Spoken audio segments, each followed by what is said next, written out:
Grimm's Fairy Tales by the brothers Grimm. The Golden Bird. A certain king had a beautiful garden, and in the garden stood a tree which bore golden apples. These apples were always counted, and about the time when they began to grow ripe, it was found that every night one of them was gone. The king became very angry at this and ordered the gardener to keep watch all night under the tree. The gardener set his eldest son to watch, but about 12 o'clock he fell asleep, and in the morning another of the apples was missing. Then the second son was ordered to watch, and at midnight he too fell asleep, and in the morning another apple was gone. Then the third son offered to keep watch, but the gardener at first would not let him, for fear some harm should come to him. However, at last he consented, and the young man laid himself under the tree to watch. As the clock struck 12, he heard a rustling noise in the air, and a bird came flying that was of pure gold, and as it was snapping at one of the apples with its beak, the gardener's son jumped up and shot an arrow at it. But the arrow did the bird no harm, only it dropped a golden feather from its tail, and then flew away. The golden feather was brought to the king in the morning, and all the council was called together. Everyone agreed that it was worth more than all the wealth of the kingdom. But the king said, "One feather is of no use to me. I must have the whole bird." Then the gardener's eldest son set out and thought to find the golden bird very easily. And when he had gone but a little way, he came to a wood, and by the side of the wood he saw a fox sitting. So he took his bow and made ready to shoot at it. Then the fox said, "Do not shoot me, for I will give you good counsel. I know what your business is, and that you want to find the golden bird. You will reach a village in the evening, and when you get there, you will see two inns opposite to each other, one of which is very pleasant and beautiful to look at. Go not in there, but rest for the night in the other, though it may appear to you to be very poor and mean." But the son thought to himself, "What can such a beast as this know about the matter?" So he shot his arrow at the fox, but he missed it, and it set up its tail above its back and ran into the wood. Then he went his way, and in the evening came to the village where the two inns were, and in one of these were people singing and dancing and feasting, but the other looked very dirty and poor. "I should be very silly," said he, "if I went to that shabby house and left this charming place." So he went into the smart house and ate and drank at his ease, and forgot the bird and his country too. Time passed on, and as the eldest son did not come back, and no tidings were heard of him, the second son set out, and the same thing happened to him. He met the fox, who gave him the good advice, but when he came to the two inns, his eldest brother was standing at the window where the merrymaking was, and called to him to come in. And he could not withstand the temptation, but went in, and forgot the golden bird and his country in the same manner. Time passed on again, and the youngest son too wished to set out into the wide world to seek for the golden bird. But his father would not listen to it for a long while, for he was very fond of his son, and was afraid that some ill luck might happen to him also, and prevent his coming back. However, at last it was agreed he should go, for he would not rest at home. And as he came to the wood, he met the fox, and heard the same good counsel. But he was thankful to the fox, and did not attempt his life as his brothers had done. So the fox said, "Sit upon my tail, and you will travel faster." So he sat down, and the fox began to run, and away they went over stock and stone so quick that their hair whistled in the wind. When they came to the village, the son followed the fox's counsel, and without looking about him, went to the shabby inn and rested there all night at his ease. In the morning came the fox again, and met him as he was beginning his journey, and said, "Go straight forward till you come to a castle, before which lie a whole troop of soldiers fast asleep and snoring. Take no notice of them, but go into the castle and pass on, and on till you come to a room where the golden bird sits in a wooden cage. Close by it stands a beautiful golden cage, but do not try to take the bird out of the shabby cage and put it into the handsome one. Otherwise you will repent it." Then the fox stretched out his tail again, and the young man sat himself down, and away they went over stock and stone till their hair whistled in the wind. Before the castle gate all was as the fox had said.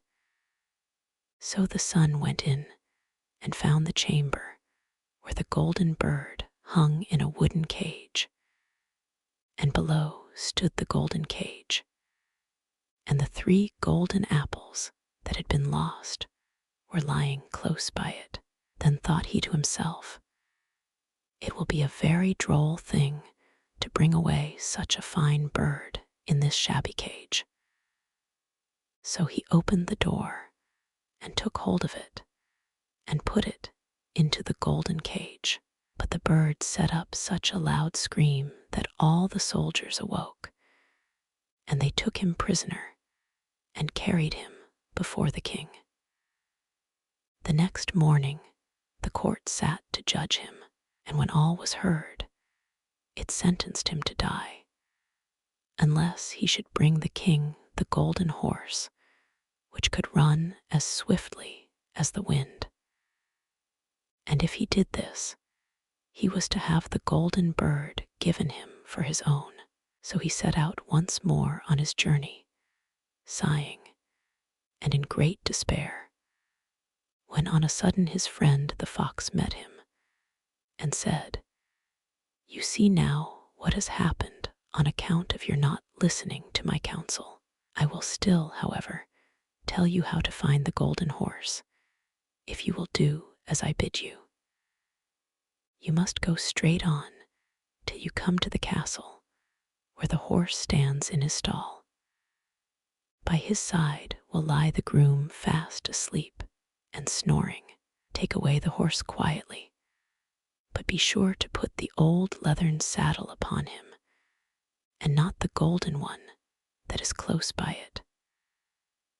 Then the son sat down on the fox's tail, and away they went over stock and stone till their hair whistled in the wind.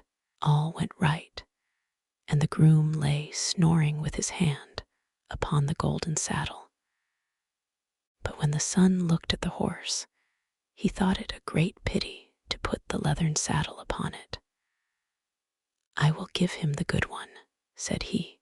"I am sure he deserves it." As he took up the golden saddle, the groom awoke and cried out so loud that all the guards ran in and took him prisoner. And in the morning he was again brought before the court to be judged, and was sentenced to die.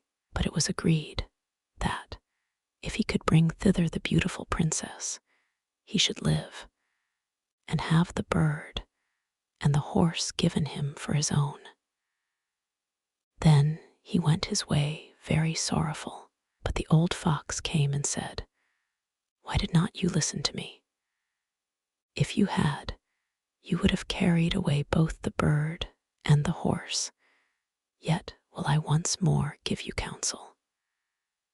Go straight on, and in the evening you will arrive at a castle. At 12 o'clock at night, the princess goes to the bathing house. Go up to her and give her a kiss, and she will let you lead her away. But take care you do not suffer her to go and take leave of her father and mother." Then the fox stretched out his tail, and so away they went over stock and stone till their hair whistled again.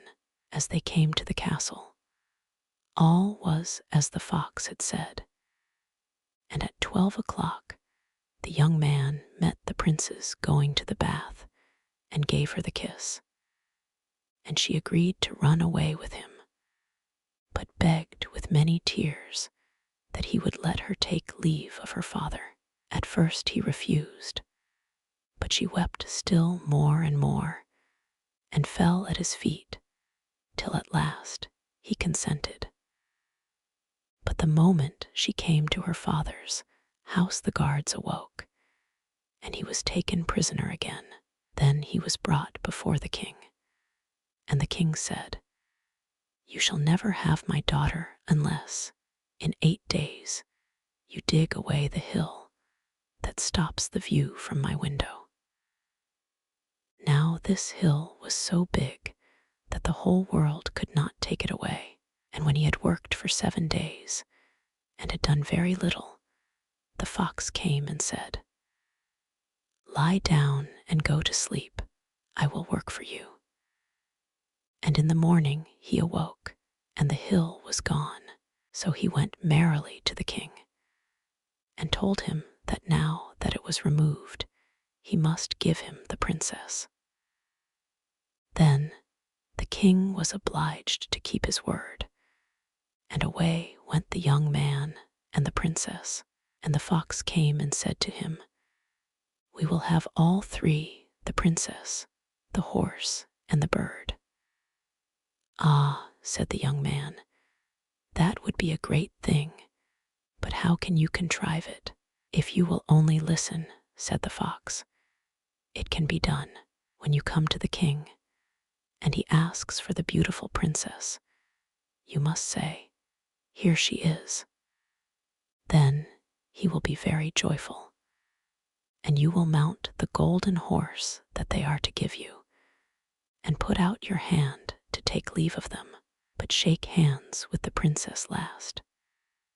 Then lift her quickly on to the horse behind you, clap your spurs to his side, and gallop away as fast as you can."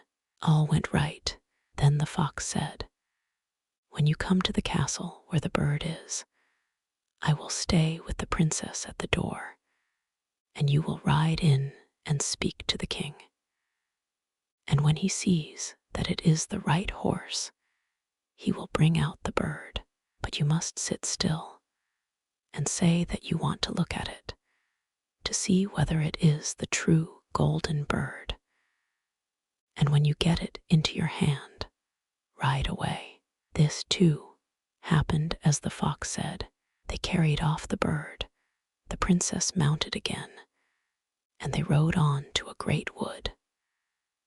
Then the fox came and said, "Pray kill me, and cut off my head and my feet." But the young man refused to do it.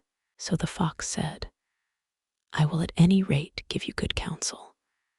Beware of 2 things, ransom no one from the gallows, and sit down by the side of no river." Then away he went. Well, thought the young man, it is no hard matter to keep that advice. He rode on with the princess, till at last he came to the village where he had left his 2 brothers. And there he heard a great noise and uproar, and when he asked what was the matter, the people said, "2 men are going to be hanged." As he came nearer, he saw that the 2 men were his brothers, who had turned robbers, so he said, "Cannot they in any way be saved?" But the people said no, unless he would bestow all his money upon the rascals and buy their liberty. Then he did not stay to think about the matter, but paid what was asked, and his brothers were given up, and went on with him towards their home. And as they came to the wood where the fox first met them, it was so cool and pleasant that the 2 brothers said, "Let us sit down by the side of the river and rest a while to eat and drink." So he said, "Yes," and forgot the fox's counsel, and sat down on the side of the river. And while he suspected nothing, they came behind and threw him down the bank, and took the princess, the horse, and the bird, and went home to the king their master, and said, "All this have we won by our labor." Then there was great rejoicing made, but the horse would not eat, the bird would not sing, and the princess wept. The youngest son fell to the bottom of the river's bed. Luckily, it was nearly dry, but his bones were almost broken, and the bank was so steep that he could find no way to get out. Then the old fox came once more and scolded him for not following his advice. Otherwise, no evil would have befallen him. "Yet," said he, "I cannot leave you here, so lay hold of my tail and hold fast." Then he pulled him out of the river and said to him, as he got upon the bank, "Your brothers have set watch to kill you if they find you in the kingdom."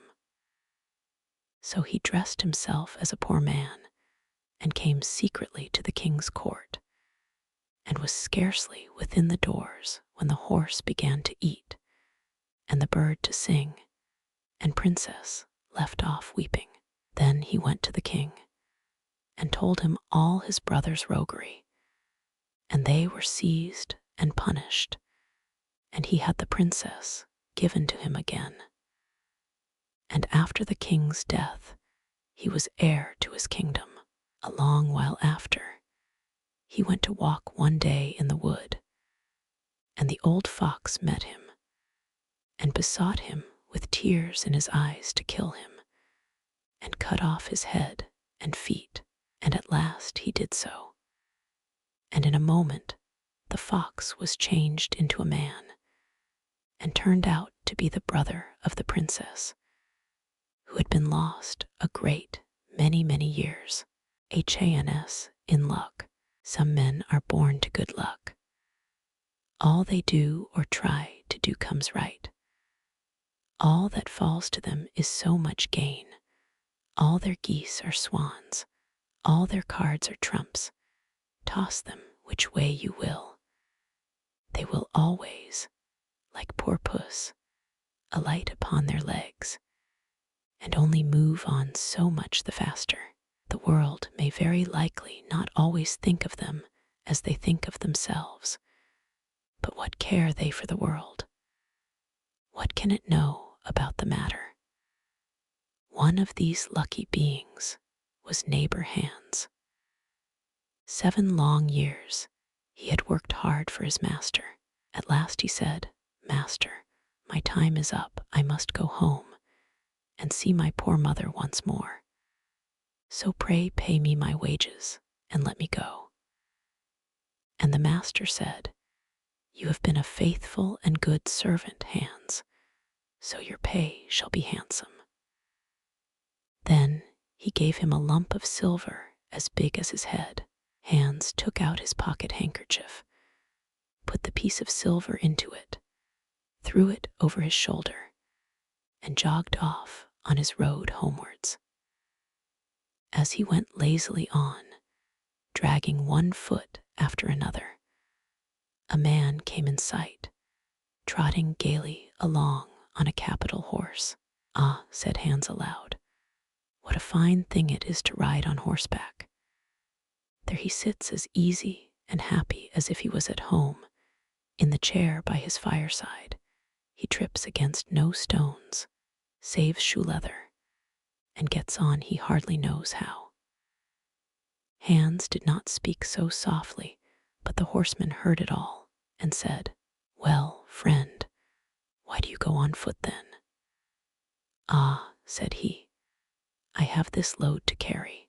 To be sure it is silver, but it is so heavy that I can't hold up my head, and you must know it hurts my shoulder sadly." "What do you say of making an exchange?" said the horseman. "I will give you my horse, and you shall give me the silver, which will save you a great deal of trouble in carrying such a heavy load about with you." "With all my heart," said Hans, "but as you are so kind to me, I must tell you one thing. You will have a weary task to draw that silver about with you." However, the horseman got off, took the silver, helped Hans up, gave him the bridle into one hand and the whip into the other, and said, "When you want to go very fast, smack your lips loudly together and cry 'Jip.'" Hans was delighted as he sat on the horse, drew himself up, squared his elbows, turned out his toes, cracked his whip, and rode merrily off, 1 minute whistling a merry tune, and another singing, "No care and no sorrow, a fig for the morrow, we'll laugh and be merry, sing nay down derry." After a time he thought he should like to go a little faster, so he smacked his lips and cried, "Jip." Away went the horse full gallop, and before Hans knew what he was about, he was thrown off and lay on his back by the roadside. His horse would have ran off if a shepherd who was coming by, driving a cow, had not stopped it. Hans soon came to himself and got upon his legs again, sadly vexed, and said to the shepherd, "This riding is no joke. When a man has the luck to get upon a beast like this that stumbles and flings him off as if it would break his neck. However, I'm off now once for all. I like your cow now a great deal better than this smart beast that played me this trick, and has spoiled my best coat, you see, in this puddle, which, by the by, smells not very like a nosegay. One can walk along at one's leisure behind that cow, keep good company, and have milk, butter, and cheese every day into the bargain. What would I give to have such a prize?" "Well," said the shepherd, "if you are so fond of her, I will change my cow for your horse. I like to do good to my neighbors, even though I lose by it myself." "Done," said Hans merrily. "What a noble heart that good man has," thought he. Then the shepherd jumped upon the horse, wished Hans and the cow good morning, and away he rode. Hans brushed his coat, wiped his face and hands, rested a while, and then drove off his cow quietly, and thought his bargain a very lucky one. "If I have only a piece of bread, and I certainly shall always be able to get that, I can, whenever I like, eat my butter and cheese with it, and when I am thirsty, I can milk my cow and drink the milk. And what can I wish for more?" When he came to an inn, he halted, ate up all his bread, and gave away his last penny for a glass of beer. When he had rested himself, he set off again, driving his cow towards his mother's village. But the heat grew greater as soon as noon came on, till at last, as he found himself on a wide heath that would take him more than an hour to cross, he began to be so hot and parched that his tongue clave to the roof of his mouth. "I can find a cure for this," thought he. "Now I will milk my cow and quench my thirst." So he tied her to the stump of a tree and held his leathern cap to milk into. But not a drop was to be had. Who would have thought that this cow, which was to bring him milk and butter and cheese, was all that time utterly dry? Hans had not thought of looking to that. While he was trying his luck in milking and managing the matter very clumsily, the uneasy beast began to think him very troublesome, and at last gave him such a kick on the head as knocked him down, and there he lay a long while senseless. Luckily, a butcher soon came by, driving a pig in a wheelbarrow. "What is the matter with you, my man?" said the butcher, as he helped him up. Hans told him what had happened, how he was dry, and wanted to milk his cow, but found the cow was dry too. Then the butcher gave him a flask of ale, saying, "There, drink and refresh yourself. Your cow will give you no milk. Don't you see she is an old beast, good for nothing but the slaughterhouse?" "Alas, alas," said Hans, "who would have thought it? What a shame to take my horse and give me only a dry cow. If I kill her, what will she be good for? I hate cow beef. It is not tender enough for me. If it were a pig now, like that fat gentleman you are driving along at his ease, one could do something with it. It would at any rate make sausages." "Well," said the butcher, "I don't like to say no. When one is asked to do a kind, neighborly thing, to please you I will change, and give you my fine fat pig for the cow." "Heaven reward you for your kindness and self-denial," said Hans, as he gave the butcher the cow, and taking the pig off the wheelbarrow, drove it away, holding it by the string that was tied to its leg. So on he jogged, and all seemed now to go right with him. He had met with some misfortunes, to be sure, but he was now well repaid for all. How could it be otherwise with such a traveling companion as he had at last got? The next man he met was a countryman carrying a fine white goose. The countryman stopped to ask what was o'clock. This led to further chat, and Hans told him all his luck, how he had so many good bargains, and how all the world went gay and smiling with him. The countryman then began to tell his tale, and said he was going to take the goose to a christening. "Feel," said he, "how heavy it is, and yet it is only 8 weeks old. Whoever roasts and eats it will find plenty of fat upon it. It has lived so well." "You're right," said Hans, as he weighed it in his hand. "But if you talk of fat, my pig is no trifle."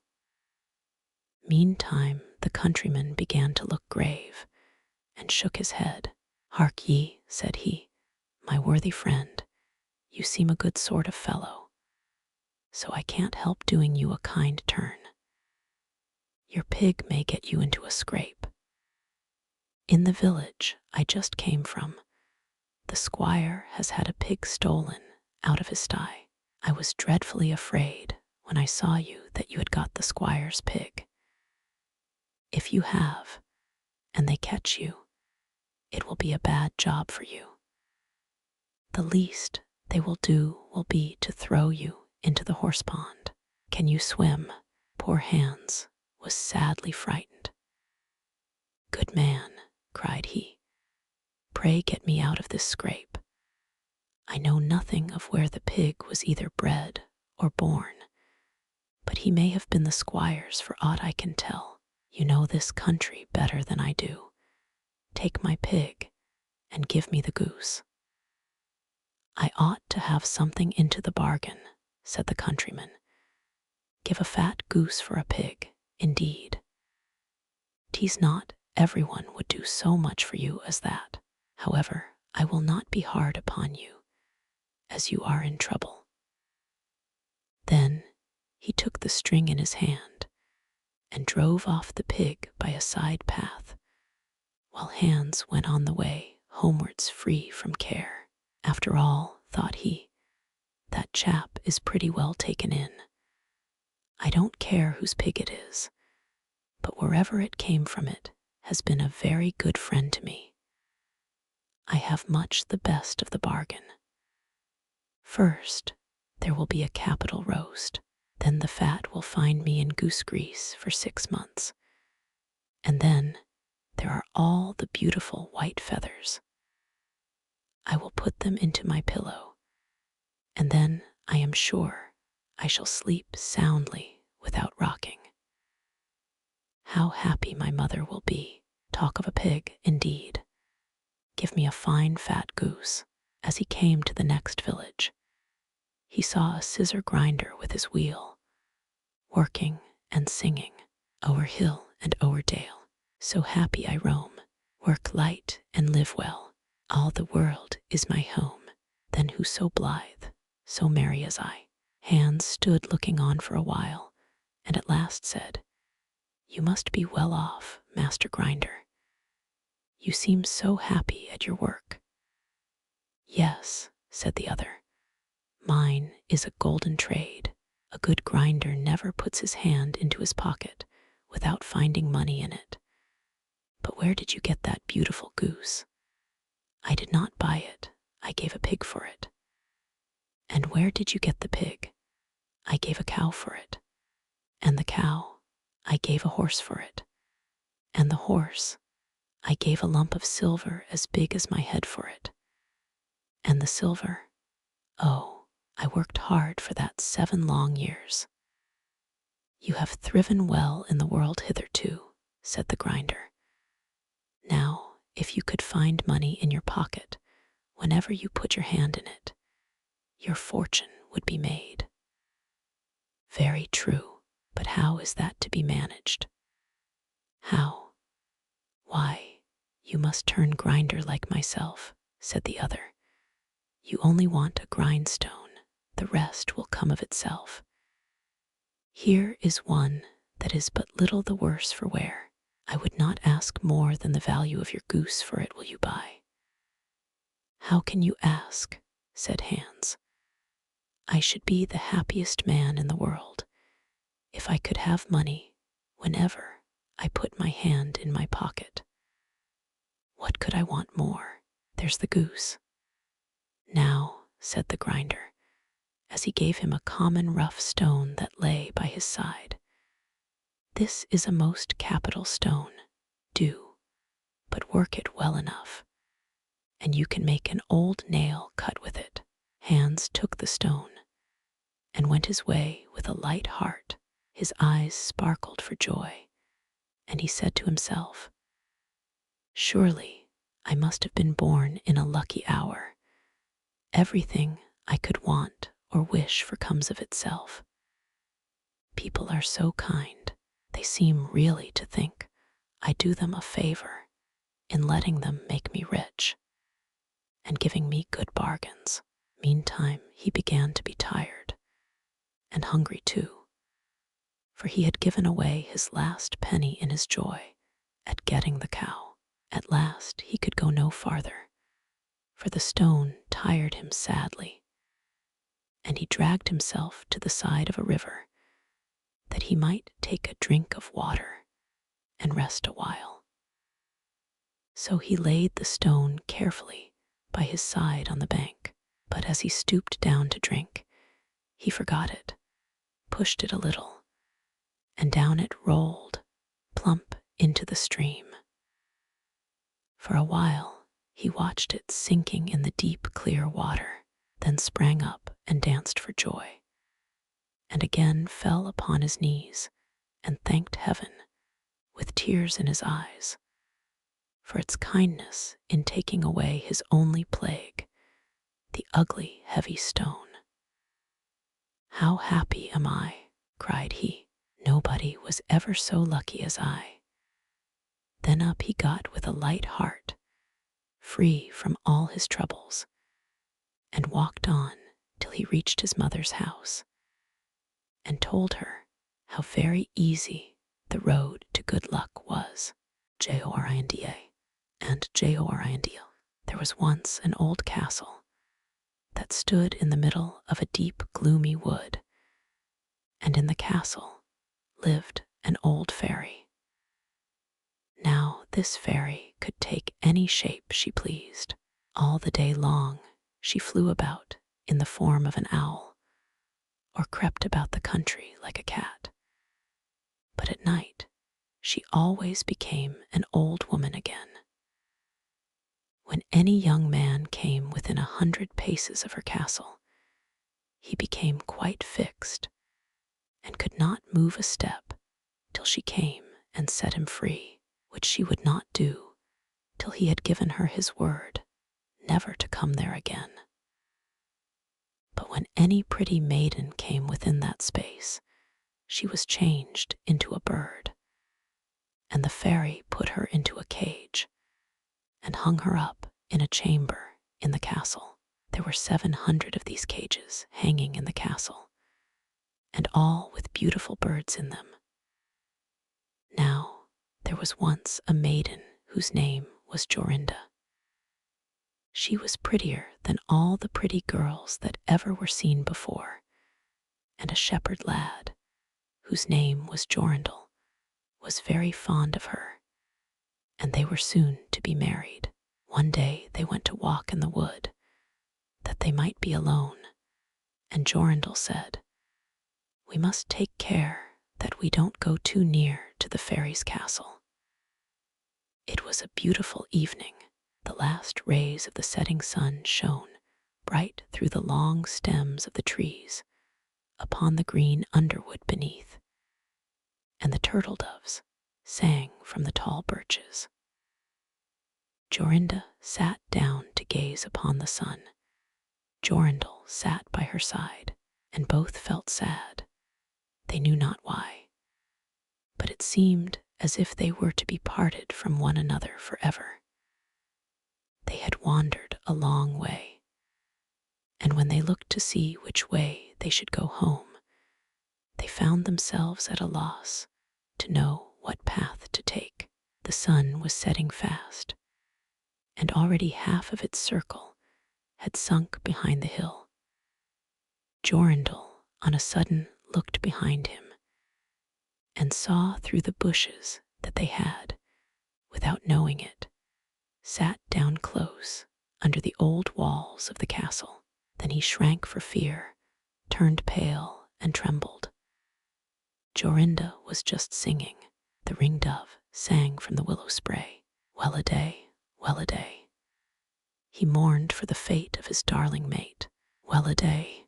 When her song stopped suddenly, Jorindel turned to see the reason, and beheld his Jorinda changed into a nightingale, so that her song ended with a mournful jug, jug. An owl with fiery eyes flew 3 times round them, and 3 times screamed, "Tu-woo, tu-woo, tu-woo."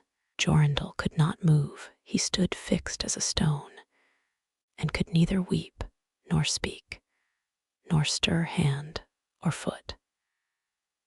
And now the sun went quite down. The gloomy night came. The owl flew into a bush, and a moment after the old fairy came forth pale and meagre, with staring eyes, and a nose and chin that almost met one another. She mumbled something to herself, seized the nightingale, and went away with it in her hand. Poor Jorindel saw the nightingale was gone, but what could he do? He could not speak. He could not move from the spot where he stood. At last the fairy came back and sang with a hoarse voice, "Till the prisoner is fast, and her doom is cast, there stay, oh stay, when the charm is around her, and the spell has bound her, hide away the way." On a sudden Jorindel found himself free. Then he fell on his knees before the fairy and prayed her to give him back his dear Jorinda. But she laughed at him and said he should never see her again. Then she went her way. He prayed, he wept, he sorrowed, but all in vain. "Alas," he said, "what will become of me?" He could not go back to his own home, so he went to a strange village and employed himself in keeping sheep. Many a time did he walk round and round as near to the hated castle as he dared go, but all in vain. He heard or saw nothing of Jorinda. At last he dreamt one night that he found a beautiful purple flower, and that in the middle of it lay a costly pearl. And he dreamt that he plucked the flower and went with it in his hand into the castle, and that everything he touched with it was disenchanted, and that there he found his Jorinda again. In the morning when he awoke, he began to search over hill and dale for this pretty flower, and 8 long days he sought for it in vain. But on the 9th day, early in the morning, he found the beautiful purple flower, and in the middle of it was a large dewdrop, as big as a costly pearl. Then he plucked the flower and set out and traveled day and night till he came again to the castle. He walked nearer than 100 paces to it, and yet he did not become fixed as before, but found that he could go quite close up to the door. Jorindel was very glad indeed to see this. Then he touched the door with the flower, and it sprang open, so that he went in through the court, and listened when he heard so many birds singing. At last he came to the chamber where the fairy sat, with the 700 birds singing in the 700 cages. When she saw Jorindel, she was very angry and screamed with rage, but she could not come within 2 yards of him, for the flower he held in his hand was his safeguard. He looked around at the birds, but alas, there were many, many nightingales, and how then should he find out which was his Jorinda? While he was thinking what to do, he saw the fairy had taken down one of the cages and was making the best of her way off through the door. He ran or flew after her, touched the cage with the flower, and Jorinda stood before him and threw her arms round his neck, looking as beautiful as ever, as beautiful as when they walked together in the wood. Then he touched all the other birds with the flower, so that they all took their old forms again, and he took Jorinda home, where they were married, and lived happily together many years. And so did a good many other lads, whose maidens had been forced to sing in the old fairies' cages by themselves, much longer than they liked. The traveling musicians. An honest farmer had once an ass that had been a faithful servant to him a great many years, but was now growing old, and every day more and more unfit for work. His master therefore was tired of keeping him, and began to think of putting an end to him. But the ass, who saw that some mischief was in the wind, took himself slyly off, and began his journey towards the great city, for there thought he. I may turn musician. After he had traveled a little way, he spied a dog lying by the roadside and panting, as if he were tired. "What makes you pant so, my friend?" said the ass. "Alas," said the dog, "my master was going to knock me on the head, because I am old and weak, and can no longer make myself useful to him in hunting. So I ran away. But what can I do to earn my livelihood?" "Hark ye," said the ass, "I am going to the great city to turn musician. Suppose you go with me, and try what you can do in the same way." The dog said he was willing, and they jogged on together. They had not gone far before they saw a cat sitting in the middle of the road, and making a most rueful face. "Pray, my good lady," said the ass, "what's the matter with you? You look quite out of spirits." "Ah me," said the cat, "how can one be in good spirits when one's life is in danger? Because I am beginning to grow old, and had rather lie at my ease by the fire than run about the house after the mice. My mistress laid hold of me, and was going to drown me, and though I have been lucky enough to get away from her, I do not know what I am to live upon." "Oh," said the ass, "by all means go with us to the great city. You are a good night singer, and may make your fortune as a musician." The cat was pleased with the thought, and joined the party.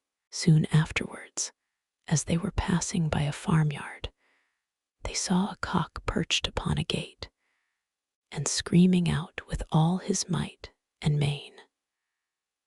"Bravo," said the ass, "upon my word, you make a famous noise. Pray, what is all this about?" "Why," said the cock, "I was just now saying that we should have fine weather for our washing day, and yet my mistress and the cook don't thank me for my pains, but threaten to cut off my head tomorrow and make broth of me for the guests that are coming on Sunday." "Heaven forbid," said the ass. "Come with us, Master Chanticleer. It will be better, at any rate, than staying here to have your head cut off. Besides, who knows? If we care to sing in tune, we may get up some kind of a concert, so come along with us." "With all my heart," said the cock. So they all four went on jollily together. They could not, however, reach the great city the first day, so when night came on, they went into a wood to sleep. The ass and the dog laid themselves down under a great tree, and the cat climbed up into the branches, while the cock, thinking that the higher he sat the safer he should be, flew up to the very top of the tree, and then, according to his custom, before he went to sleep, looked out on all sides of him to see that everything was well. In doing this, he saw afar off something bright and shining, and calling to his companions said, "There must be a house no great way off, for I see a light." "If that be the case," said the ass, "we had better change our quarters, for our lodging is not the best in the world. Besides," added the dog, "I should not be the worse for a bone or two, or a bit of meat." So they walked off together towards the spot where Chanticleer had seen the light, and as they drew near, it became larger and brighter, till they at last came close to a house in which a gang of robbers lived. The ass, being the tallest of the company, marched up to the window and peeped in. "Well, donkey," said Chanticleer, "what do you see?" "What do I see?" replied the ass. "Why, I see a table spread with all kinds of good things, and robbers sitting round it making merry. "That would be a noble lodging for us," said the cock. "Yes," said the ass, "if we could only get in." So they consulted together how they should contrive to get the robbers out, and at last they hit upon a plan. The ass placed himself upright on his hind legs, with his forefeet resting against the window. The dog got upon his back, the cat scrambled up to the dog's shoulders, and the cock flew up and sat upon the cat's head. When all was ready, a signal was given, and they began their music. The ass brayed, the dog barked, the cat mewed, and the cock screamed. And then they all broke through the window at once, and came tumbling into the room amongst the broken glass, with a most hideous clatter.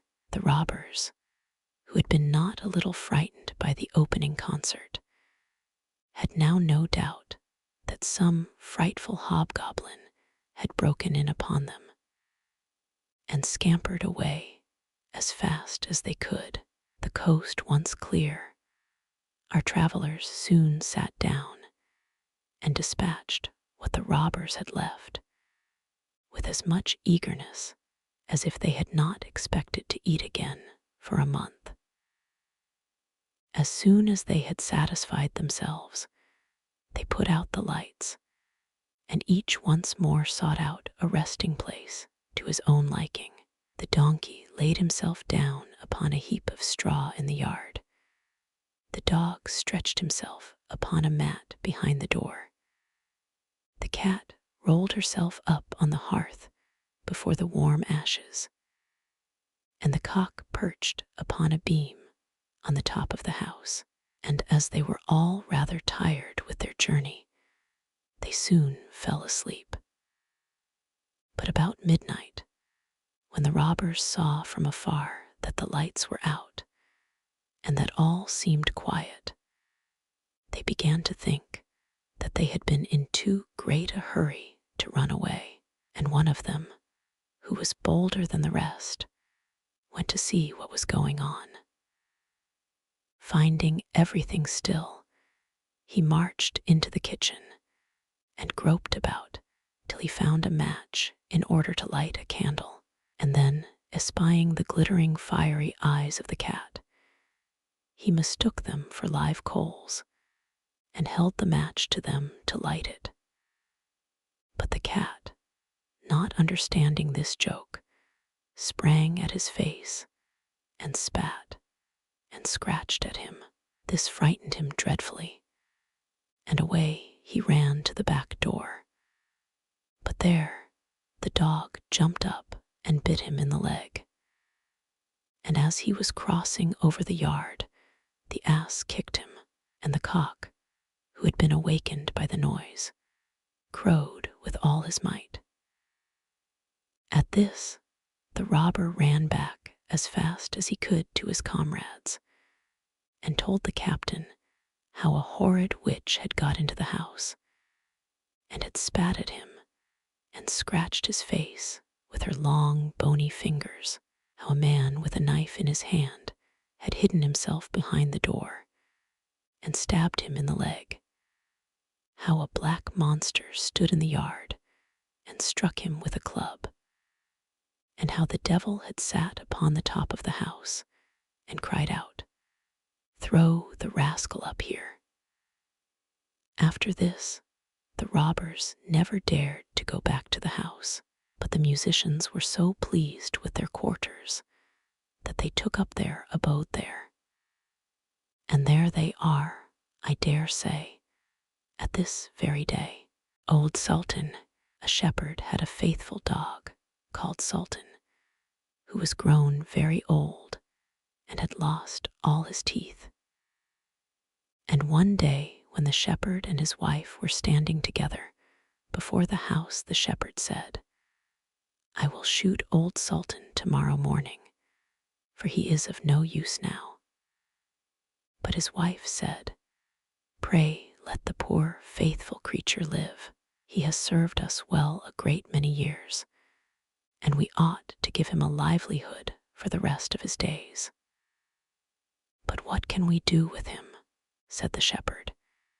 "He has not a tooth in his head, and the thieves don't care for him at all. To be sure, he has served us, but then he did it to earn his livelihood. Tomorrow shall be his last day, depend upon it."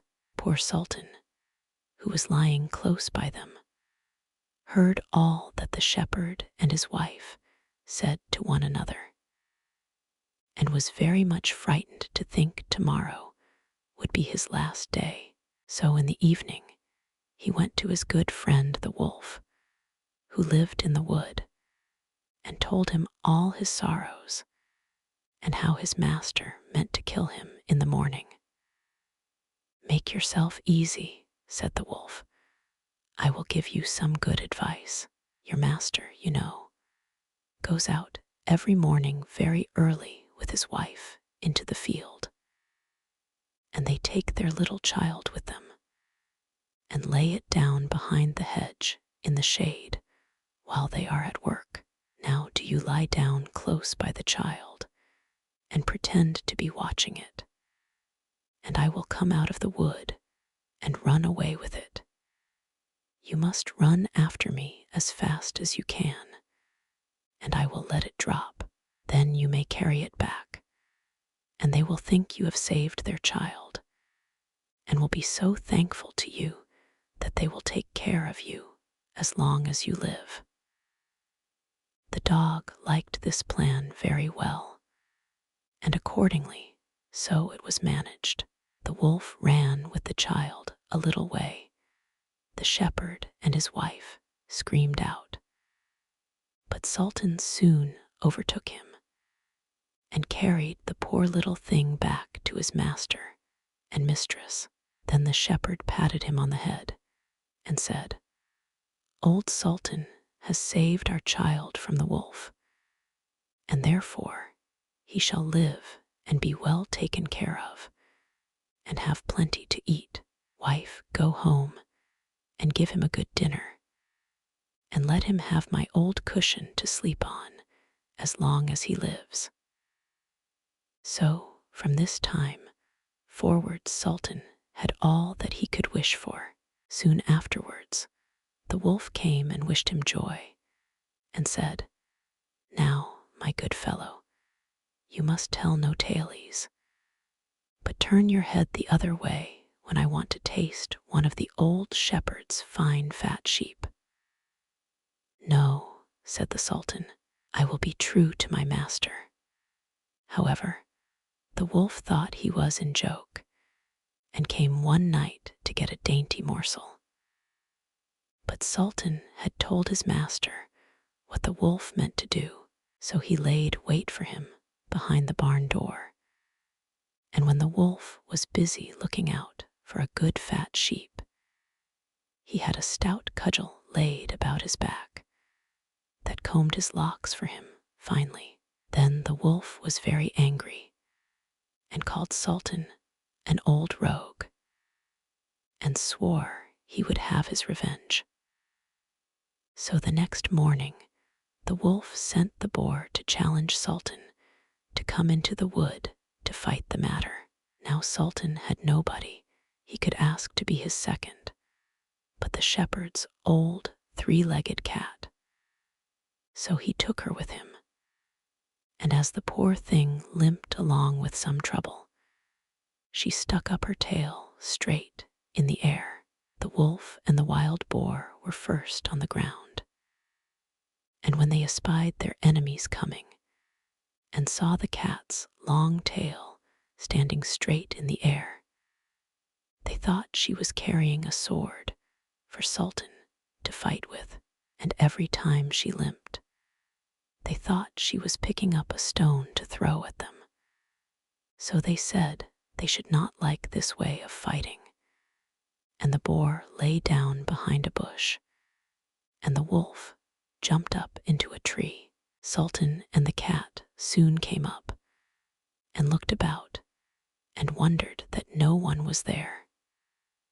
The boar, however, had not quite hidden himself, for his ears stuck out of the bush, and when he shook one of them a little, the cat, seeing something move, and thinking it was a mouse, sprang upon it, and bit and scratched it, so that the boar jumped up and grunted, and ran away, roaring out, "Look up in the tree, there sits the one who is to blame."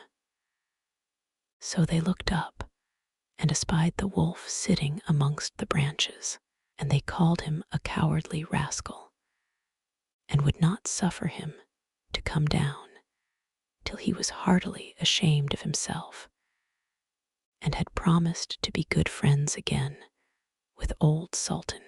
The straw, the coal, and the bean.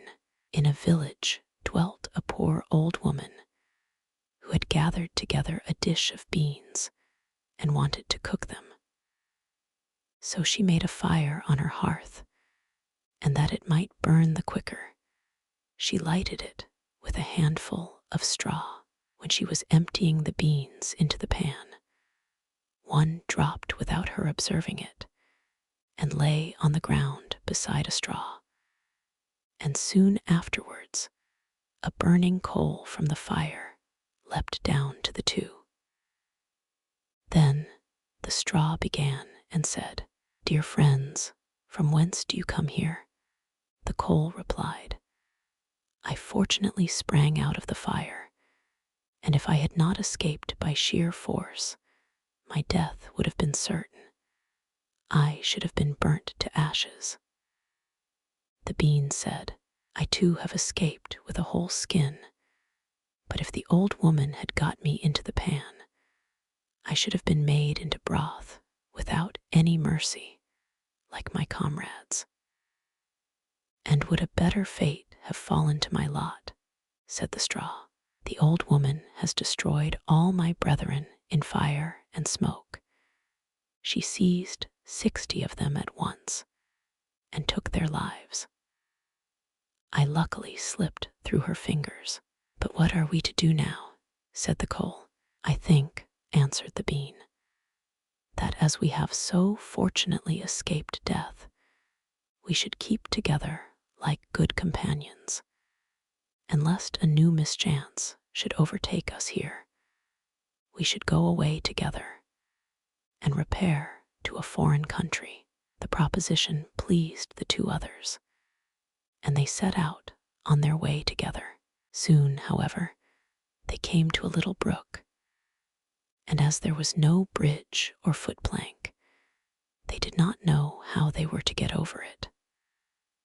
The straw hit on a good idea and said, "I will lay myself straight across, and then you can walk over on me as on a bridge." The straw therefore stretched itself from one bank to the other, and the coal, who was of an impetuous disposition, tripped quite boldly on to the newly built bridge. But when she had reached the middle, and heard the water rushing beneath her, she was after all afraid, and stood still, and ventured no farther. The straw, however, began to burn, broke in 2 pieces, and fell into the stream. The coal slipped after her, hissed when she got into the water, and breathed her last. The bean, who had prudently stayed behind on the shore, could not but laugh at the event, was unable to stop, and laughed so heartily that she burst. It would have been all over with her, likewise, if by good fortune a tailor who was traveling in search of work had not sat down to rest by the brook. As he had a compassionate heart, he pulled out his needle and thread and sewed her together. The bean thanked him most prettily, but as the tailor used black thread, all beans since then have a black seam. Briar Rose, a king and queen once upon a time reigned in a country a great way off, where there were in those days fairies.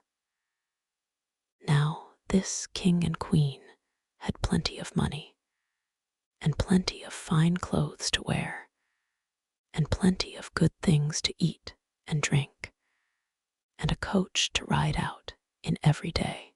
But though they had been married many years, they had no children, and this grieved them very much indeed.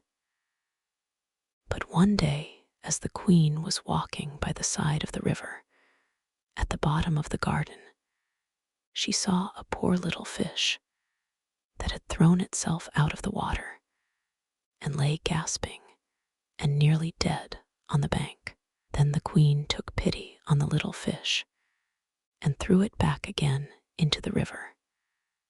And before it swam away, it lifted its head out of the water and said, "I know what your wish is, and it shall be fulfilled. In return for your kindness to me, you will soon have a daughter." What the little fish had foretold soon came to pass, and the queen had a little girl, so very beautiful that the king could not cease looking on it for joy, and said he would hold a great feast and make merry, and show the child to all the land. So he asked his kinsmen, and nobles and friends and neighbors. But the queen said, "I will have the fairies also, that they might be kind and good to our little daughter." Now there were 13 fairies in the kingdom, but as the king and queen had only 12 golden dishes for them to eat out of, they were forced to leave one of the fairies without asking her. So 12 fairies came, each with a high red cap on her head, and red shoes with high heels on her feet, and a long white wand in her hand. And after the feast was over, they gathered round in a ring and gave all their best gifts to the little princess.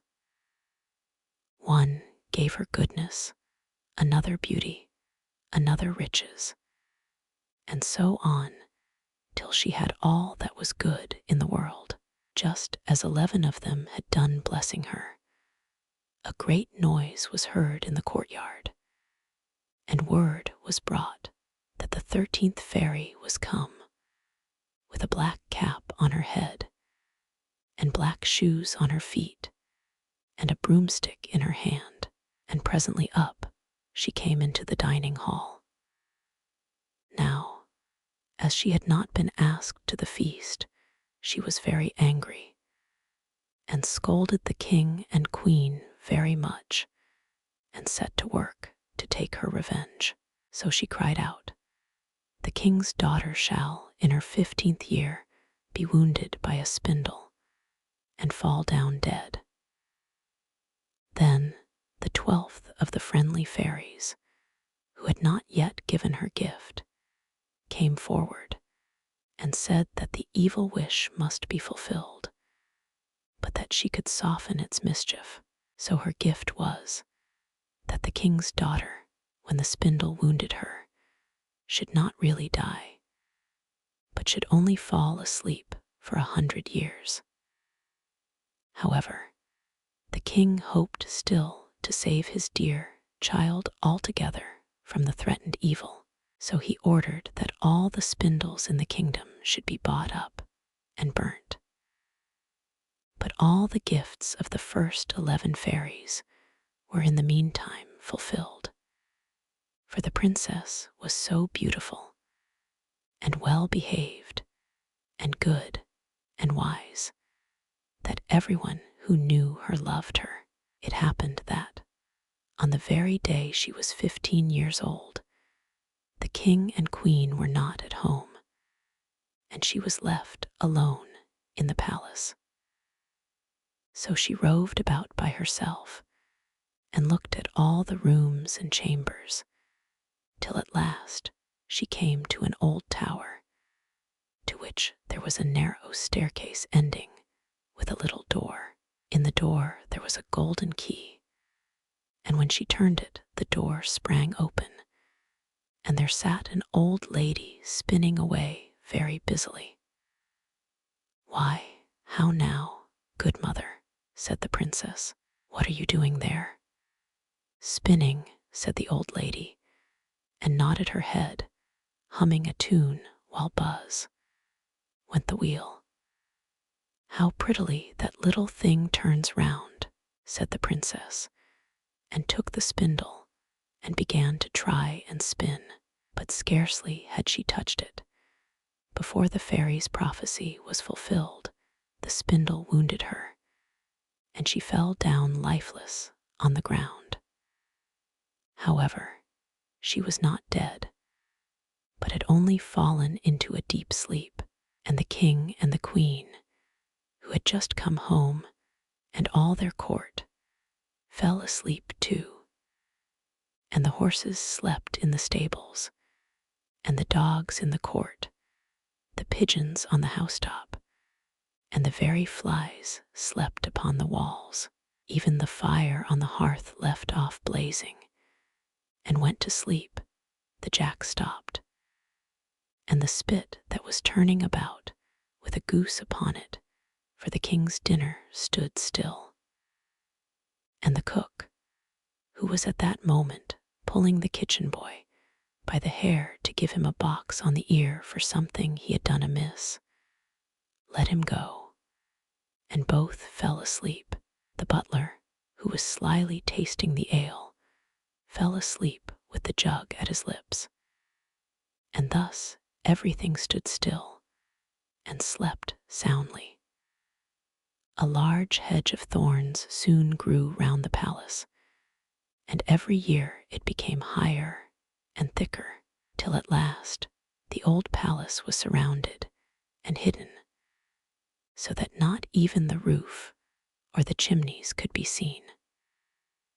But there went a report through all the land of the beautiful sleeping Briar Rose, for so the king's daughter was called, so that from time to time several kings' sons came and tried to break through the thicket into the palace. This, however, none of them could ever do, for the thorns and bushes laid hold of them, as it were with hands, and there they stuck fast and died wretchedly. After many, many years there came a king's son into that land, and an old man told him the story of the thicket of thorns, and how a beautiful palace stood behind it, and how a wonderful princess, called Briar Rose, lay in it asleep with all her court. He told, too, how he had heard from his grandfather that many, many princes had come and had tried to break through the thicket, but that they had all stuck fast in it and died. Then the young prince said, "All this shall not frighten me. I will go and see this Briar Rose." The old man tried to hinder him, but he was bent upon going. Now that very day the 100 years were ended, and as the prince came to the thicket, he saw nothing but beautiful flowering shrubs, through which he went with ease, and they shut in after him as thick as ever. Then he came at last to the palace, and there in the court lay the dogs asleep, and the horses were standing in the stables, and on the roof sat the pigeons fast asleep, with their heads under their wings. And when he came into the palace, the flies were sleeping on the walls, the spit was standing still, the butler had the jug of ale at his lips, going to drink a draught. The maid sat with a fowl in her lap, ready to be plucked, and the cook in the kitchen was still holding up her hand, as if she was going to beat the boy. Then he went on still farther, and all was so still that he could hear every breath he drew, till at last he came to the old tower, and opened the door of the little room in which Briar Rose was, and there she lay, fast asleep on a couch by the window. She looked so beautiful that he could not take his eyes off her, so he stooped down and gave her a kiss. But the moment he kissed her, she opened her eyes and awoke, and smiled upon him, and they went out together. And soon the king and queen also awoke, and all the court, and gazed on each other with great wonder, and the horses shook themselves, and the dogs jumped up and barked. The pigeons took their heads from under their wings, and looked about, and flew into the fields. The flies on the walls buzzed again. The fire in the kitchen blazed up. Round went the jack, and round went the spit, with the goose for the king's dinner upon it. The butler finished his draught of ale. The maid went on plucking the fowl, and the cook gave the boy the box on his ear. And then the prince and Briar Rose were married, and the wedding feast was given, and they lived happily together all their lives long. The Dog and the Sparrow. A shepherd's dog had a master who took no care of him, but often let him suffer the greatest hunger. At last, he could bear it no longer, so he took to his heels, and off he ran in a very sad and sorrowful mood. On the road he met a sparrow that said to him, "Why are you so sad, my friend?" "Because," said the dog, "I am very, very hungry, and have nothing to eat." "If that be all," answered the sparrow, "come with me into the next town, and I will soon find you plenty of food." So on they went together into the town, and as they passed by a butcher's shop, the sparrow said to the dog, "Stand there a little while till I peck you down a piece of meat." So the sparrow perched upon the shelf, and having first looked carefully about her to see if anyone was watching her, she pecked and scratched at a steak that lay upon the edge of the shelf, till at last down it fell. Then the dog snapped it up and scrambled away with it into a corner, where he soon ate it all up. "Well," said the sparrow, "you shall have some more if you will, so come with me to the next shop, and I will peck you down another steak." When the dog had eaten this too, the sparrow said to him, "Well, my good friend, have you had enough now?" "I have had plenty of meat," answered he, "but I should like to have a piece of bread to eat after it." "Come with me then," said the sparrow, "and you shall soon have that too." So she took him to a baker's shop, and pecked at 2 rolls that lay in the window, till they fell down. And as the dog still wished for more, she took him to another shop, and pecked down some more for him. When that was eaten, the sparrow asked him whether he had had enough now. "Yes," said he, "and now let us take a walk a little way out of the town." So they both went out upon the high road, but as the weather was warm, they had not gone far before the dog said, "I am very much tired. I should like to take a nap."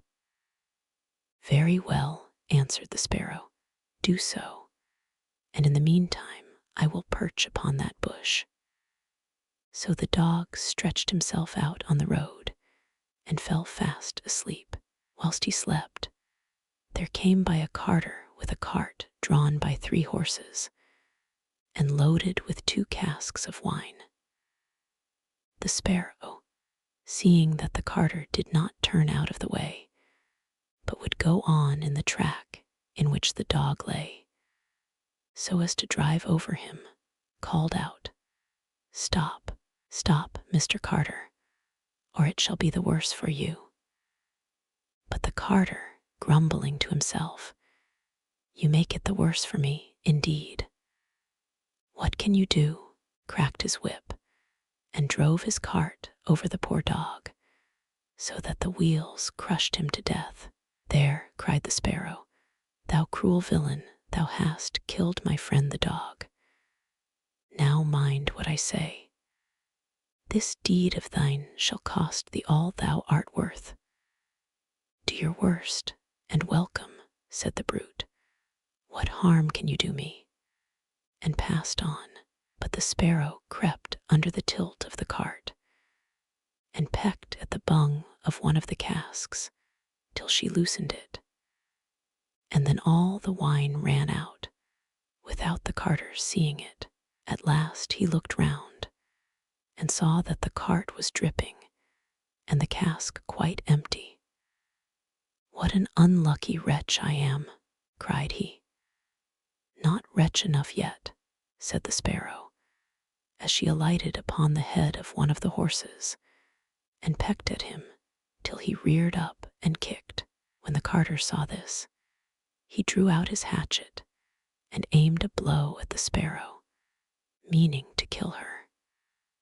But she flew away, and the blow fell upon the poor horse's head with such force that he fell down dead. Unlucky wretch that I am, cried he. Not wretch enough yet, said the sparrow. And as the carter went on with the other two horses, she again crept under the tilt of the cart, and pecked out the bung of the second cask, so that all the wine ran out. When the carter saw this, he again cried out, Miserable wretch that I am. But the sparrow answered, Not wretch enough yet, and perched on the head of the second horse, and pecked at him too. The carter ran up and struck at her again with his hatchet, but away she flew, and the blow fell upon the second horse, and killed him on the spot. Unlucky wretch that I am, said he. Not wretch enough yet, said the sparrow, and perching upon the third horse, she began to peck him too. The carter was mad with fury, and without looking about him, or caring what he was about, struck again at the sparrow, but killed his third horse as he done the other two. Alas, miserable wretch that I am, cried he. Not wretch enough yet, answered the sparrow as she flew away. Now will I plague and punish thee at thy own house. The carter was forced at last to leave his cart behind him, and to go home overflowing with rage and vexation. Alas, said he to his wife, what ill luck has befallen me. My wine is all spilt, and my horses all three dead. Alas, husband, replied she, and a wicked bird has come into the house, and has brought with her all the birds in the world, I am sure, and they have fallen upon our corn in the loft, and are eating it up at such a rate. Away ran the husband upstairs, and saw thousands of birds sitting upon the floor, eating up his corn, with the sparrow in the midst of them. Unlucky wretch that I am, cried the carter, for he saw that the corn was almost all gone. Not wretch enough yet, said the sparrow. Thy cruelty shall cost thee thy life yet. And away she flew. The carter, seeing that he had thus lost all that he had, went down into his kitchen, and was still not sorry for what he had done, but sat himself angrily and sulkily in the chimney corner. But the sparrow sat on the outside of the window, and cried, Carter, thy cruelty shall cost thee thy life. With that he jumped up in a rage, seized his hatchet, and threw it at the sparrow. But it missed her, and only broke the window.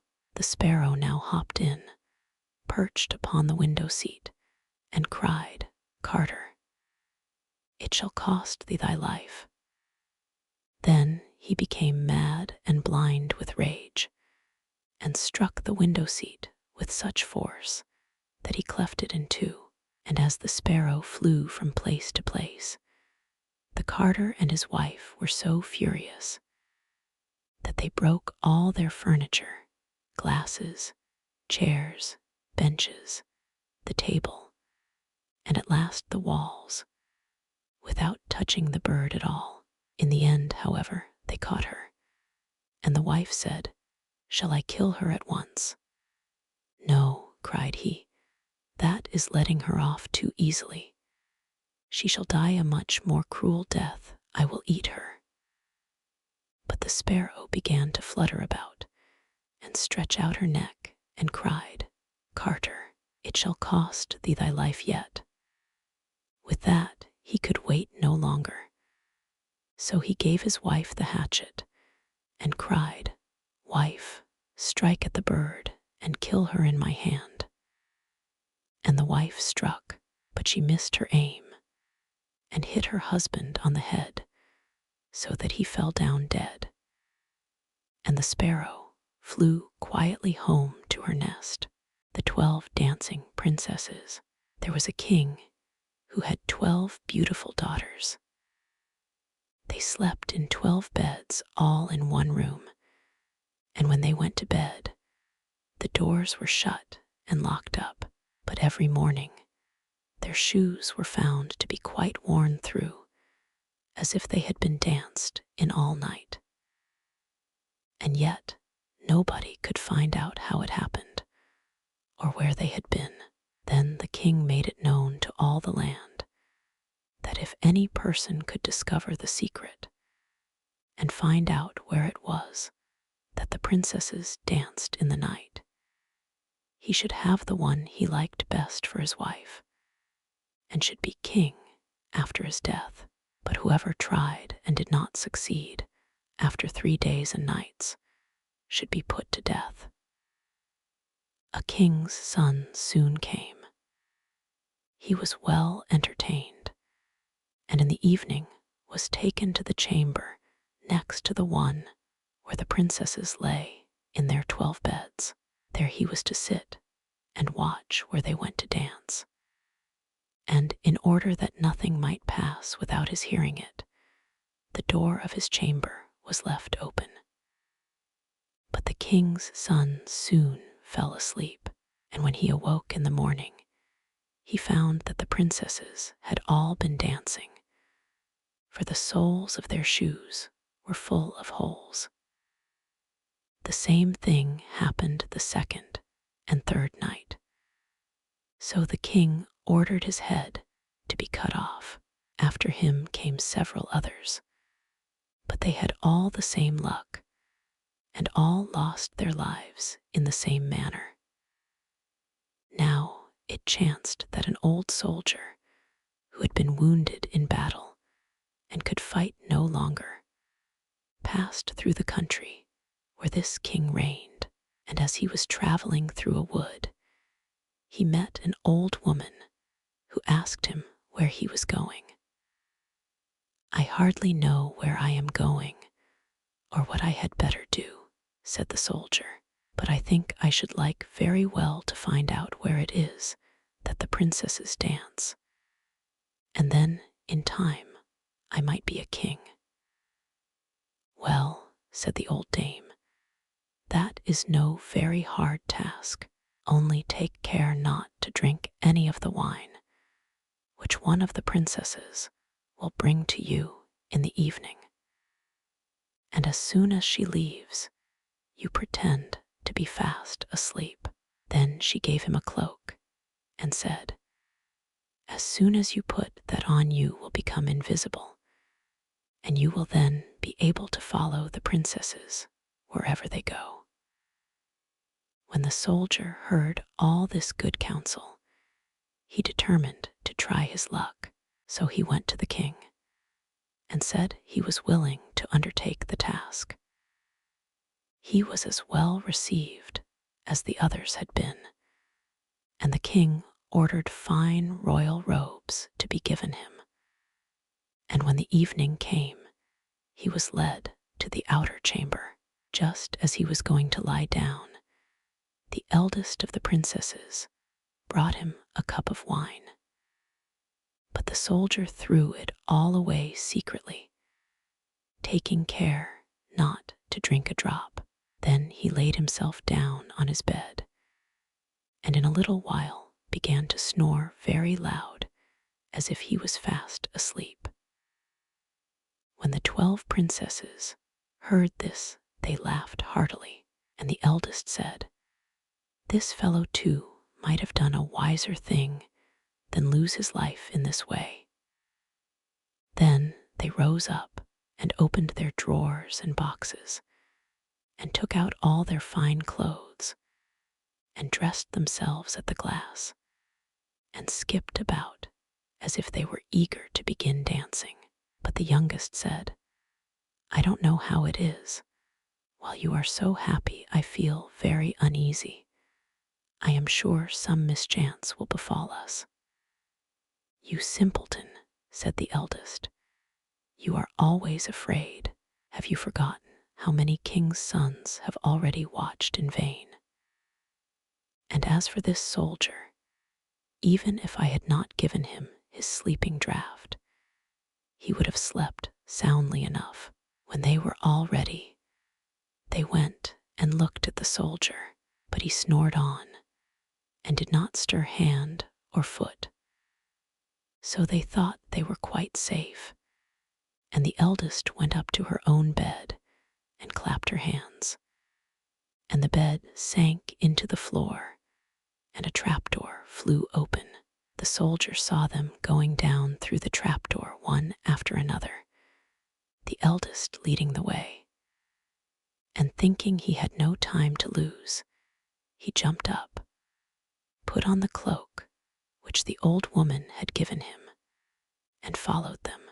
But in the middle of the stairs, he trod on the gown of the youngest princess, and she cried out to her sisters, "All is not right. Someone took hold of my gown." "You silly creature," said the eldest. "It is nothing but a nail in the wall." Then down they all went, and at the bottom they found themselves in a most delightful grove of trees, and the leaves were all of silver, and glittered and sparkled beautifully. The soldier wished to take away some token of the place, so he broke off a little branch, and there came a loud noise from the tree. Then the youngest daughter said again, "I am sure all is not right. Did not you hear that noise? That never happened before." But the eldest said, "It is only our princes, who are shouting for joy at our approach."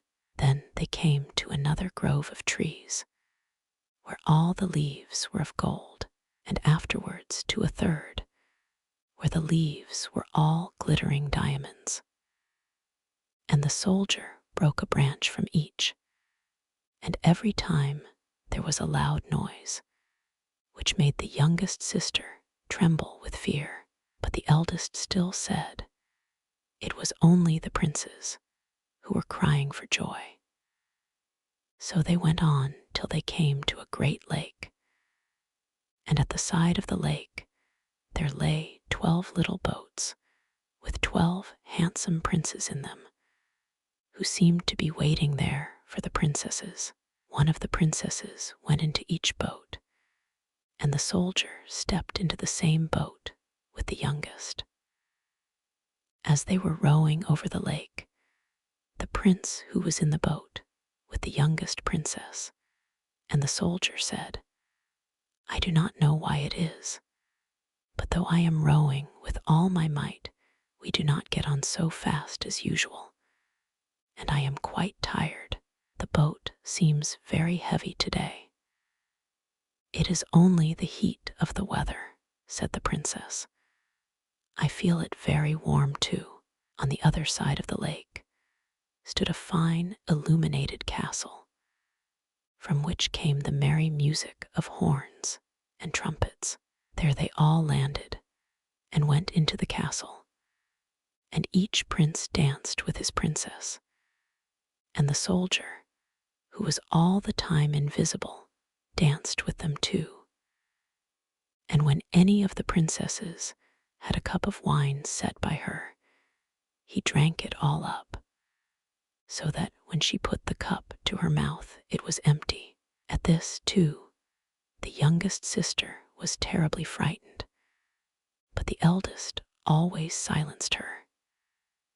They danced on till 3 o'clock in the morning, and then all their shoes were worn out, so that they were obliged to leave off.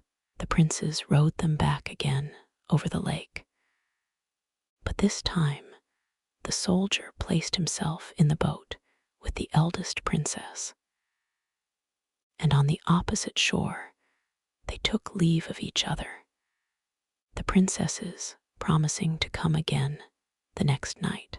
When they came to the stairs, the soldier ran on before the princesses and laid himself down.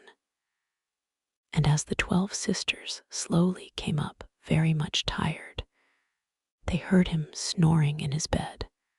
So they said, "Now all is quite safe." Then they undressed themselves, put away their fine clothes, pulled off their shoes, and went to bed. In the morning, the soldier said nothing about what had happened, but determined to see more of this strange adventure, and went again the 2nd and 3rd night, and everything happened just as before. The princesses danced each time till their shoes were worn to pieces, and then returned home. However, on the 3rd night, the soldier carried away one of the golden cups as a token of where he had been. As soon as the time came when he was to declare the secret, he was taken before the king with the 3 branches and the golden cup, and the 12 princesses stood listening behind the door to hear what he would say. And when the king asked him, "Where do my 12 daughters dance at night?" he answered, "With 12 princes in a castle underground." And then he told the king all that had happened, and showed him the 3 branches and the golden cup which he had brought with him. Then the king called for the princesses and asked them whether what the soldier said was true. And when they saw that they were discovered, and that it was of no use to deny what had happened, they confessed it all. And the king asked the soldier which of them he would choose for his wife, and he answered, "I am not very young, so I will have the eldest." And they were married that very day, and the soldier was chosen to be the king's heir. The Fisherman and His Wife. There was once a fisherman who lived with his wife in a pigsty close by the seaside. The fisherman used to go out all day long a-fishing, and one day, as he sat on the shore with his rod, looking at the sparkling waves and watching his line, all on a sudden his float was dragged away deep into the water, and in drawing it up, he pulled out a great fish. But the fish said, "Pray let me live. I am not a real fish. I am an enchanted prince. Put me in the water again, and let me go." "Oh, ho," said the man, "you need not make so many words about the matter. I will have nothing to do with a fish that can talk. So swim away, sir, as soon as you please." Then he put him back into the water, and the fish darted straight down to the bottom, and left a long streak of blood behind him on the wave. When the fisherman went home to his wife in the pigsty, he told her how he had caught a great fish, and how it had told him it was an enchanted prince, and how, on hearing it speak, he had let it go again. "Did not you ask it for anything?" said the wife. "We live very wretchedly here, in this nasty, dirty pigsty. Do go back and tell the fish we want a snug little cottage." The fisherman did not much like the business. However, he went to the seashore, and when he came back there, the water looked all yellow and green. And he stood at the water's edge and said, "O man of the sea, hearken to me. My wife Ilsebel will have her own will, and hath sent me to beg a boon of thee." Then the fish came swimming to him and said, "Well, what is her will? What does your wife want?" "Ah," said the fisherman, "she says that when I had caught you, I ought to have asked you for something before I let you go. She does not like living any longer in the pigsty, and wants a snug little cottage." "Go home, then," said the fish. "She is in the cottage already." So the man went home and saw his wife standing at the door of a nice, trim little cottage. Come in," said she. "Is not this much better than the filthy pigsty we had?" And there was a parlor, and a bedchamber, and a kitchen. And behind the cottage there was a little garden, planted with all sorts of flowers and fruits, and there was a courtyard behind, full of ducks and chickens. "Ah," said the fisherman, "how happily we shall live now." "We will try to do so, at least," said his wife. Everything went right for a week or two, and then Dame Ilsebel said, "Husband, there is not near room enough for us in this cottage. The courtyard and the garden are a great deal too small. I should like to have a large stone castle to live in.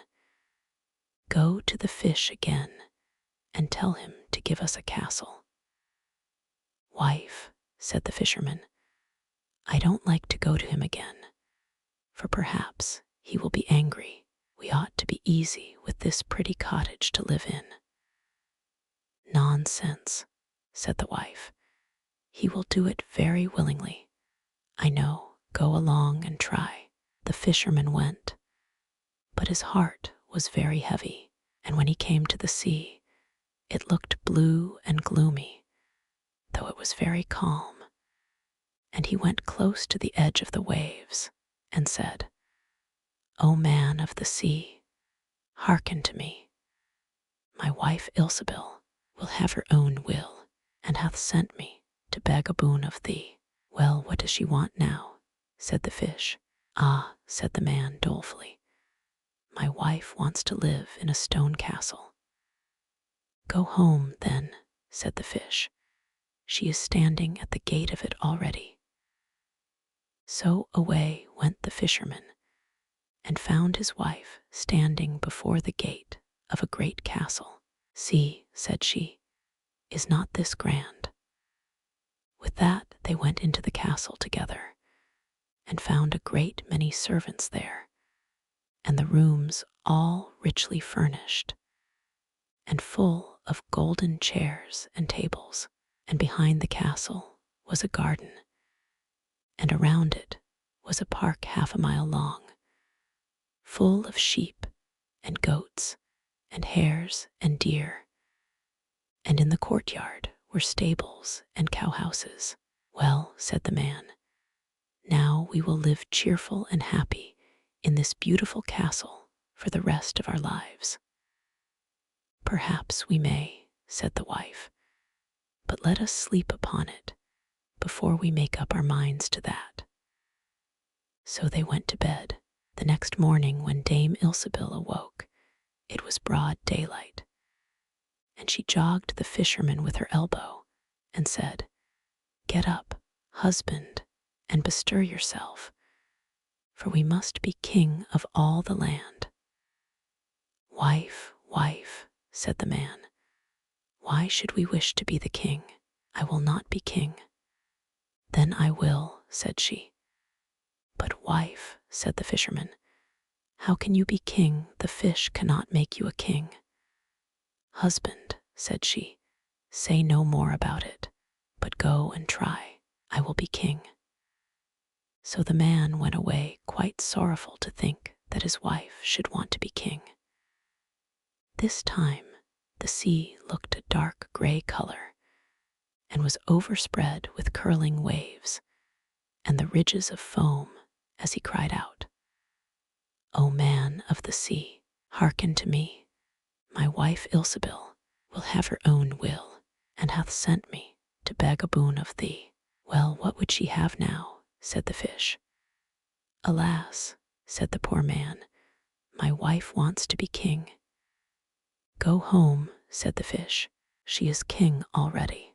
Then the fisherman went home, and as he came close to the palace, he saw a troop of soldiers and heard the sound of drums and trumpets. And when he went in, he saw his wife sitting on a throne of gold and diamonds, with a golden crown upon her head, and on each side of her stood 6 fair maidens, each a head taller than the other. "Well, wife," said the fisherman, "are you king?" "Yes," said she, "I am king." And when he had looked at her for a long time, he said, "Ah, wife, what a fine thing it is to be king. Now we shall never have anything more to wish for as long as we live." "I don't know how that may be," said she. "Never is a long time. I am king, it is true, but I begin to be tired of that, and I think I should like to be emperor." "Alas, wife, why should you wish to be emperor?" said the fisherman. "Husband," said she, "go to the fish. I say I will be emperor." "Ah, wife," replied the fisherman, "the fish cannot make an emperor, I am sure, and I should not like to ask him for such a thing." "I am king," said Ilsebil, "and you are my slave, so go at once." So the fisherman was forced to go, and he muttered as he went along, "This will come to no good. It is too much to ask. The fish will be tired at last, and then we shall be sorry for what we have done." He soon came to the seashore, and the water was quite black and muddy, and a mighty whirlwind blew over the waves and rolled them about. But he went as near as he could to the water's brink and said, "O man of the sea, hearken to me. My wife Ilsebil will have her own will, and hath sent me to beg a boon of thee." "What would she have now?" said the fish. "Ah," said the fisherman, "she wants to be emperor." "Go home," said the fish.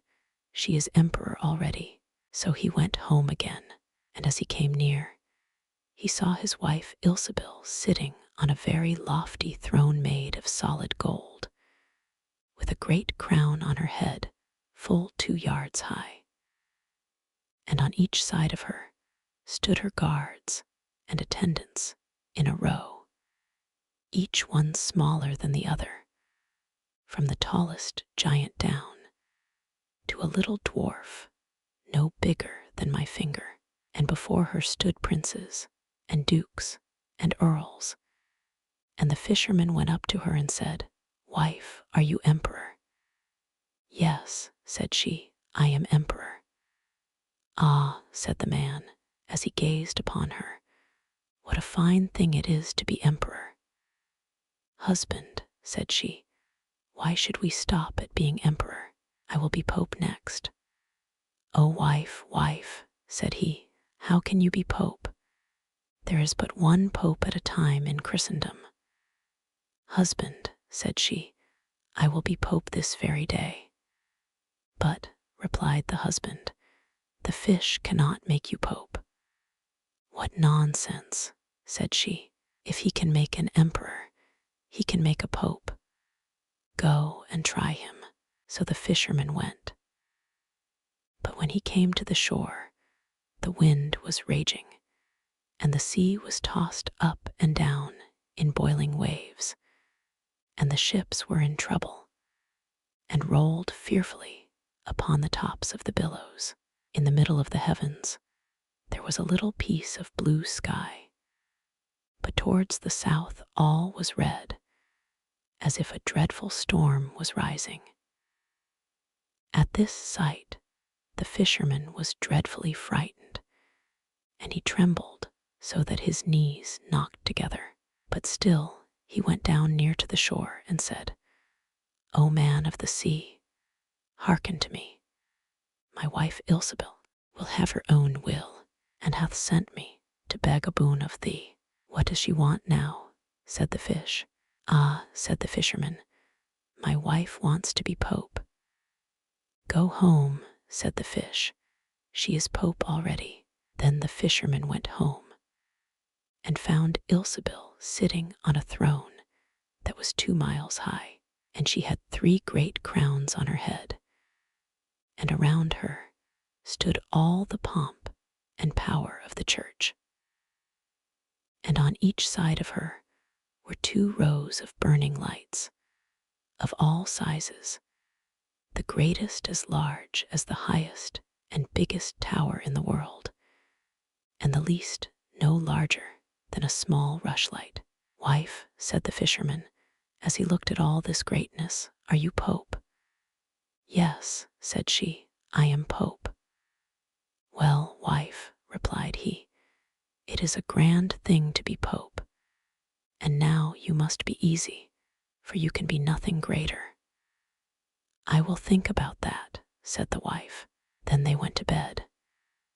But Dame Ilsebil could not sleep all night for thinking what she should be next. At last, as she was dropping asleep, morning broke, and the sun rose. "Ah," thought she, as she woke up and looked at it through the window, "after all I cannot prevent the sun rising." At this thought she was very angry, and wakened her husband, and said, "Husband, go to the fish, and tell him I must be lord of the sun and moon." The fisherman was half asleep, but the thought frightened him so much that he started and fell out of bed. "Alas, wife," said he, "cannot you be easy with being Pope?" "No," said she, "I am very uneasy as long as the sun and moon rise without my leave. Go to the fish at once." Then the man went shivering with fear, and as he was going down to the shore, a dreadful storm arose, so that the trees and the very rocks shook, and all the heavens became black with stormy clouds, and the lightnings played, and the thunders rolled, and you might have seen in the sea great black waves, swelling up like mountains, with crowns of white foam upon their heads. And the fisherman crept towards the sea, and cried out, as well as he could, "O man of the sea, hearken to me. My wife Ilsebil will have her own will, and hath sent me to beg a boon of thee." "What does she want now?" said the fish.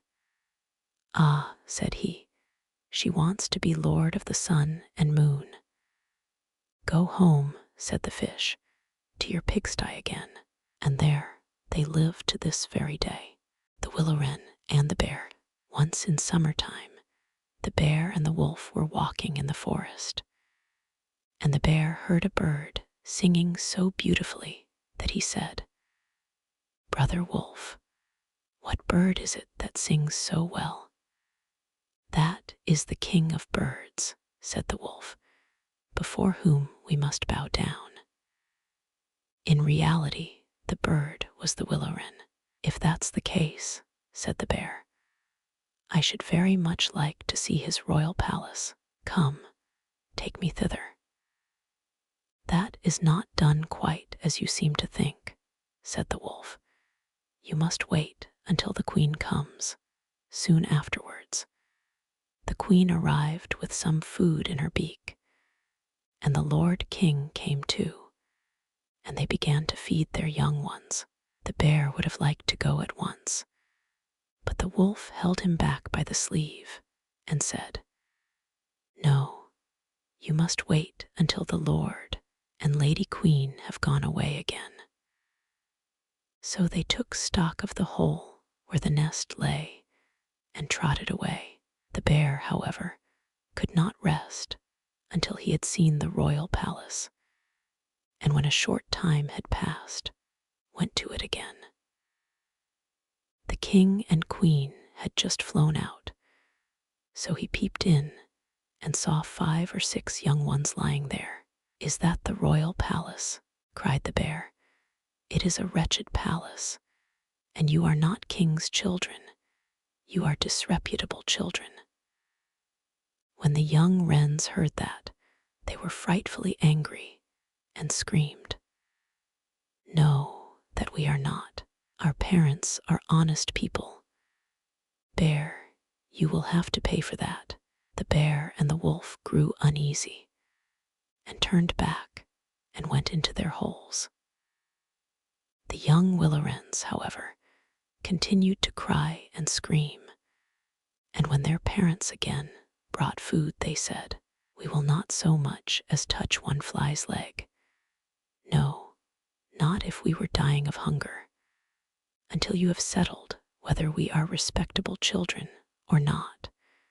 The bear has been here and has insulted us." Then the old king said, "Be easy, he shall be punished." And he at once flew with the queen to the bear's cave and called in, "Old growler, why have you insulted my children? You shall suffer for it. We will punish you by a bloody war."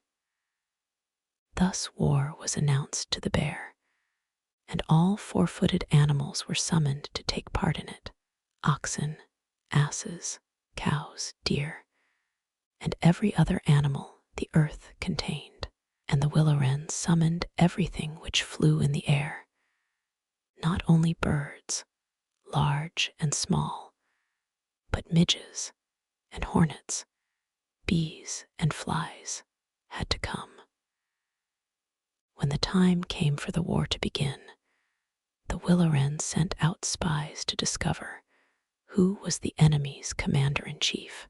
The gnat, who was the most crafty, flew into the forest where the enemy was assembled, and hid herself beneath a leaf of the tree where the password was to be announced. There stood the bear, and he called the fox before him and said, "Fox, you are the most cunning of all animals. You shall be general and lead us." "Good," said the fox, "but what signal shall we agree upon?" No one knew that, so the fox said, "I have a fine, long, bushy tail, which almost looks like a plume of red feathers. When I lift my tail up quite high, all is going well, and you must charge. But if I let it hang down, run away as fast as you can." When the gnat had heard that, she flew away again and revealed everything down to the minutest detail to the willow-wren. When day broke and the battle was to begin, all the 4-footed animals came running up with such a noise that the earth trembled. The willow-wren with his army also came flying through the air with such a humming and whirring and swarming that everyone was uneasy and afraid, and on both sides they advanced against each other. But the willow-wren sent down the hornet with orders to settle beneath the fox's tail and sting with all his might. When the fox felt the first sting, he started so that he one leg from pain, but he bore it and still kept his tail high in the air.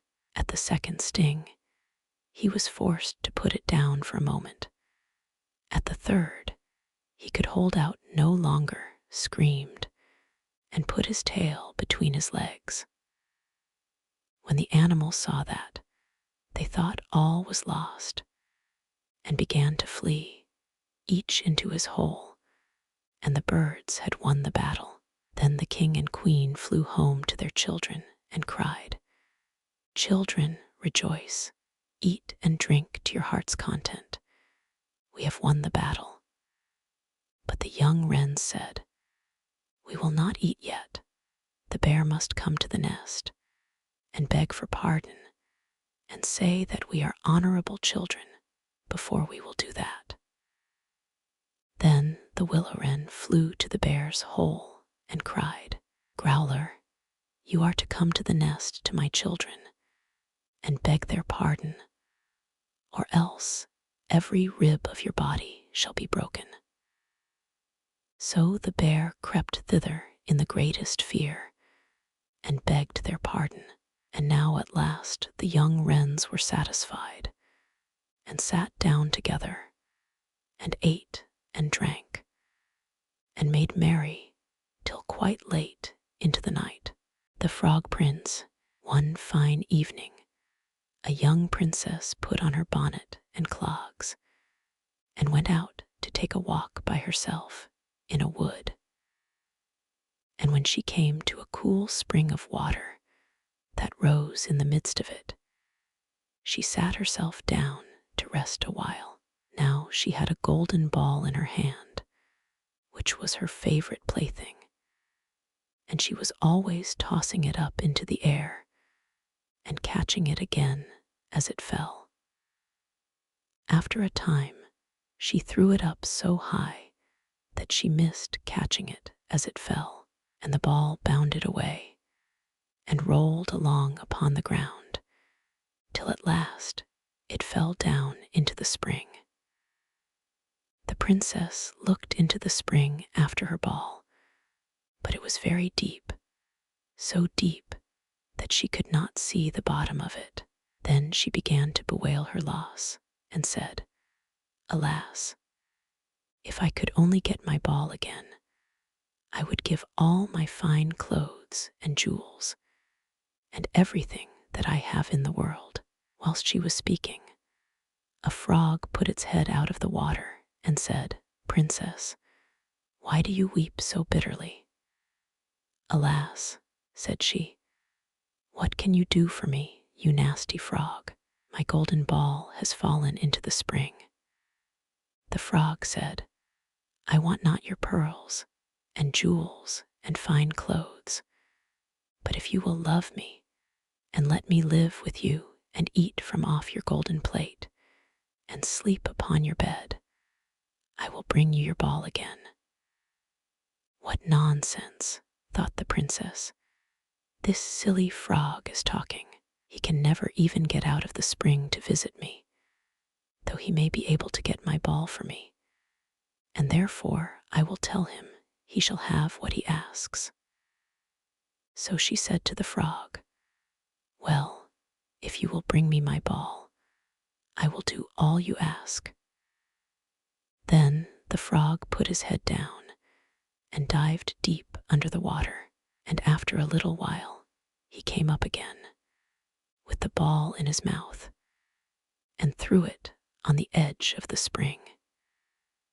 As soon as the young princess saw her ball, she ran to pick it up, and she was so overjoyed to have it in her hand again that she never thought of the frog, but ran home with it as fast as she could. The frog called after her, "Stay, princess, and take me with you as you said." But she did not stop to hear a word. The next day, just as the princess had sat down to dinner, she heard a strange noise, tap, tap, plash, plash, as if something was coming up the marble staircase. And soon afterwards, there was a gentle knock at the door, and a little voice cried out and said, "Open the door, my princess dear, open the door to thy true love here. And mind the words that thou and I said, by the fountain cool, in the greenwood shade." Then the princess ran to the door and opened it, and there she saw the frog, whom she had quite forgotten. At this sight, she was sadly frightened, and shutting the door as fast as she could came back to her seat.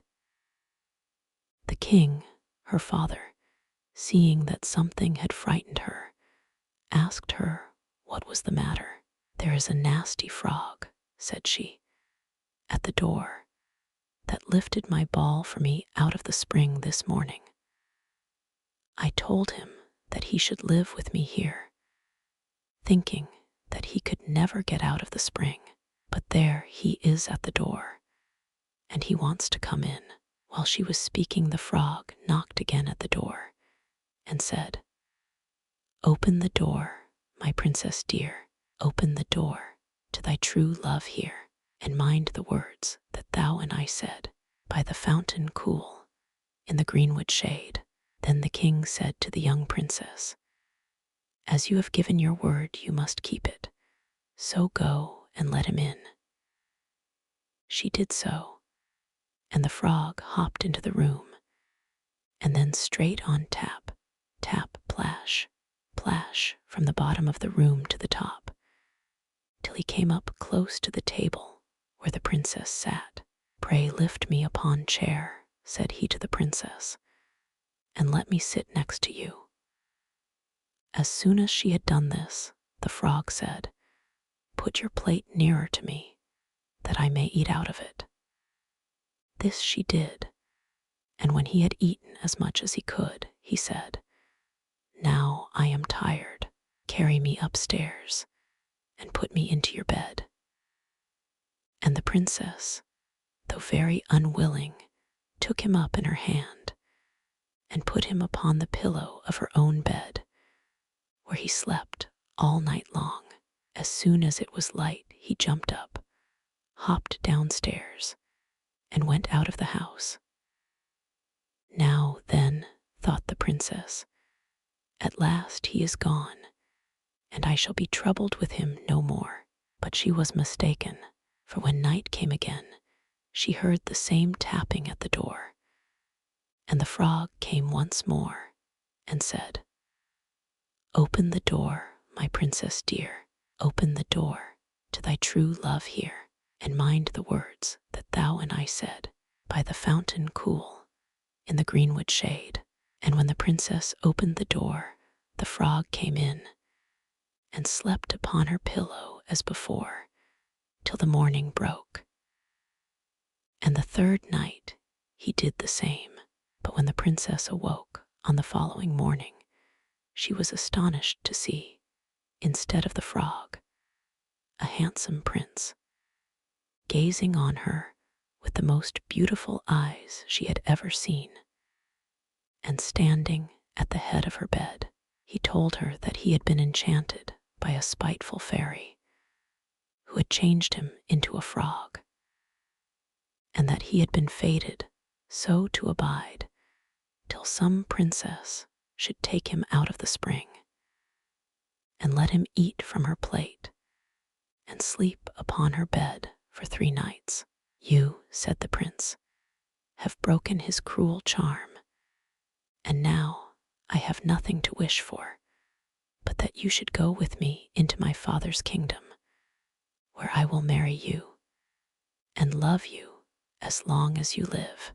The young princess, you may be sure, was not long in saying yes to all this, and as they spoke, a gay coach drove up, with 8 beautiful horses, decked with plumes of feathers, and a golden harness. And behind the coach rode the prince's servant, faithful Heinrich, who had bewailed the misfortunes of his dear master during his enchantment so long and so bitterly that his heart had well nigh burst.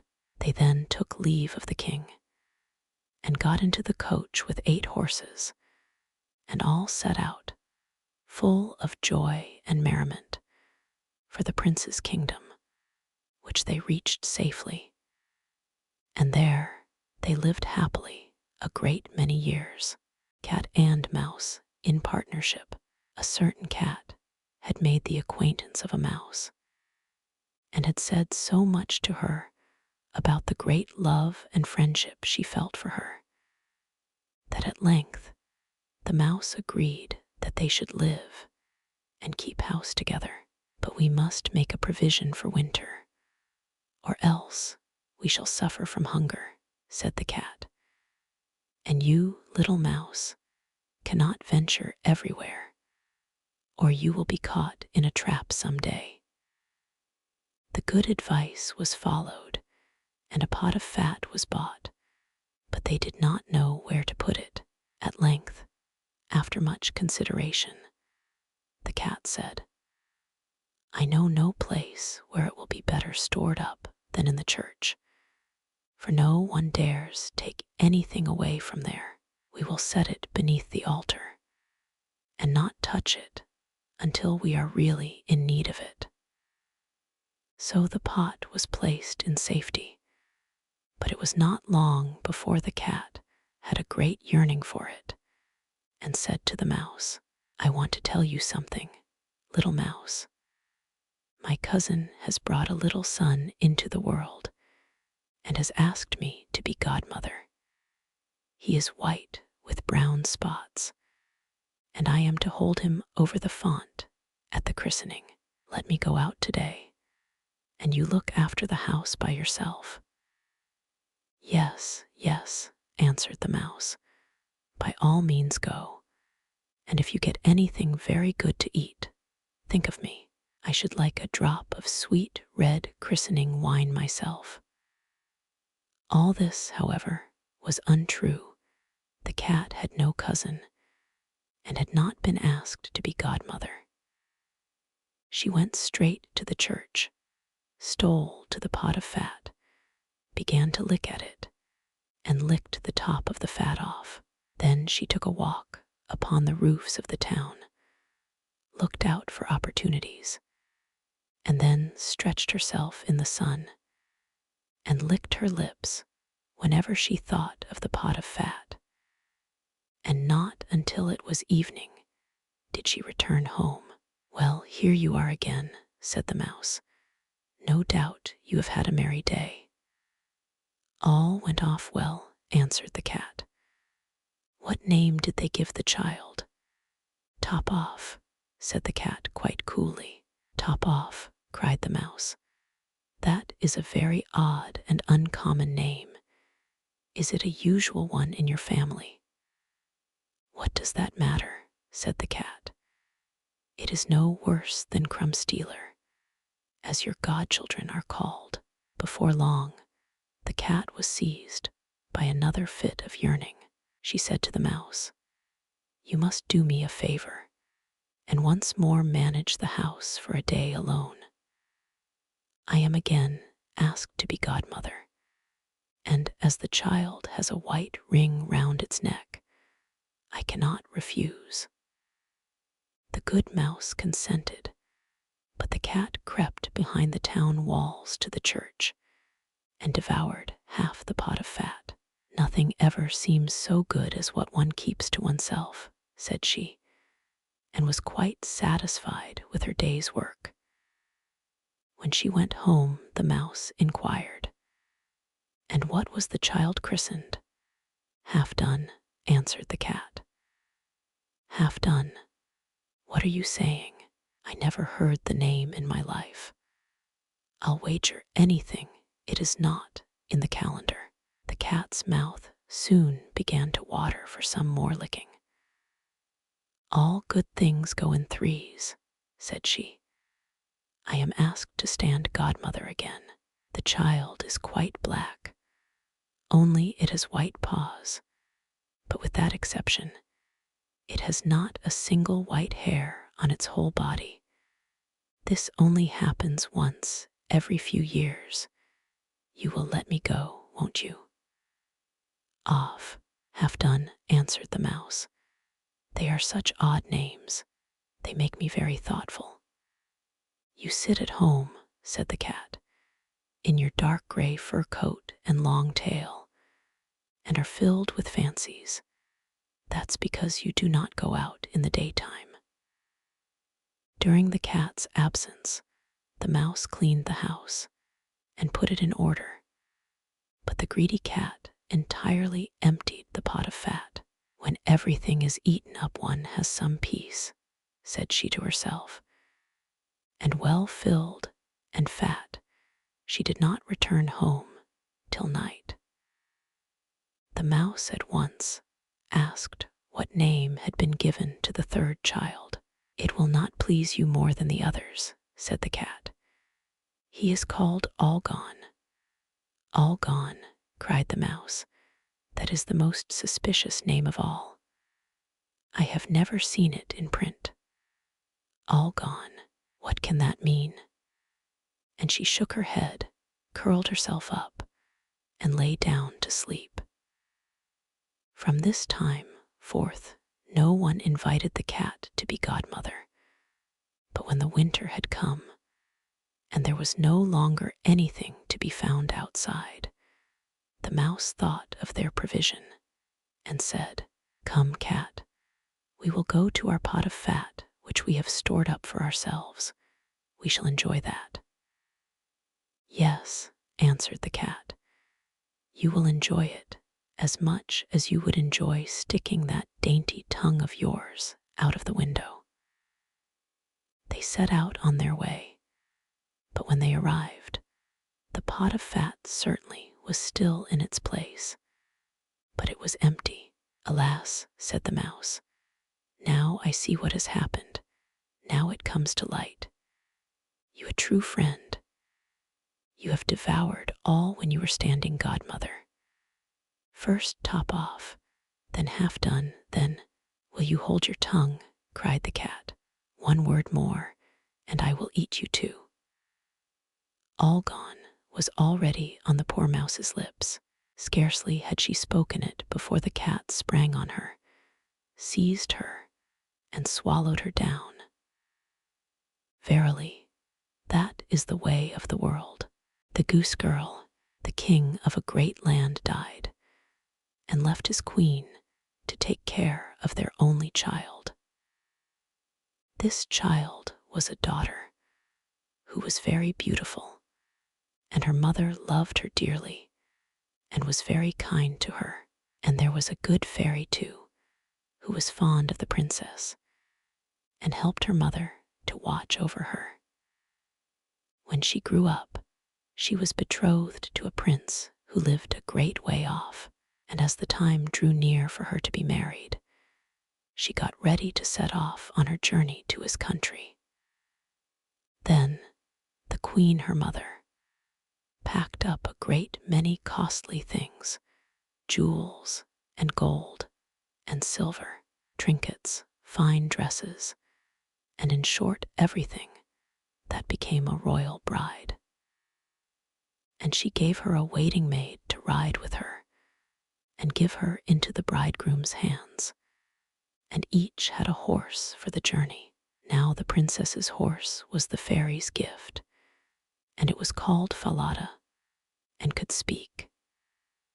When the time came for them to set out, the fairy went into her bed chamber and took a little knife and cut off a lock of her hair and gave it to the princess and said, "Take care of it, dear child, for it is a charm that may be of use to you on the road." Then they all took a sorrowful leave of the princess, and she put the lock of hair into her bosom, got upon her horse, and set off on her journey to her bridegroom's kingdom. One day, as they were riding along by a brook, the princess began to feel very thirsty, and she said to her maid, "Pray get down, and fetch me some water in my golden cup out of yonder brook, for I want to drink." "Nay," said the maid, "if you are thirsty, get off yourself, and stoop down by the water and drink. I shall not be your waiting maid any longer."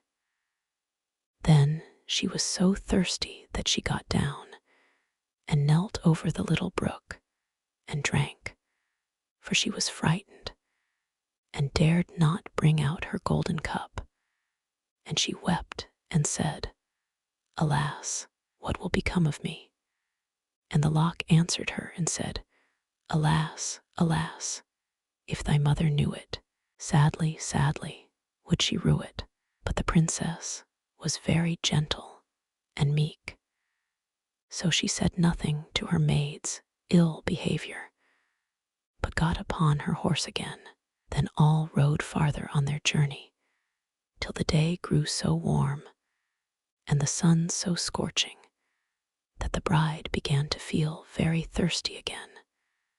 And at last, when they came to a river, she forgot her maid's rude speech and said, Pray get down, and fetch me some water to drink in my golden cup. But the maid answered her, and even spoke more haughtily than before, Drink if you will, but I shall not be your waiting maid. Then the princess was so thirsty that she got off her horse and lay down, and held her head over the running stream, and cried and said, What will become of me? And the lock of hair answered her again, Alas, alas, if thy mother knew it, sadly, sadly, would she rue it. And as she leaned down to drink, the lock of hair fell from her bosom and floated away with the water.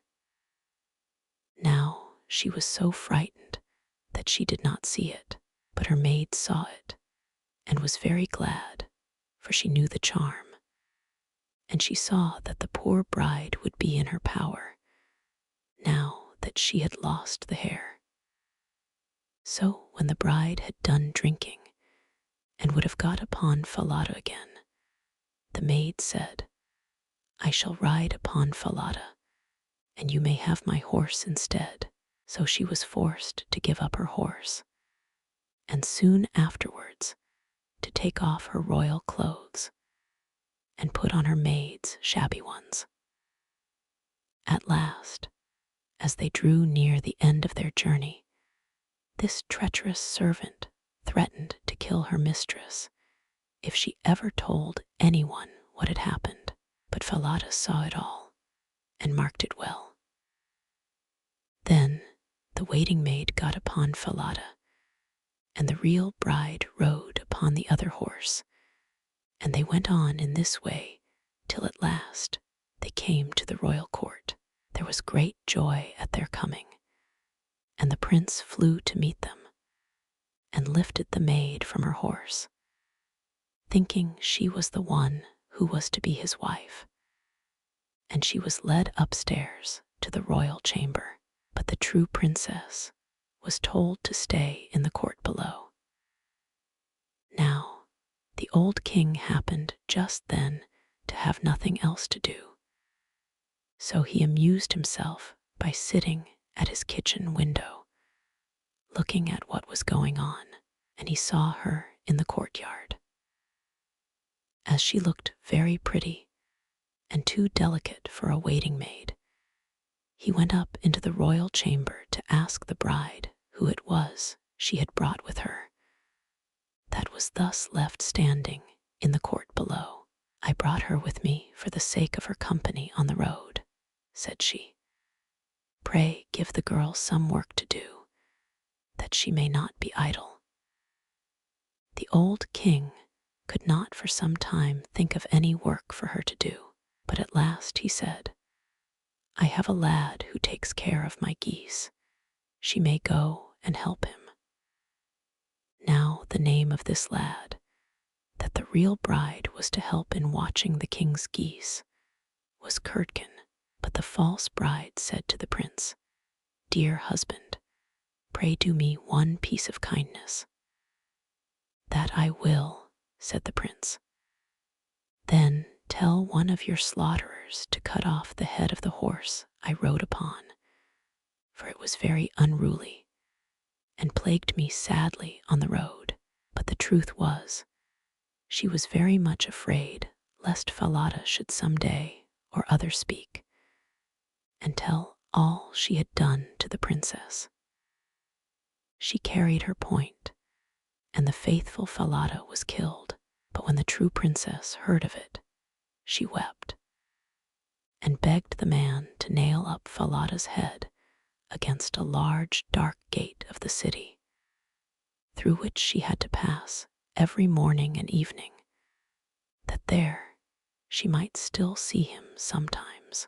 Then the slaughterer said he would do as she wished, and cut off the head, and nailed it up under the dark gate. Early the next morning, as she and Curdken went out through the gate, she said sorrowfully, "Falada, Falada, there thou hangest." And the head answered, "Bride, bride, there thou gangest. Alas, alas, if thy mother knew it, sadly, sadly, would she rue it." Then they went out of the city and drove the geese on, and when she came to the meadow, she sat down upon a bank there and let down her waving locks of hair, which were all of pure silver. And when Curdken saw it glitter in the sun, he ran up and would have pulled some of the locks out, but she cried, "Blow, breezes, blow, let Curdken's hat go. Blow, breezes, blow, let him after it go. O'er hills, dales, and rocks, away be it whirled, till the silvery locks are all combed and curled." Then there came a wind, so strong that it blew off Curdken's hat, and away it flew over the hills, and he was forced to turn and run after it, till, by the time he came back, she had done combing and curling her hair, and had put it up again safe. Then he was very angry and sulky, and would not speak to her at all, but they watched the geese until it grew dark in the evening, and then drove them homewards. The next morning, as they were going through the dark gate, the poor girl looked up at Falada's head and cried, "Falada, Falada, there thou hangest." And the head answered, "Bride, bride, there thou gangest. Alas, alas, if thy mother knew it, sadly, sadly, would she rue it."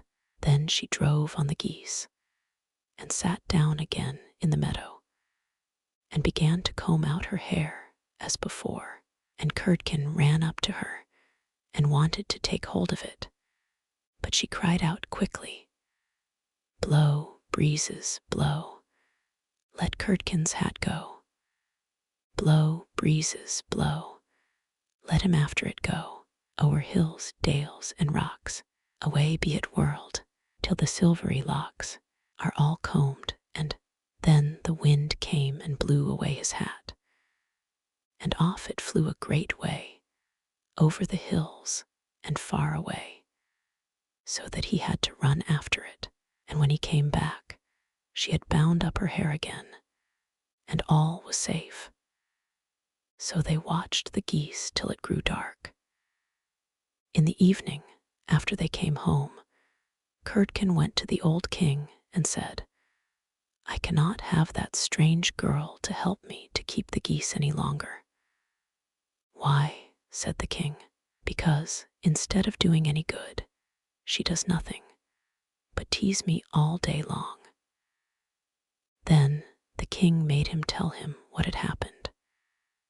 And Curdken said, "When we go in the morning through the dark gate with our flock of geese, she cries and talks with the head of a horse that hangs upon the wall, and says, 'Falada, Falada, there thou hangest.' And the head answers, 'Bride, bride, there thou gangest. Alas, alas, if thy mother knew it, sadly, sadly, would she rue it.'" And Curdken went on telling the king what had happened upon the meadow where the geese fed, how his hat was blown away, and how he was forced to run after it, and to leave his flock of geese to themselves. But the old king told the boy to go out again the next day, and when morning came, he placed himself behind the dark gate, and heard how she spoke to Falada, and how Falada answered. Then he went into the field, and hid himself in a bush by the meadow's side, and he soon saw with his own eyes how they drove the flock of geese, and how, after a little time, she let down her hair that glittered in the sun. And then he heard her say, "Blow, breezes, blow, let Curdken's hat go. Blow, breezes, blow, let him after it go. O'er hills, dales, and rocks, away be it whirled, till the silvery locks are all combed and curled."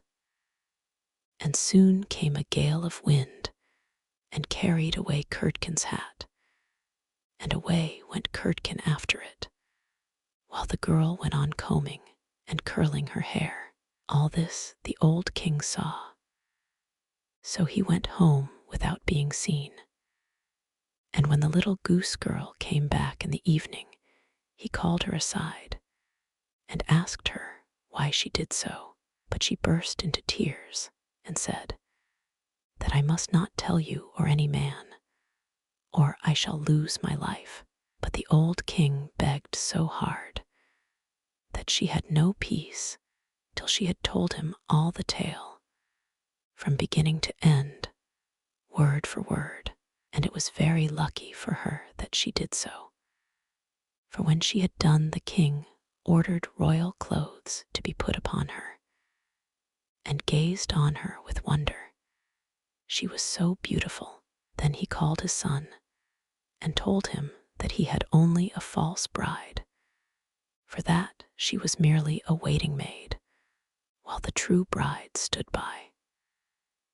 And the young king rejoiced when he saw her beauty, and heard how meek and patient she had been. And without saying anything to the false bride, the king ordered a great feast to be got ready for all his court. The bridegroom sat at the top, with the false princess on one side and the true one on the other. But nobody knew her again, for her beauty was quite dazzling to their eyes, and she did not seem at all like the little Goose-girl, now that she had her brilliant dress on. When they had eaten and drank, and were very merry, the old king said he would tell them a tale. So he began, and told all the story of the princess, as if it was one that he had once heard. And he asked the true waiting maid what she thought ought to be done to anyone who would behave thus. "Nothing better," said this false bride, "than that she should be thrown into a cask stuck round with sharp nails, and that 2 white horses should be put to it, and should drag it from street to street till she was dead." "Thou art she," said the old king, "and as thou hast judged thyself, so shall it be done to thee." And the young king was then married to his true wife, and they reigned over the kingdom in peace and happiness all their lives. And the good fairy came to see them, and restored the faithful Falada to life again. The adventures of Chanticleer and Partlet. 1. How they went to the mountains to eat nuts. "The nuts are quite ripe now," said Chanticleer to his wife Partlet. "Suppose we go together to the mountains, and eat as many as we can before the squirrel takes them all away." "With all my heart," said Partlet. "Let us go and make a holiday of it together." So they went to the mountains, and as it was a lovely day, they stayed there till the evening. Now, whether it was that they had eaten so many nuts that they could not walk, or whether they were lazy and would not, I do not know. However, they took it into their heads that it did not become them to go home on foot. So Chanticleer began to build a little carriage of nutshells, and when it was finished, Partlet jumped into it and sat down, and bid Chanticleer harness himself to it and draw her home. "That's a good joke," said Chanticleer. "No, that will never do. I had rather by half walk home. I'll sit on the box and be coachman if you like, but I'll not draw." While this was passing, a duck came quacking up and cried out, "You thieving vagabonds, what business have you in my grounds? I'll give it you well for your insolence." And upon that she fell upon Chanticleer most lustily. But Chanticleer was no coward, and returned the duck's blows with his sharp spurs so fiercely that she soon began to cry out for mercy, which was only granted her upon condition that she would draw the carriage home for them. This she agreed to do, and Chanticleer got upon the box and drove, crying, "Now, duck, get on as fast as you can." And away they went at a pretty good pace. After they had traveled along a little way, they met a needle and a pin walking together along the road. And the needle cried out, "Stop, stop," and said it was so dark that they could hardly find their way, and such dirty walking they could not get on at all. He told them that he and his friend, the pin, had been at a public house a few miles off, and had sat drinking till they had forgotten how late it was. He begged, therefore, that the travelers would be so kind as to give them a lift in their carriage.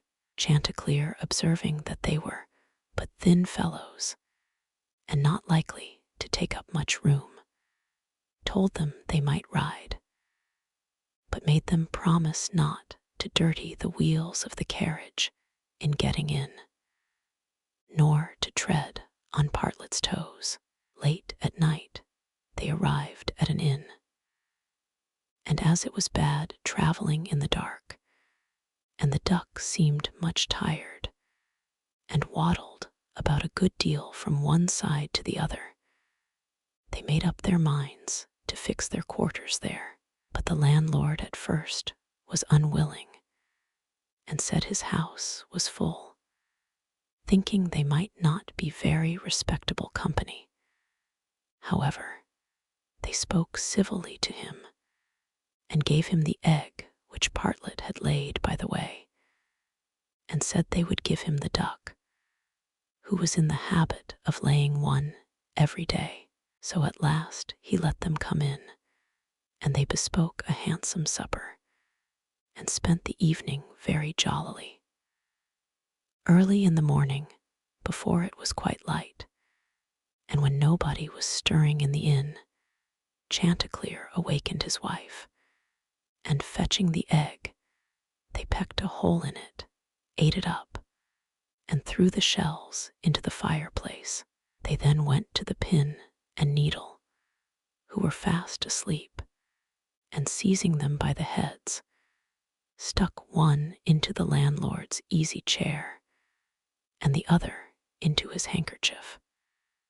And having done this, they crept away as softly as possible. However, the duck, who slept in the open air in the yard, heard them coming, and jumping into the brook which ran close by the inn, soon swam out of their reach.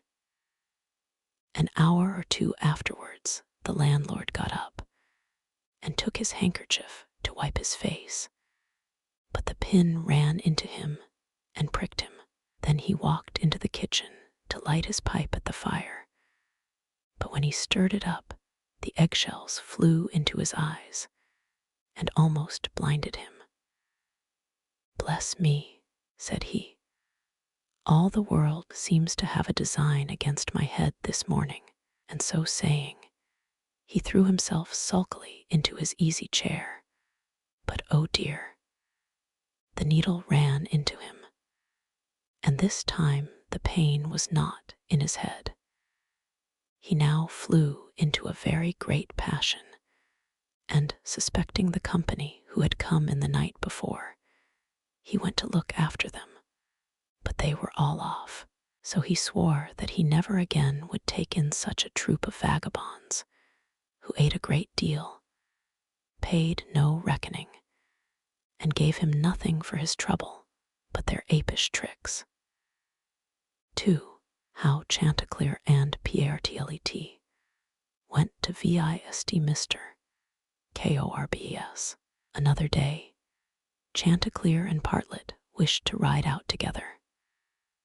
So Chanticleer built a handsome carriage with 4 red wheels and harnessed 6 mice to it, and then he and Partlet got into the carriage, and away they drove. Soon afterwards, a cat met them and said, "Where are you going?" And Chanticleer replied, "All on our way, a visit to pay to Mr. Korbes, the fox, today." Then the cat said, "Take me with you," Chanticleer said, "with all my heart. Get up behind, and be sure you do not fall off. Take care of this handsome coach of mine, nor dirty my pretty red wheels so fine. Now, mice, be ready, and wheels, run steady, for we are going a visit to pay to Mr. Korbes, the fox, today." Soon after came up a millstone, an egg, a duck, and a pin, and Chanticleer gave them all leave to get into the carriage and go with them. When they arrived at Mr. Korbes's house, he was not at home, so the mice drew the carriage into the coach house. Chanticleer and Partlet flew upon a beam.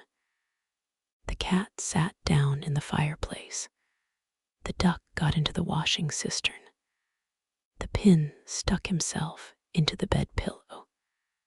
The millstone laid himself over the house door, and the egg rolled himself up in the towel. When Mr. Korbes came home, he went to the fireplace to make a fire, but the cat threw all the ashes in his eyes, so he ran to the kitchen to wash himself. But there, the duck splashed all the water in his face, and when he tried to wipe himself, the egg broke to pieces in the towel all over his face and eyes. Then he was very angry and went without his supper to bed. But when he laid his head on the pillow, the pin ran into his cheek. At this he became quite furious, and jumping up, would have run out of the house. But when he came to the door, the millstone fell down on his head and killed him on the spot. 3. How Partlet died and was buried, and how Chanticleer died of grief. Another day Chanticleer and Partlet agreed to go again to the mountains to eat nuts, and it was settled that all the nuts which they found should be shared equally between them. Now Partlet found a very large nut, but she said nothing about it to Chanticleer, and kept it all to herself. However, it was so big that she could not swallow it, and it stuck in her throat. Then she was in a great fright, and cried out to Chanticleer, "Pray run as fast as you can, and fetch me some water, or I shall be choked." Chanticleer ran as fast as he could to the river, and said, "River, give me some water, for Partlet lies in the mountain, and will be choked by a great nut." The river said, "Run first to the bride, and ask her for a silken cord to draw up the water."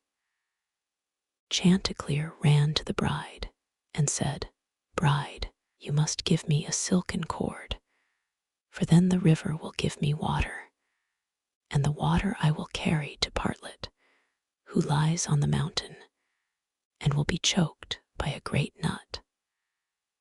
But the bride said, "Run first, and bring me my garland that is hanging on a willow in the garden." Then Chanticleer ran to the garden, and took the garland from the bough where it hung, and brought it to the bride. And then the bride gave him the silken cord, and he took the silken cord to the river, and the river gave him water, and he carried the water to Partlet. But in the meantime, she was choked by the great nut, and lay quite dead, and never moved any more. Then Chanticleer was very sorry, and cried bitterly, and all the beasts came and wept with him over poor Partlet. And 6 mice built a little hearse to carry her to her grave, and when it was ready they harnessed themselves before it, and Chanticleer drove them. On the way they met the fox. "Where are you going, Chanticleer?" said he. "To bury my Partlet," said the other. "May I go with you?" said the fox. "Yes, but you must get up behind, or my horses will not be able to draw you." Then the fox got up behind, and presently the wolf, the bear, the goat, and all the beasts of the wood came and climbed upon the hearse. So on they went till they came to a rapid stream. "How shall we get over?" said Chanticleer. Then said a straw, "I will lay myself across, and you may pass over upon me." But as the mice were going over, the straw slipped away and fell into the water, and the 6 mice all fell in and were drowned. What was to be done? Then a large log of wood came and said, "I am big enough. I will lay myself across the stream, and you shall pass over upon me." So he laid himself down, but they managed so clumsily that the log of wood fell in and was carried away by the stream. Then a stone, who saw what had happened, came up and kindly offered to help poor Chanticleer by laying himself across the stream, and this time he got safely to the other side with the hearse, and managed to get Partlet out of it. But the fox and the other mourners, who were sitting behind, were too heavy, and fell back into the water, and were all carried away by the stream and drowned.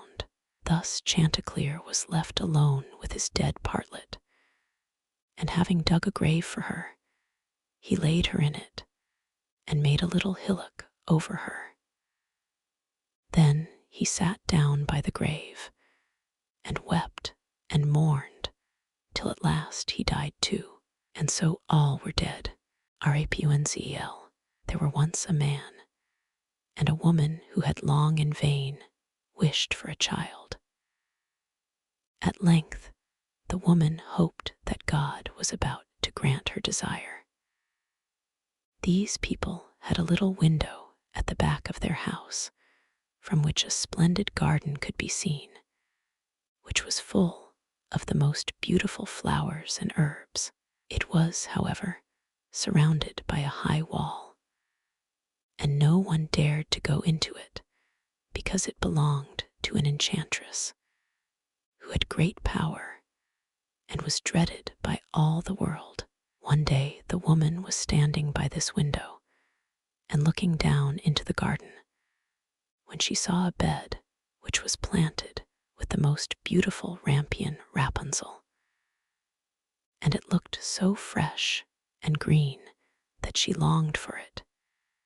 She quite pined away and began to look pale and miserable. Then her husband was alarmed and asked, "What ails you, dear wife?" "Ah," she replied, "if I can't eat some of the rampion, which is in the garden behind our house, I shall die."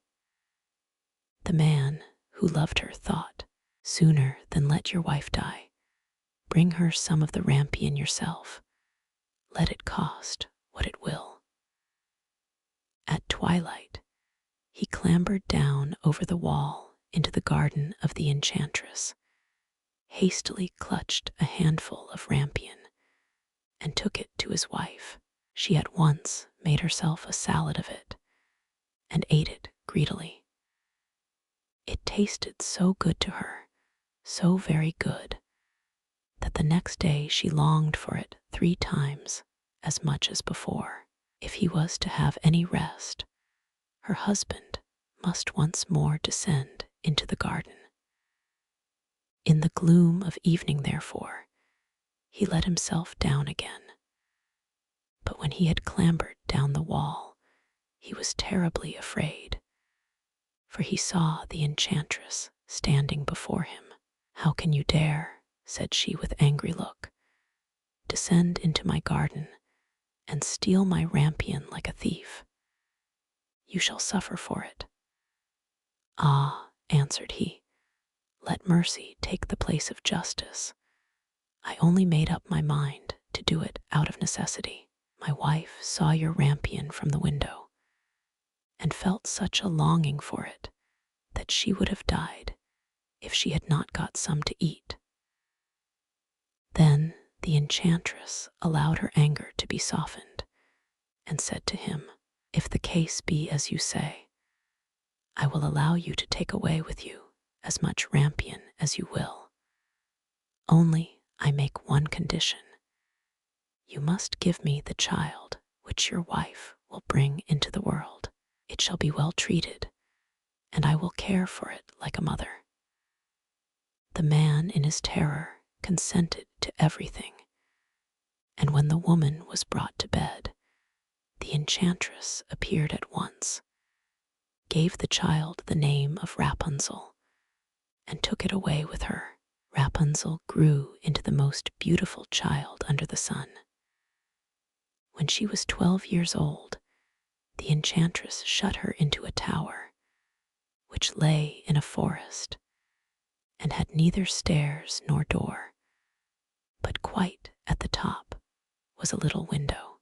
When the enchantress wanted to go in, she placed herself beneath it and cried, "Rapunzel, Rapunzel, let down your hair to me." Rapunzel had magnificent long hair, fine as spun gold, and when she heard the voice of the enchantress, she unfastened her braided tresses, wound them round one of the hooks of the window above, and then the hair fell 20 ells down, and the enchantress climbed up by it.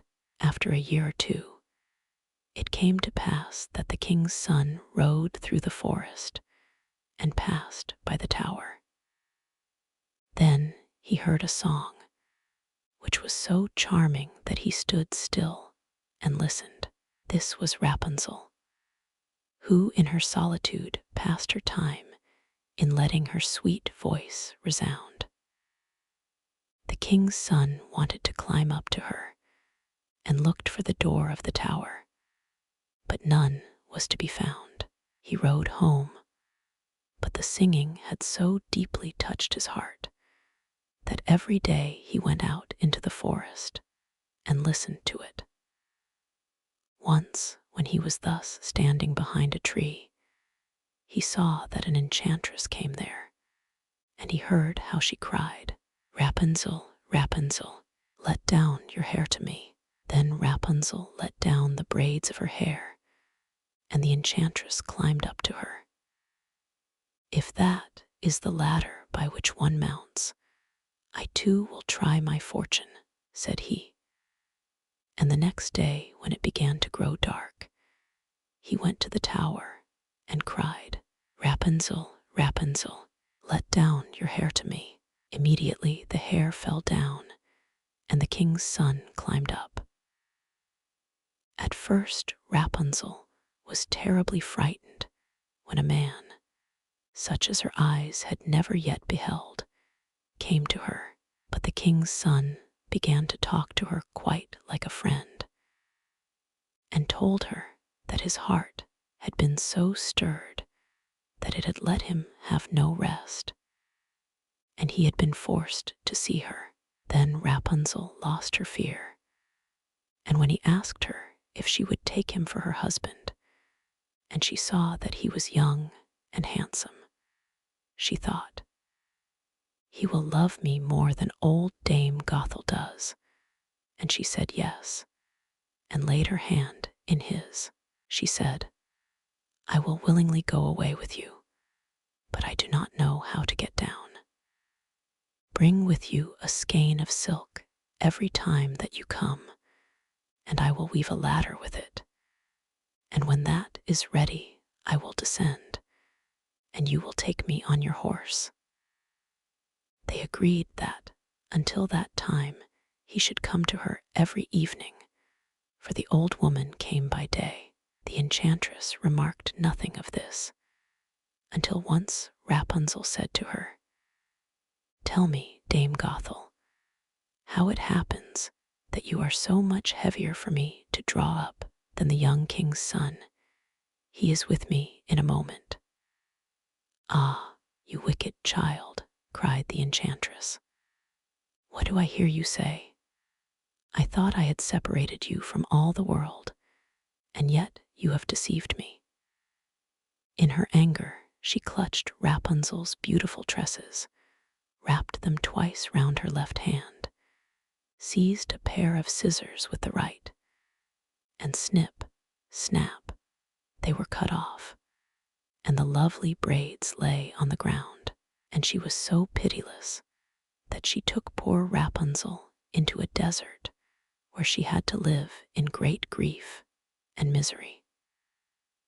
On the same day that she cast out Rapunzel, however, the enchantress fastened the braids of hair, which she had cut off, to the hook of the window. And when the king's son came and cried, "Rapunzel, Rapunzel, let down your hair to me," she let the hair down. The king's son ascended, but instead of finding his dearest Rapunzel, he found the enchantress, who gazed at him with wicked and venomous looks. "Aha," she cried mockingly, "you would fetch your dearest, but the beautiful bird sits no longer singing in the nest. The cat has got it, and will scratch out your eyes as well. Rapunzel is lost to you. You will never see her again." The king's son was beside himself with pain, and in his despair, he leapt down from the tower. He escaped with his life, but the thorns into which he fell pierced his eyes. Then he wandered quite blind about the forest, ate nothing but roots and berries, and did not but lament and weep over the loss of his dearest wife.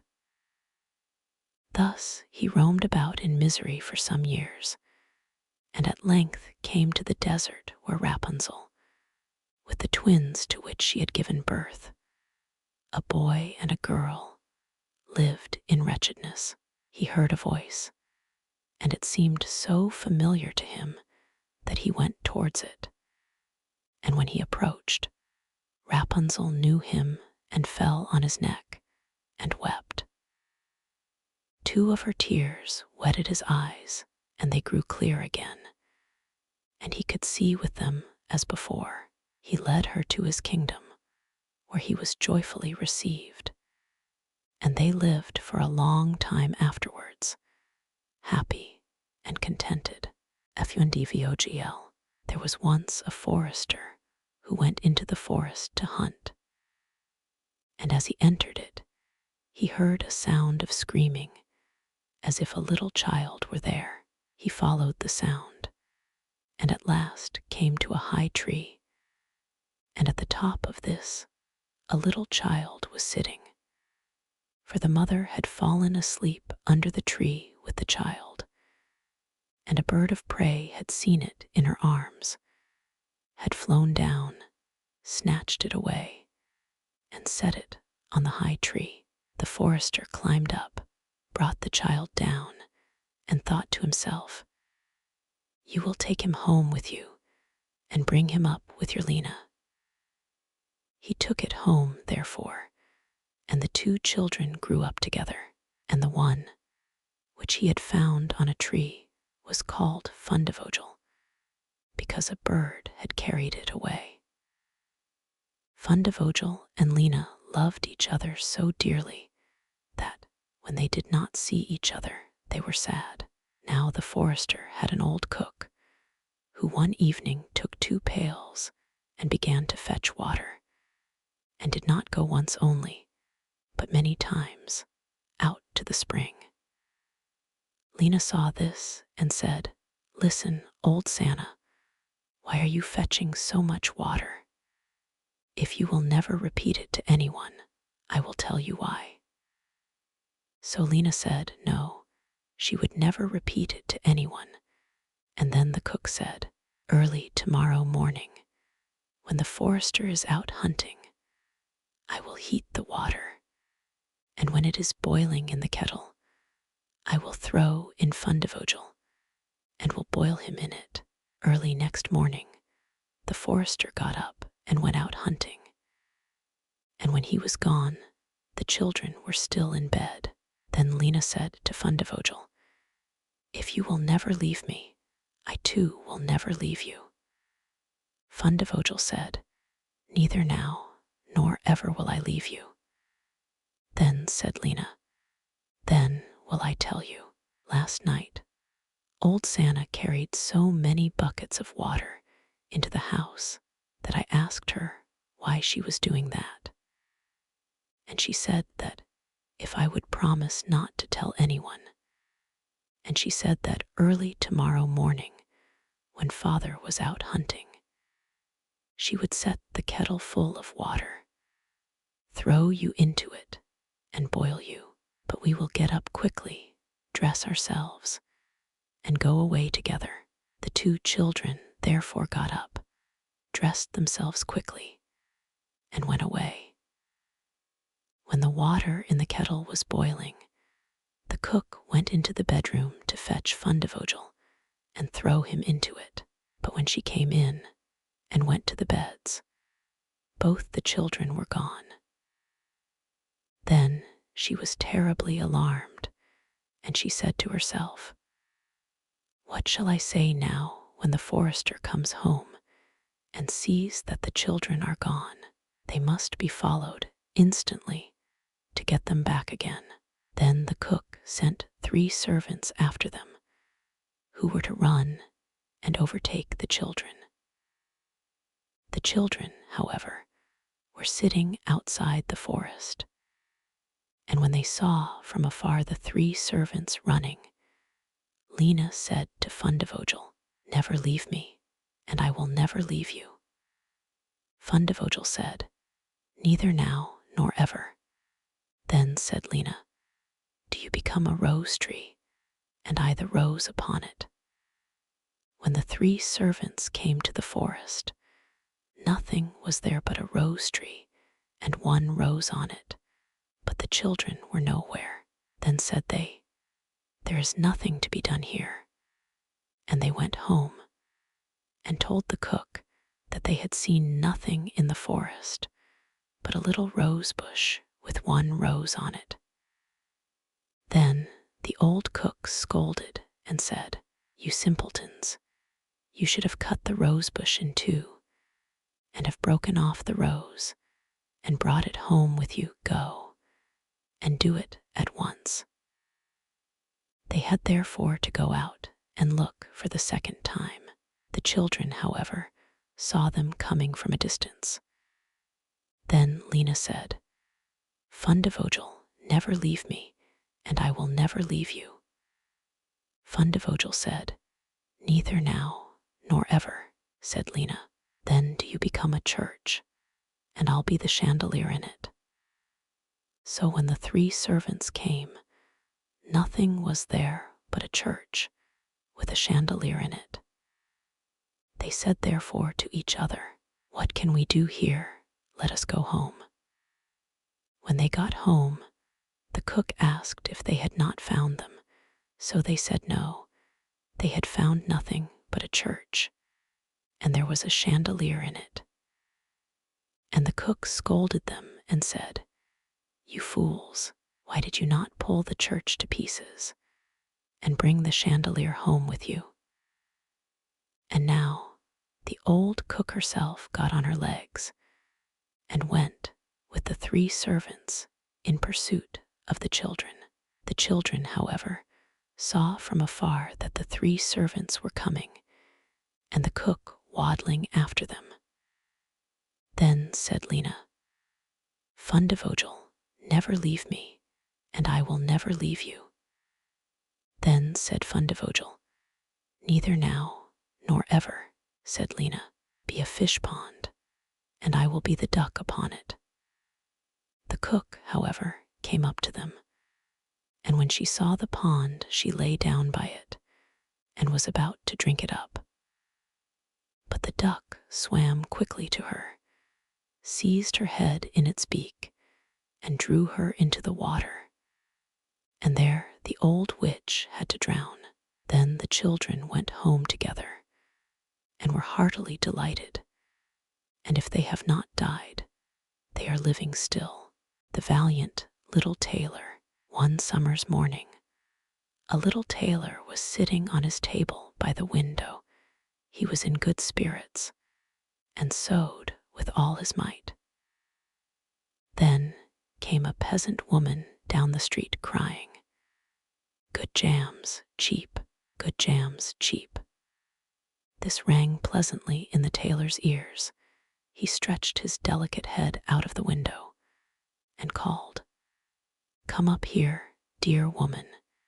Here you will get rid of your goods."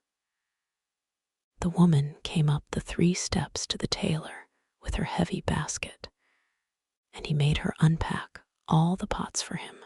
He inspected each one, lifted it up, put his nose to it, and at length said, "The jam seems to me to be good, so weigh me out 4 ounces, dear woman. And if it is 1/4 of a pound, that is of no consequence." The woman, who had hoped to find a good sale, gave him what he desired, but went away quite angry and grumbling. "Now this jam shall be blessed by God," cried the little tailor, "and give me health and strength." So he brought the bread out of the cupboard, cut himself a piece right across the loaf, and spread the jam over it. "This won't taste bitter," said he, "but I will just finish the jacket before I take a bite." He laid the bread near him, sewed on, and in his joy made bigger and bigger stitches. In the meantime, the smell of the sweet jam rose to where the flies were sitting in great numbers, and they were attracted and descended on it in hosts.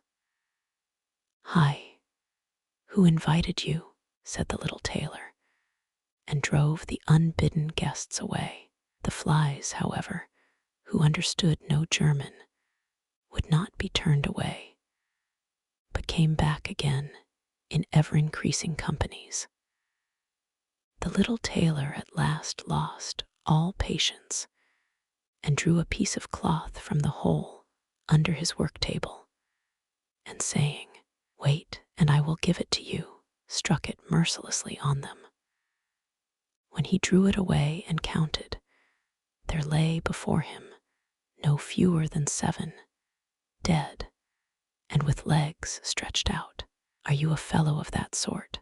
said he, and could not help admiring his own bravery. "The whole town shall know of this." And the little tailor hastened to cut himself a girdle, stitched it, and embroidered on it in large letters, 7 at one stroke. "What, the town?" he continued. "The whole world shall hear of it." And his heart wagged with joy like a lamb's tail. The tailor put on the girdle and resolved to go forth into the world, because he thought his workshop was too small for his valor. Before he went away, he sought about in the house to see if there was anything which he could take with him. However, he found nothing but an old cheese, and that he put in his pocket. In front of the door, he observed a bird which had caught itself in the thicket. It had to go into his pocket with the cheese. Now he took to the road boldly, and as he was light and nimble, he felt no fatigue. The road led him up a mountain, and when he had reached the highest point of it, there sat a powerful giant looking peacefully about him. The little tailor went bravely up, spoke to him, and said, "Good day, comrade. So you are sitting there overlooking the widespread world. I am just on my way thither and want to try my luck. Have you any inclination to go with me?"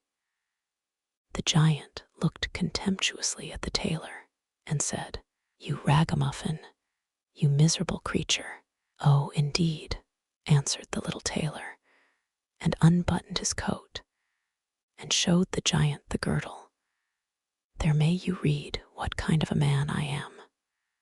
The giant read 7 at one stroke, and thought that they had been men whom the tailor had killed, and began to feel a little respect for the tiny fellow. Nevertheless, he wished to try him first, and took a stone in his hand and squeezed it together so that water dropped out of it. "Do that likewise," said the giant, "if you have strength."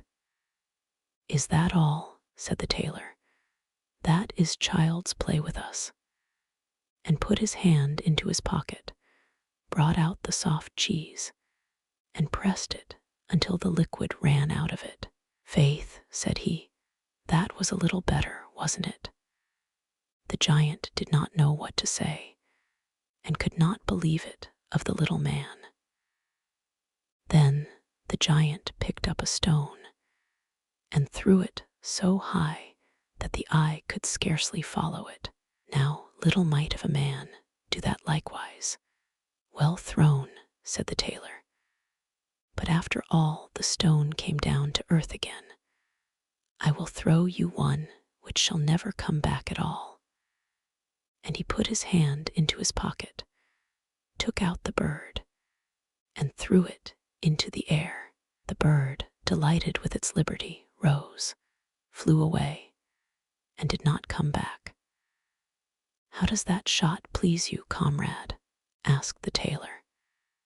"You can certainly throw," said the giant. "But now we will see if you are able to carry anything properly." He took the little tailor to a mighty oak tree which lay there felled on the ground, and said, "If you are strong enough, help me to carry the tree out of the forest." "Readily," answered the little man. "Take you the trunk on your shoulders, and I will raise up the branches and twigs. After all, they are the heaviest." The giant took the trunk on his shoulder, but the tailor seated himself on a branch, and the giant, who could not look round, had to carry away the whole tree, and the little tailor into the bargain. He behind was quite merry and happy, and whistled the song. 3 tailors rode forth from the gate, as if carrying the tree were child's play. The giant, after he had dragged the heavy burden part of the way, could go no further, and cried, "Hark you, I shall have to let the tree fall." The tailor sprang nimbly down, seized the tree with both arms as if he had been carrying it, and said to the giant, "You are such a great fellow, and yet cannot even carry the tree." They went on together, and as they passed a cherry tree, the giant laid hold of the top of the tree where the ripest fruit was hanging, bent it down, gave it into the tailor's hand, and bade him eat. But the little tailor was much too weak to hold the tree, and when the giant let it go, it sprang back again, and the tailor was tossed into the air with it. When he had fallen down again without injury, the giant said, "What is this? Have you not strength enough to hold the weak twig?" "There is no lack of strength," answered the little tailor. "Do you think that could be anything to a man who has struck down 7 at one blow? I leapt over the tree because the huntsmen are shooting down there in the thicket. Jump as I did, if you can do it." The giant made the attempt, but he could not get over the tree and remained hanging in the branches, so that in this also the tailor kept the upper hand. The giant said, "If you are such a valiant fellow, come with me into our cavern and spend the night with us." The little tailor was willing and followed him. When they went into the cave, other giants were sitting there by the fire, and each of them had a roasted sheep in his hand and was eating it. The little tailor looked round and thought, "It is much more spacious here than in my workshop." The giant showed him a bed and said he was to lie down in it and sleep. The bed, however, was too big for the little tailor. He did not lie down in it, but crept into a corner. When it was midnight, and the giant thought that the little tailor was lying in a sound sleep, he got up, took a great iron bar, cut through the bed with one blow, and thought he had finished off the grasshopper for good. With the earliest dawn, the giants went into the forest, and had quite forgotten the little tailor, when all at once he walked up to them quite merrily and boldly. The giants were terrified. They were afraid that he would strike them all dead, and ran away in a great hurry. The little tailor went onwards, always following his own pointed nose. After he had walked for a long time, he came to the courtyard of a royal palace, and as he felt weary, he lay down on the grass and fell asleep. Whilst he lay there, the people came and inspected him on all sides, and read on his girdle, 7 at one stroke. "Ah," said they, "what does the great warrior want here in the midst of peace? He must be a mighty lord." They went and announced him to the king, and gave it as their opinion that if war should break out, this would be a weighty and useful man who ought on no account to be allowed to depart. The counsel pleased the king, and he sent one of his courtiers to the little tailor to offer him military service when he awoke. The ambassador remained standing by the sleeper, waited until he stretched his limbs and opened his eyes, and then conveyed to him this proposal. "For this very reason have I come here," the tailor replied. "I am ready to enter the king's service." He was therefore honorably received, and a special dwelling was assigned him. The soldiers, however, were set against the little tailor, and wished him 1,000 miles away. "What is to be the end of this?" they said among themselves. "If we quarrel with him, and he strikes about him, 7 of us will fall at every blow, not one of us can stand against him." They came therefore to a decision, betook themselves in a body to the king, and begged for their dismissal. "We are not prepared," said they, "to stay with a man who kills 7 at one stroke." The king was sorry that for the sake of one he should lose all his faithful servants, wished that he had never set eyes on the tailor, and would willingly have been rid of him again, but he did not venture to give him his dismissal, for he dreaded lest he should strike him and all his people dead, and place himself on the royal throne. He thought about it for a long time, and at last found good counsel. he sent to the little tailor, and caused him to be informed that as he was a great warrior, he had one request to make to him. In a forest of his country lived 2 giants, who caused great mischief with their robbing, murdering, ravaging, and burning, and no one could approach them without putting himself in danger of death. If the tailor conquered and killed these 2 giants, he would give him his only daughter to wife, and half of his kingdom as a dowry. Likewise, 100 horsemen should go with him to assist him. That would indeed be a fine thing for a man like me, thought the little tailor. One is not offered a beautiful princess and half a kingdom every day of one's life. Oh, yes, he replied. I will soon subdue the giants, and do not require the help of the 100 horsemen to do it. He who can hit 7 with one blow has no need to be afraid of 2. The little tailor went forth, and the 100 horsemen followed him. When he came to the outskirts of the forest, he said to his followers, "Just stay waiting here.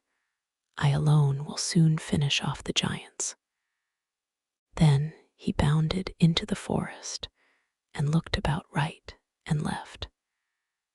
After a while, he perceived both giants. They lay sleeping under a tree and snored so that the branches waved up and down. The little tailor, not idle, gathered 2 pockets full of stones, and with these climbed up the tree. When he was halfway up, he slipped down by a branch until he sat just above the sleepers, and then let one stone after another fall on the breast of one of the giants. For a long time the giant felt nothing, but at last he awoke, pushed his comrade, and said, "Why are you knocking me?" "You must be dreaming," said the other. "I am not knocking you." They laid themselves down to sleep again, and then the tailor threw a stone down on the second. "What is the meaning of this?" cried the other. "Why are you pelting me?" "I am not pelting you," answered the first, growling.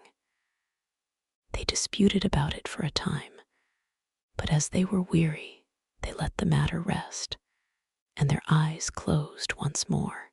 The little tailor began his game again, picked out the biggest stone, and threw it with all his might on the breast of the first giant. "That is too bad," cried he, and sprang up like a madman, and pushed his companion against the tree until it shook. The other paid him back in the same coin, and they got into such a rage that they tore up trees and belabored each other so long that at last they both fell down dead on the ground at the same time. Then the little tailor leapt down. "It is a lucky thing," said he, "that they did not tear up the tree on which I was sitting, or I should have had to sprint on to another like a squirrel. But we tailors are nimble." He drew out his sword and gave each of them a couple of thrusts in the breast, and then went out to the horsemen and said, "The work is done. I have finished both of them off, but it was hard work." They tore up trees in their sore need and defended themselves with them, but all that is to no purpose when a man like myself comes, who can kill 7 at one blow. "But are you not wounded?" asked the horseman. "You need not concern yourself about that," answered the tailor. "They have not bent one hair of mine." The horsemen would not believe him, and rode into the forest. There they found the giants swimming in their blood, and all round about lay the torn-up trees. The little tailor demanded of the king the promised reward. He, however, repented of his promise, and again bethought himself how he could get rid of the hero. "Before you receive my daughter and the half of my kingdom," said he to him, "you must perform one more heroic deed. In the forest roams a unicorn which does great harm, and you must catch it first. I fear one unicorn still less than 2 giants. 7 at one blow is my kind of affair." He took a rope and an axe with him, went forth into the forest, and again bade those who were sent with him to wait outside. He had not long to seek. The unicorn soon came towards him and rushed directly on the tailor, as if it would gore him with its horn without more ado. "Softly, softly, it can't be done as quickly as that," said he, and stood still and waited until the animal was quite close, and then sprang nimbly behind the tree. The unicorn ran against the tree with all its strength, and stuck its horn so fast in the trunk that it had not the strength enough to draw it out again, and thus it was caught. "Now I have got the bird," said the tailor, and came out from behind the tree and put the rope round its neck. And then with his axe he hewed the horn out of the tree, and when all was ready, he led the beast away and took it to the king. The king still would not give him the promised reward, and made a 3rd demand. Before the wedding, the tailor was to catch him a wild boar that made great havoc in the forest, and the huntsmen should give him their help. "Willingly," said the tailor. "That is child's play." He did not take the huntsmen with him into the forest, and they were well pleased that he did not, for the wild boar had several times received them in such a manner that they had no inclination to lie in wait for him. When the boar perceived the tailor, it ran on him with foaming mouth and whetted tusks, and was about to throw him to the ground. But the hero fled and sprang into a chapel, which was near and up to the window at once, and in one bound out again. The boar ran after him, but the tailor ran round outside and shut the door behind it. And then the raging beast, which was much too heavy and awkward to leap out of the window, was caught. The little tailor called the huntsmen thither that they might see the prisoner with their own eyes. The hero, however, went to the king, who was now, whether he liked it or not, obliged to keep his promise, and gave his daughter and the half of his kingdom. Had he known that it was no warlike hero, but a little tailor who was standing before him, it would have gone to his heart still more than it did. The wedding was held with great magnificence and small joy, and out of a tailor a king was made. After some time, the young queen heard her husband say in his dreams at night, "Boy, make me the doublet, and patch the pantaloons, or else I will wrap the yard measure over your ears."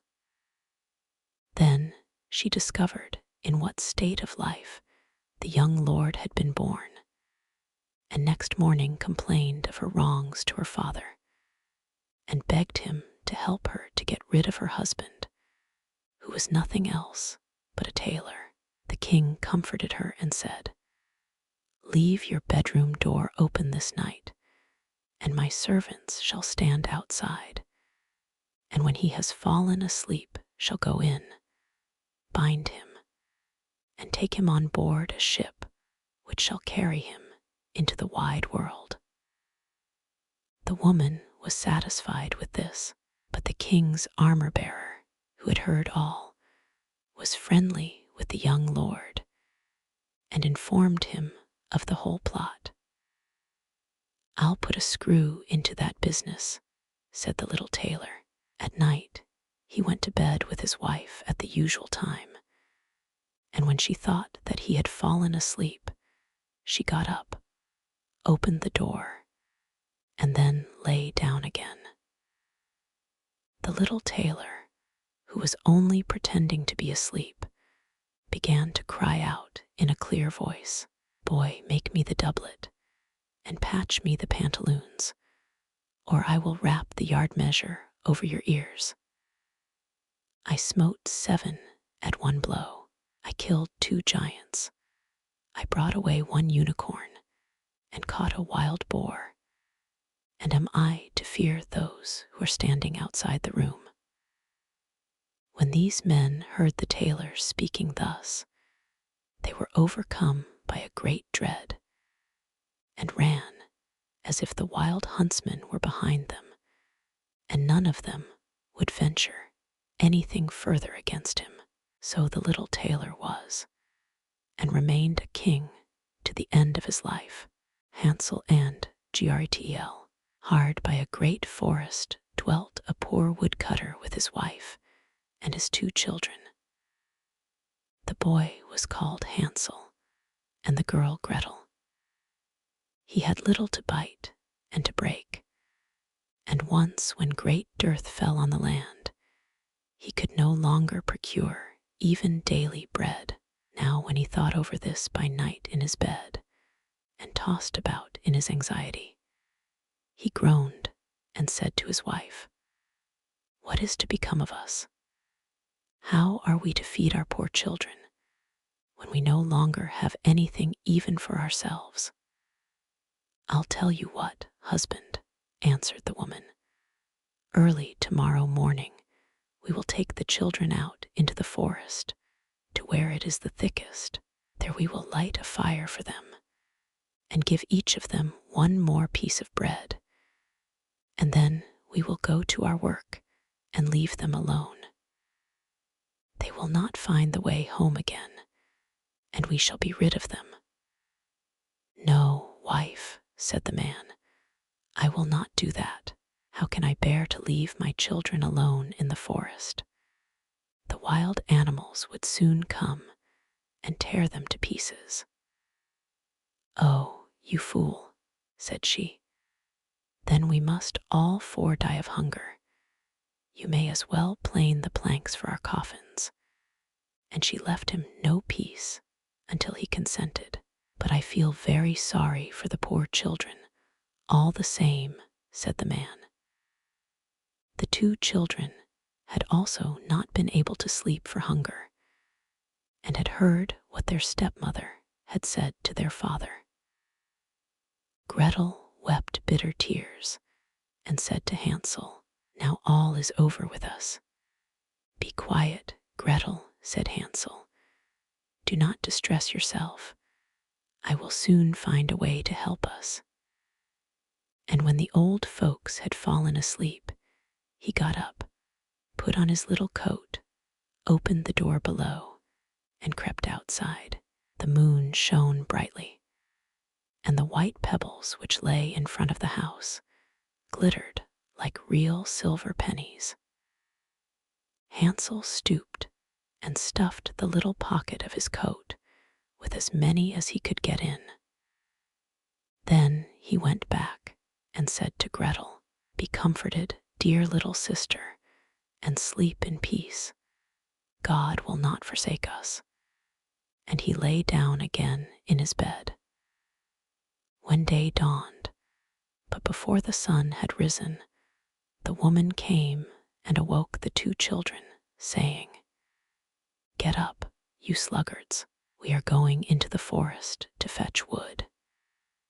She gave each a little piece of bread and said, "There is something for your dinner, but do not eat it up before then, for you will get nothing else." Gretel took the bread under her apron, as Hansel had the pebbles in his pocket. Then they all set out together on the way to the forest.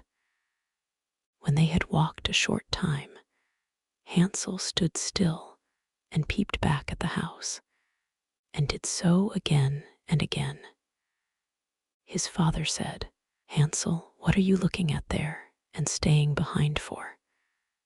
Pay attention, and do not forget how to use your legs." "Ah, father," said Hansel, "I am looking at my little white cat, which is sitting up on the roof and wants to say goodbye to me." The wife said, "Fool, that is not your little cat. That is the morning sun, which is shining on the chimneys." Hansel, however, had not been looking back at the cat, but had been constantly throwing one of the white pebble stones out of his pocket on the road. When they had reached the middle of the forest, the father said, "Now, children, pile up some wood, and I will light a fire that you may not be cold." Hansel and Gretel gathered brushwood together. As high as a little hill, the brushwood was lighted, and when the flames were burning very high, the woman said, "Now, children, lay yourselves down by the fire and rest. We will go into the forest and cut some wood. When we have done, we will come back and fetch you away." Hansel and Gretel sat by the fire, and when noon came, each ate a little piece of bread. And as they heard the strokes of the wood axe, they believed that their father was near. It was not the axe, however, but a branch which he had fastened to a withered tree, which the wind was blowing backwards and forwards. And as they had been sitting such a long time, their eyes closed with fatigue, and they fell fast asleep. When at last they awoke, it was already dark night. Gretel began to cry and said, "How are we to get out of the forest now?" But Hansel comforted her and said, "Just wait a little until the moon has risen, and then we will soon find the way." And when the full moon had risen, Hansel took his little sister by the hand and followed the pebbles which shone like newly coined silver pieces and showed them the way. They walked the whole night long, and by break of day came once more to their father's house. They knocked at the door, and when the woman opened it and saw that it was Hansel and Gretel, she said, "You naughty children, why have you slept so long in the forest? We thought you were never coming back at all." The father, however, rejoiced, for it had cut him to the heart to leave them behind alone. Not long afterwards, there was once more great dearth throughout the land, and the children heard their mother saying at night to their father, "Everything is eaten again. We have 1/2 loaf left, and that is the end. The children must go. We will take them farther into the wood, so that they will not find their way out again. There is no other means of saving ourselves." The man's heart was heavy, and he thought, "It would be better for you to share the last mouthful with your children." The woman, however, would listen to nothing that he had to say, but scolded and reproached him. He who says a must say be likewise, and as he had yielded the first time, he had to do so a second time also. The children, however, were still awake and had heard the conversation. When the old folks were asleep, Hansel again got up and wanted to go out and pick up pebbles as he had done before, but the woman had locked the door, and Hansel could not get out. Nevertheless, he comforted his little sister and said, "Do not cry, Gretel, go to sleep quietly. The good God will help us." Early in the morning came the woman and took the children out of their beds. Their piece of bread was given to them, but it was still smaller than the time before. On the way into the forest, Hansel crumbled his in his pocket and often stood still and threw a morsel on the ground. "Hansel, why do you stop and look round?" said the father. "Go on." "I am looking back at my little pigeon, which is sitting on the roof and wants to say goodbye to me," answered Hansel. "Fool," said the woman, "that is not your little pigeon. That is the morning sun that is shining on the chimney." Hansel, however, little by little, threw all the crumbs on the path. The woman led the children still deeper into the forest, where they had never in their lives been before. Then a great fire was again made, and the mother said, "Just sit there, you children, and when you are tired you may sleep a little. We are going into the forest to cut wood, and in the evening when we are done, we will come and fetch you away." When it was noon, Gretel shared her piece of bread with Hansel, who had scattered his by the way. Then they fell asleep, and evening passed, but no one came to the poor children. They did not awake until it was dark night, and Hansel comforted his little sister and said, "Just wait, Gretel, until the moon rises, and then we shall see the crumbs of bread which I have strewn about. They will show us our way home again." When the moon came they set out, but they found no crumbs, for the many thousands of birds which fly about in the woods and fields had picked them all up. Hansel said to Gretel, "We shall soon find the way," but they did not find it. They walked the whole night, and all the next day too, from morning till evening, but they did not get out of the forest, and were very hungry, for they had nothing to eat but 2 or 3 berries, which grew on the ground. And as they were so weary that their legs would carry them no longer, they lay down beneath a tree and fell asleep. It was now 3 mornings since they had left their father's house. They began to walk again, but they always came deeper into the forest, and if help did not come soon, they must die of hunger and weariness. When it was midday, they saw a beautiful snow-white bird sitting on a bough, which sang so delightfully that they stood still and listened to it. And when its song was over, it spread its wings and flew away before them, and they followed it until they reached a little house, on the roof of which it alighted. And when they approached the little house, they saw that it was built of bread and covered with cakes, but that the windows were of clear sugar. "We will set to work on that," said Hansel, "and have a good meal. I will eat a bit of the roof, and you, Gretel, can eat some of the window.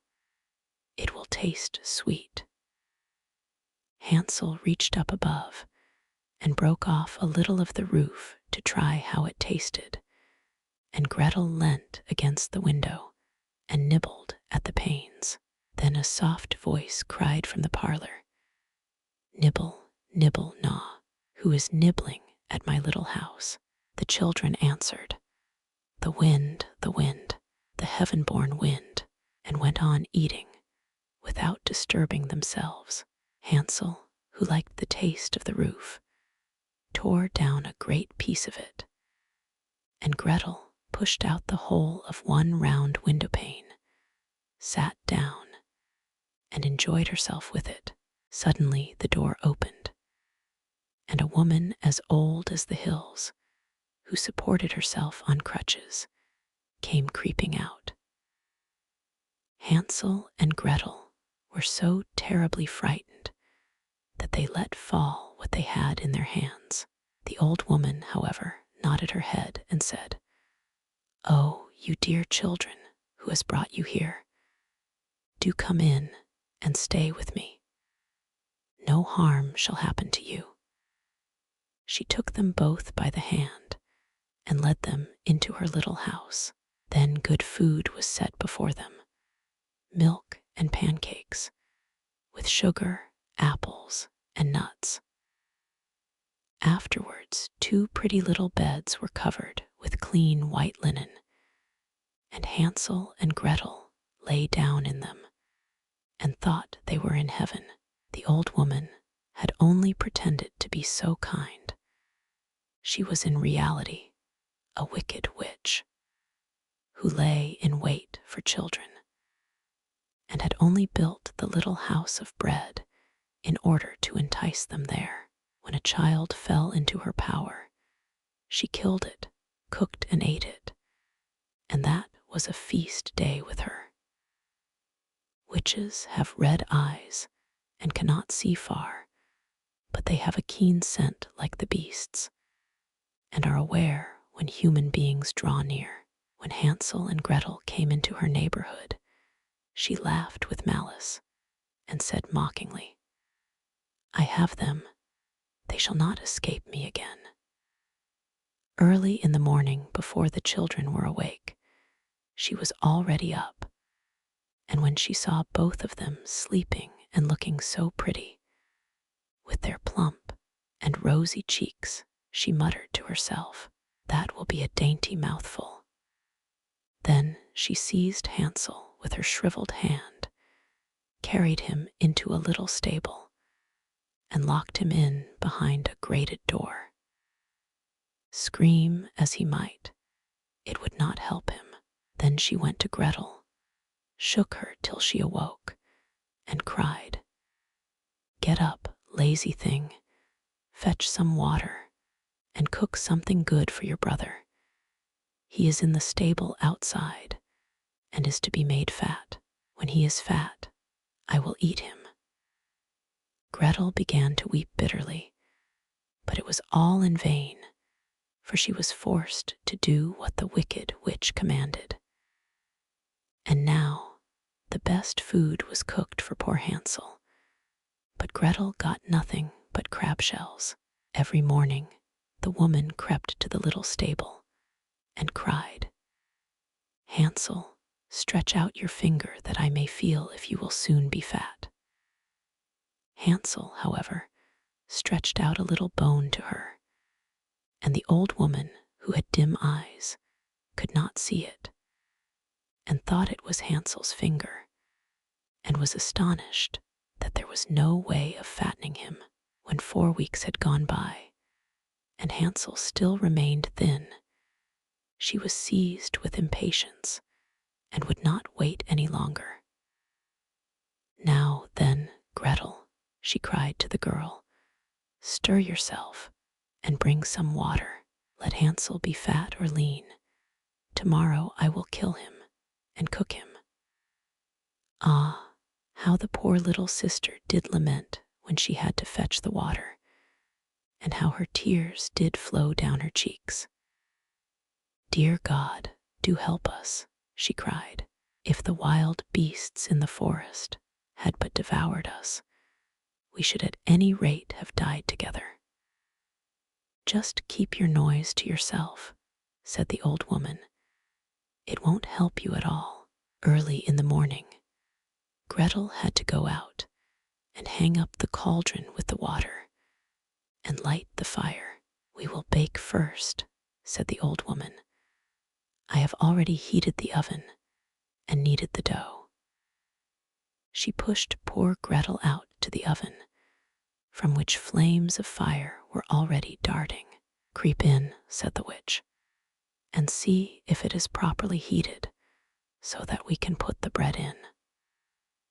And once Gretel was inside, she intended to shut the oven and let her bake in it, and then she would eat her too. But Gretel saw what she had in mind and said, do not know how I am to do it. How do I get in?" "Silly goose," said the old woman. "The door is big enough, just look. I can get in myself." And she crept up and thrust her head into the oven. Then Gretel gave her a push that drove her far into it, and shut the iron door, and fastened the bolt. Oh, then she began to howl quite horribly, but Gretel ran away, and the godless witch was miserably burnt to death. Gretel, however, ran like lightning to Hansel, opened his little stable, and cried, "Hansel, we are saved. The old witch is dead." Then Hansel sprang like a bird from its cage when the door is opened. How they did rejoice and embrace each other, and dance about and kiss each other. And as they had no longer any need to fear her, they went into the witch's house, and in every corner there stood chests full of pearls and jewels. "These are far better than pebbles," said Hansel, and thrust into his pockets whatever could be got in. And Gretel said, "I, too, will take something home with me," and filled her pinafore full. "But now we must be off," said Hansel, "that we may get out of the witch's forest." When they had walked for 2 hours, they came to a great stretch of water. "We cannot cross," said Hansel. "I see no footplank and no bridge." "And there is also no ferry," answered Gretel, "but a white duck is swimming there. If I ask her, she will help us over." Then she cried, little duck, dost thou see? Hansel and Gretel are waiting for thee. There's never a plank or bridge in sight. Take us across on thy back so white." The duck came to them, and Hansel seated himself on its back and told his sister to sit by him. "No," replied Gretel, "that will be too heavy for the little duck. She shall take us across, one after the other." The good little duck did so, and when they were once safely across and had walked for a short time, the forest seemed to be more and more familiar to them, and at length they saw from afar their father's house. Then they began to run, rushed into the parlor, and threw themselves round their father's neck. The man had not known one happy hour since he had left the children in the forest. The woman, however, was dead. Gretel emptied her pinafore until pearls and precious stones ran about the room, and Hansel threw one handful after another out of his pocket to add to them. Then all anxiety was at an end, and they lived together in perfect happiness. My tale is done. There runs a mouse, whosoever catches it may make himself a big fur cap out of it. The mouse, the bird, and the sausage. Once upon a time, a mouse, a bird, and a sausage entered into partnership and set up house together. For a long time all went well. They lived in great comfort and prospered so far as to be able to add considerably to their stores. The bird's duty was to fly daily into the wood and bring in fuel. The mouse fetched the water, and the sausage saw to the cooking. When people are too well off, they always begin to long for something new. And so it came to pass that the bird, while out one day, met a fellow bird, to whom he boastfully expatiated on the excellence of his household arrangements. But the other birds sneered at him for being a poor simpleton, who did all the hard work, while the other two stayed at home and had a good time of it. For, When the mouse had made the fire and fetched in the water, she could retire into her little room and rest until it was time to set the table. The sausage had only to watch the pot to see that the food was properly cooked. And when it was near dinner time, he just threw himself into the broth, or rolled in and out among the vegetables 3 or 4 times. And there they were, buttered and salted and ready to be served. Then, when the bird came home and had laid aside his burden, they sat down to table. And when they had finished their meal, they could sleep their fill till the following morning. And that was really a very delightful life. Influenced by those remarks, the bird next morning refused to bring in the wood, telling the others that he had been their servant long enough and had been a fool into the bargain, and that it was now time to make a change and to try some other way of arranging the work. Beg and pray as the mouse and the sausage might, it was of no use. The bird remained master of the situation, and the venture had to be made. They therefore drew lots, and it fell to the sausage to bring in the wood, to the mouse to cook, and to the bird to fetch the water. And now what happened? The sausage started in search of wood, the bird made the fire, and the mouse put on the pot. And then these two waited till the sausage returned with the fuel for the following day.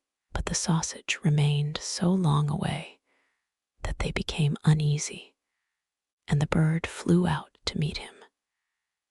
He had not flown far, however, when he came across a dog who, having met the sausage, had regarded him as his legitimate booty, and so seized and swallowed him.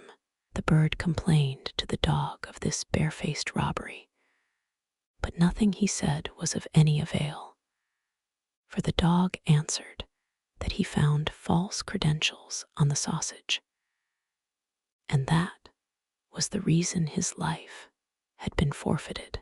He picked up the wood and flew sadly home, and told the mouse all he had seen and heard.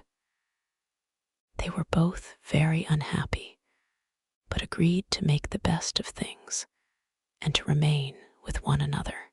So now the bird set the table, and the mouse looked after the food, and, wishing to prepare it in the same way as the sausage, by rolling in and out among the vegetables to salt and butter them, she jumped into the pot, but she stopped short long before she reached the bottom, having already parted not only with her skin and hair, but also with life. Presently the bird came in and wanted to serve up the dinner, but he could nowhere see the cook.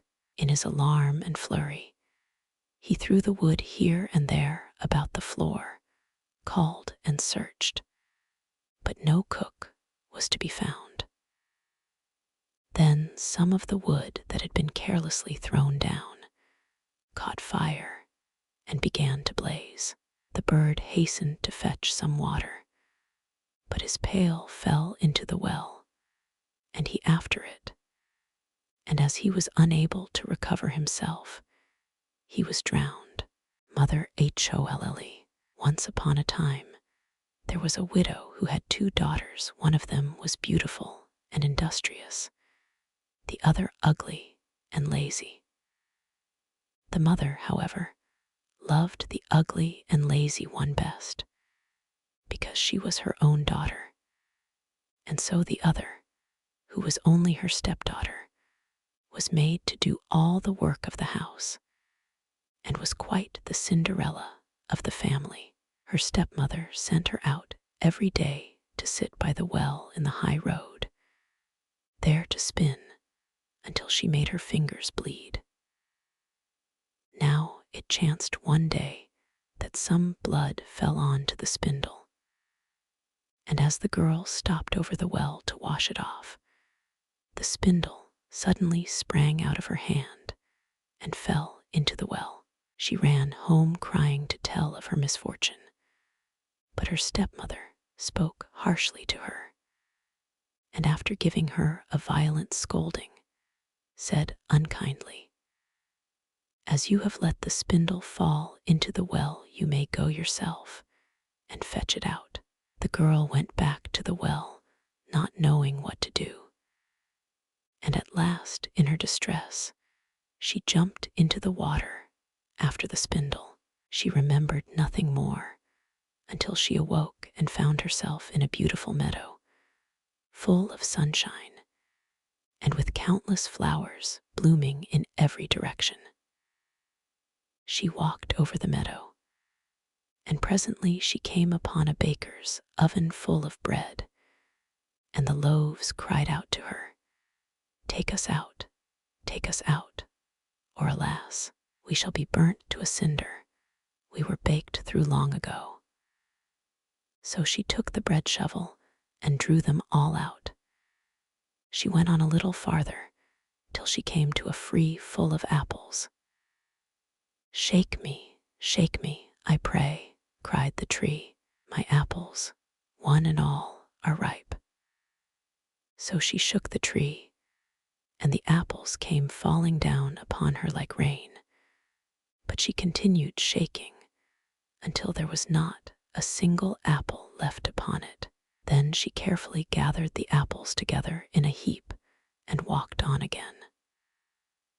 The next thing she came to was a little house, and there she saw an old woman looking out with such large teeth that she was terrified and turned to run away. But the old woman called after her, "What are you afraid of, dear child? Stay with me. If you will do the work of my house properly for me, I will make you very happy. You must be very careful, however, to make my bed in the right way, for I wish you always to shake it thoroughly, so that the feathers fly about.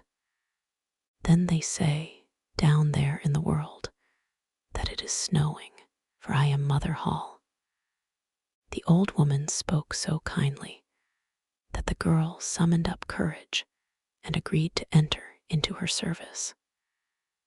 She took care to do everything according to the old woman's bidding, and every time she made the bed she shook it with all her might, so that the feathers flew about like so many snowflakes. The old woman was as good as her word. She never spoke angrily to her, and gave her roast and boiled meats every day. So she stayed on with Mother Holle for some time, and then she began to grow unhappy. She could not at first tell why she felt sad, but she became conscious at last of great longing to go home. Then she knew she was homesick, although she was 1,000 times better off with Mother Holle than with her mother and sister. After waiting a while, she went to Mother Holle and said, "I am so homesick that I cannot stay with you any longer, for although I am so happy here, I must return to my own people." Then Mother Holle said, "I am pleased that you should want to go back to your own people, and as you have served me so well and faithfully, I will take you home myself." Thereupon she led the girl by the hand up to a broad gateway. The gate was opened, and as the girl passed through, a shower of gold fell upon her, and the gold clung to her, so that she was covered with it from head to foot. "That is a reward for your industry," said Mother Holle, and as she spoke, she handed her the spindle which she had dropped into the well. The gate was then closed, and the girl found herself back in the old world close to her mother's house. As she entered the courtyard, the cock who was perched on the well called out, "Cock-a-doodle-doo, your golden daughters come back to you." Then she went in to her mother and sister, and as she was so richly covered with gold, they gave her a warm welcome. She related to them all that had happened, and when the mother heard how she had come by her great riches, she thought she should like her ugly, lazy daughter to go and try her fortune. So she made the sister go and sit by the well and spin, and the girl pricked her finger and thrust her hand into a thorn bush so that she might drop some blood on to the spindle. Then she threw it into the well and jumped in herself. Like her sister, she awoke in the beautiful meadow and walked over it till she came to the oven. Take us out, or alas, we shall be burnt to a cinder. We were baked through long ago," cried the loaves as before. But the lazy girl answered, "Do you think I am going to dirty my hands for you?" and walked on. Presently she came to the apple tree. shake me, I pray my apples, one and all are ripe," it cried. But she only answered, "A nice thing to ask me to do. One of the apples might fall on my head," and passed on. At last she came to Mother Holle's house, and as she had heard all about the large teeth from her sister, she was not afraid of them, and engaged herself without delay to the old woman. The first day she was very obedient and industrious, and exerted herself to please Mother Holle, for she thought of the gold she should get in return. The next day, however, she began to dawdle over her work, and the third day she was more idle still. Then she began to lie in bed in the mornings and refused to get up. Worse still, she neglected to make the old woman's bed properly, and forgot to shake it so that the feathers might fly about. So Mother Holle very soon got tired of her and told her she might go. The lazy girl was delighted at this and thought to herself, "The gold will soon be mine." Mother Holle led her, as she had led her sister, to the broad gateway, but as she was passing through, instead of the shower of gold, a great bucketful of pitch came pouring over her. "That is in return for your services," said the old woman, and she shut the gate. So the lazy girl had to go home covered with pitch, and the cock on the well called out as she saw her, "Cock-a-doodle-doo, your dirty daughters come back to you." But try what she would, she could not get the pitch off, and it stuck to her as long as she lived. Little Red Cap, Little Red Riding Hood.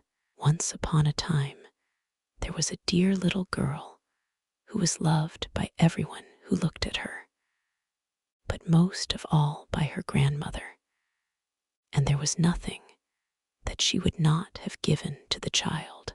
Once she gave her a little cap of red velvet, which suited her so well that she would never wear anything else. So she was always called Little Red Cap. One day her mother said to her, "Come, Little Red Cap, here is a piece of cake and a bottle of wine. Take them to your grandmother. She is ill and weak, and they will do her good.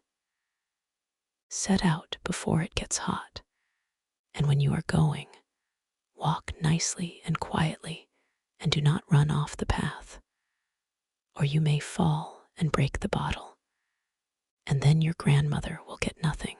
And when you go into her room, don't forget to say, 'Good morning,' and don't peep into every corner before you do it."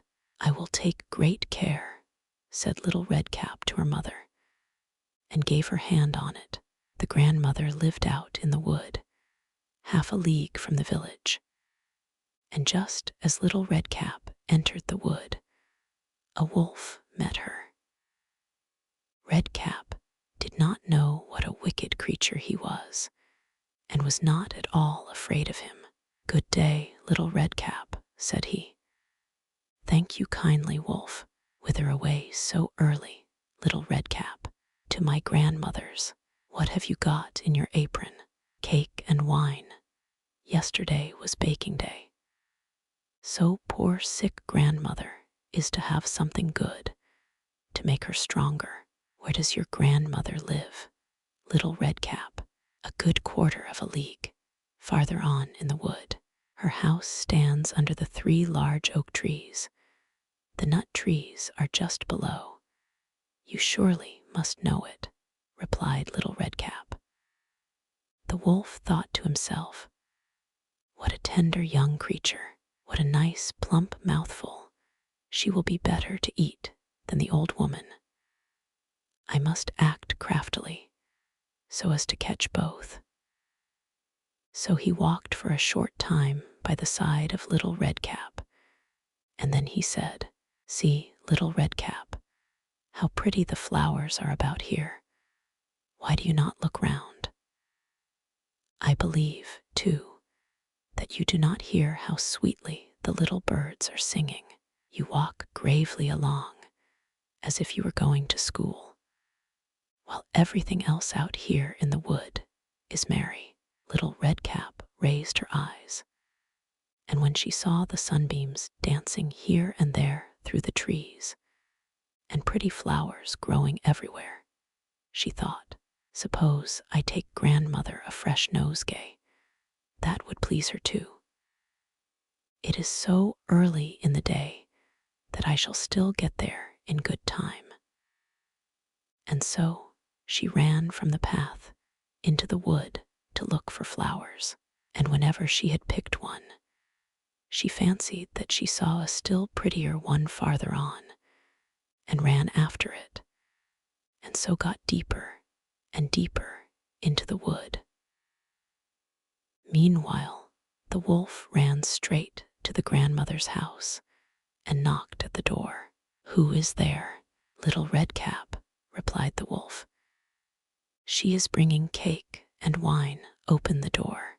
"Lift the latch," called out the grandmother. "I am too weak and cannot get up." The wolf lifted the latch. The door sprang open, and without saying a word, he went straight to the grandmother's bed and devoured her. Then he put on her clothes, dressed himself in her cap, laid himself in bed, and drew the curtains. Little Redcap, however, had been running about picking flowers, and when she had gathered so many that she could carry no more, she remembered her grandmother and set out on the way to her. She was surprised to find the cottage door standing open, and when she went into the room, she had such a strange feeling that she said to herself, "Oh dear, how uneasy I feel today, and at other times I like being with grandmother so much."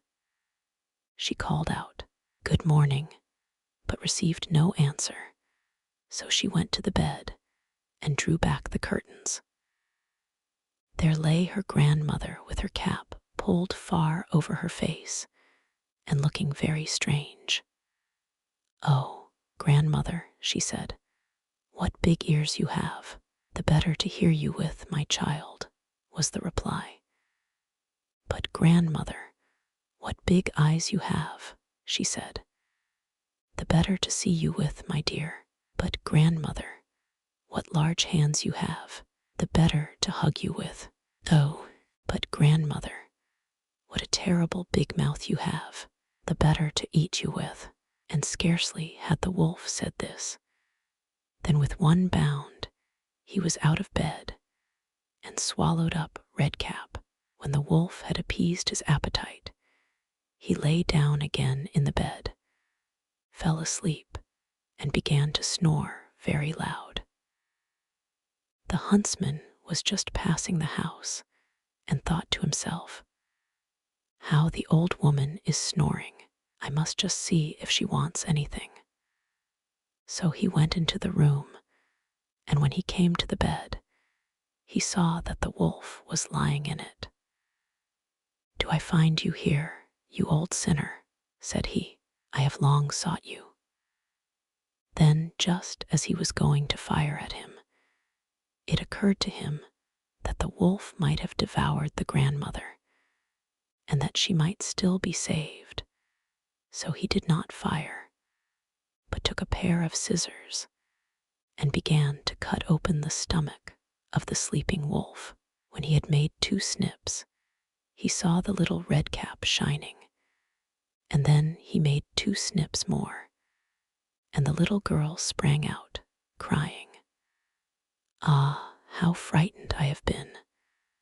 How dark it was inside the wolf, and after that the aged grandmother came out alive also, but scarcely able to breathe. Redcap, however, quickly fetched great stones with which they filled the wolf's belly, and when he awoke, he wanted to run away, but the stones were so heavy that he collapsed at once and fell dead. Then all 3 were delighted. The huntsman drew off the wolf's skin and went home with it.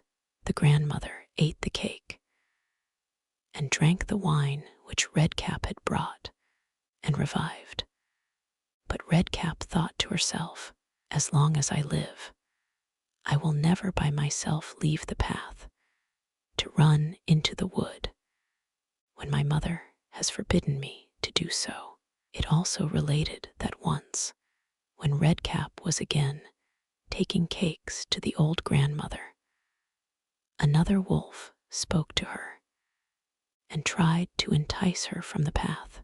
Redcap, however, was on her guard and went straight forward on her way and told her grandmother that she had met the wolf and that he had said good morning to her, but with such a wicked look in his eyes that if they had not been on the public road, she was certain he would have eaten her up.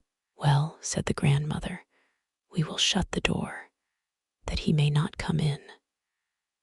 Soon afterwards, the wolf knocked and cried, "Open the door, grandmother. I am Little Redcap, and am bringing you some cakes." But they did not speak or open the door, so the graybeard stole twice or thrice round the house, and at last jumped on the roof, intending to wait until Redcap went home in the evening, and then to steal after her and devour her in the darkness. But the grandmother saw what was in his thoughts. In front of the house was a great stone trough, so she said to the child, "Take the pail, Redcap. I made some sausages yesterday, so carry the water in which I boiled them to the trough." Redcap carried until the great trough was quite full. Then the smell of the sausages reached the wolf, and he sniffed and peeped down, and at last stretched out his neck so far that he could no longer keep his footing and began to slip, and slipped down from the roof straight into the great trough and was drowned. But Redcap went joyously home, and no one ever did anything to harm her again. The Robber Bridegroom. There was once a miller who had one beautiful daughter, and as she was grown up, he was anxious that she should be well married and provided for. He said to himself, "I will give her to the first suitable man who comes and asks for her hand."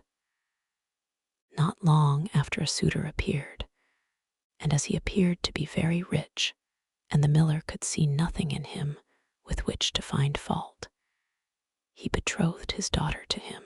But the girl did not care for the man as a girl ought to care for her betrothed husband. She did not feel that she could trust him, and she could not look at him nor think of him without an inward shudder. One day he said to her, "You have not yet paid me a visit, although we have been betrothed for some time." "I do not know where your house is," she answered. "My house is out there in the dark forest," he said. She tried to excuse herself by saying that she would not be able to find the way thither. Her betrothed only replied, "You must come and see me next Sunday. I have already invited guests for that day, and that you may not mistake the way, I will strew ashes along the path." When Sunday came, and it was time for the girl to start, a feeling of dread came over her which she could not explain, and that she might be able to find her path again, she filled her pockets with peas and lentils to sprinkle on the ground as she went along. On reaching the entrance to the forest, she found the path strewed with ashes, and these she followed, throwing down some peas on either side of her at every step she took. She walked the whole day until she came to the deepest, darkest part of the forest. There she saw a lonely house, looking so grim and mysterious that it did not please her at all. She stepped inside, but not a soul was to be seen, and a great silence reigned throughout. Suddenly a voice cried, turn back, young maiden fair, linger not in this murderer's lair." The girl looked up and saw that the voice came from a bird hanging in a cage on the wall. Again it cried, turn back, young maiden fair, linger not in this murderer's lair." The girl passed on, going from room to room of the house, but they were all empty, and still she saw no one. At last she came to the cellar, and there sat a very, very old woman who could not keep her head from shaking. "Can you tell me," asked the girl, "if my betrothed husband lives here?" "Ah, you poor child," answered the old woman, "what a place for you to come to. This is a murderer's den. You think yourself a promised bride, and that your marriage will soon take place, but it is with death that you will keep your marriage feast. Look, do you see that large cauldron of water which I am obliged to keep on the fire? As soon as they have you in their power, they will kill you without mercy, and cook and eat you, for they are eaters of men. If I did not take pity on you and save you, you would be lost." Thereupon the old woman led her behind a large cask, which quite hid her from view. "Keep as still as a mouse," she said. "Do not move or speak, or it will be all over with you. Tonight, when the robbers are all asleep, we will flee together. I have long been waiting for an opportunity to escape." The words were hardly out of her mouth when the godless crew returned, dragging another young girl along with them. They were all drunk and paid no heed to her cries and lamentations. They gave her wine to drink, 3 glasses full, one of white wine, one of red, and one of yellow, and with that her heart gave way and she died. Then they tore of her dainty clothing, laid her on a table, and cut her beautiful body into pieces, and sprinkled salt upon it. The poor betrothed girl crouched trembling and shuddering behind the cask, for she saw what a terrible fate had been intended for her by the robbers. One of them now noticed a gold ring still remaining on the little finger of the murdered girl. and as he could not draw it off easily, he took a hatchet and cut off the finger, but the finger sprang into the air and fell behind the cask into the lap of the girl who was hiding there. The robber took a light and began looking for it, but he could not find it. "Have you looked behind the large cask?"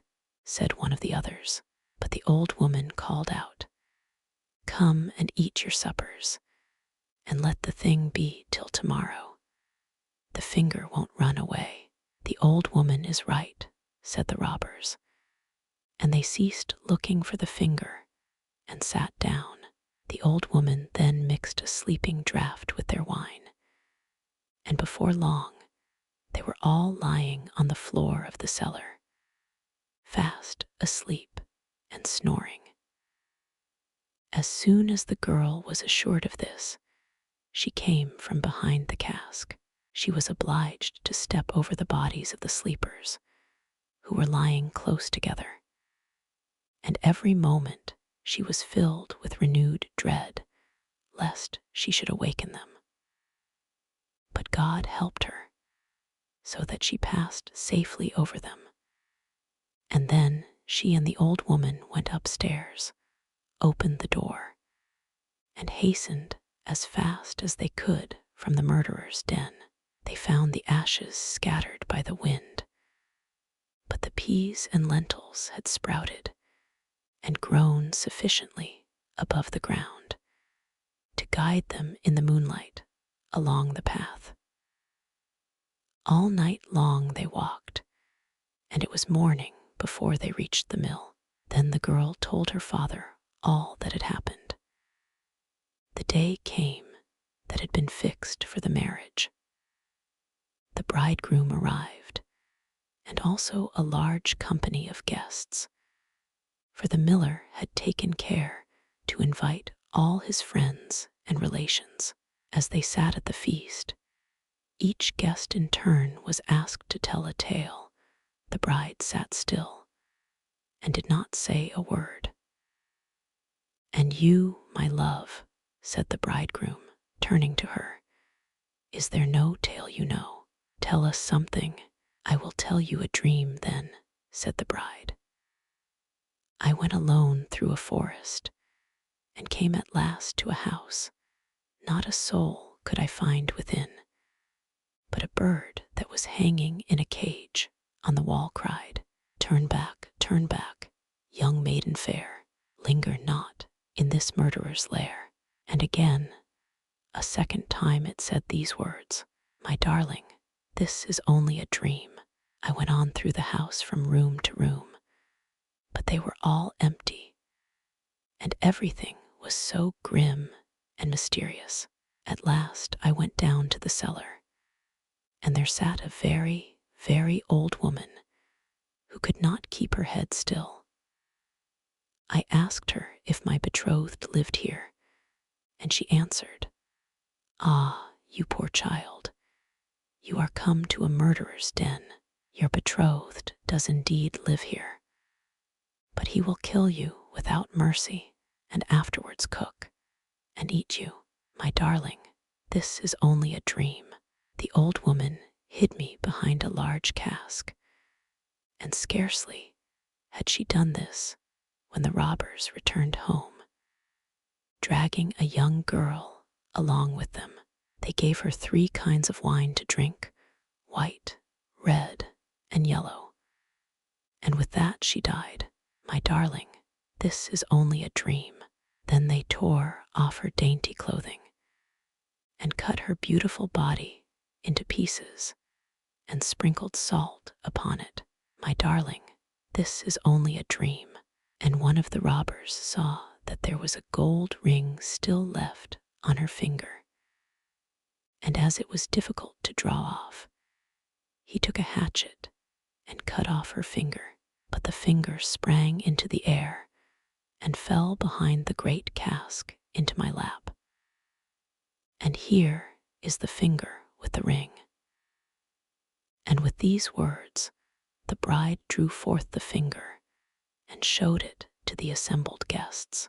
the bridegroom, who during this recital had grown deadly pale, up and tried to escape.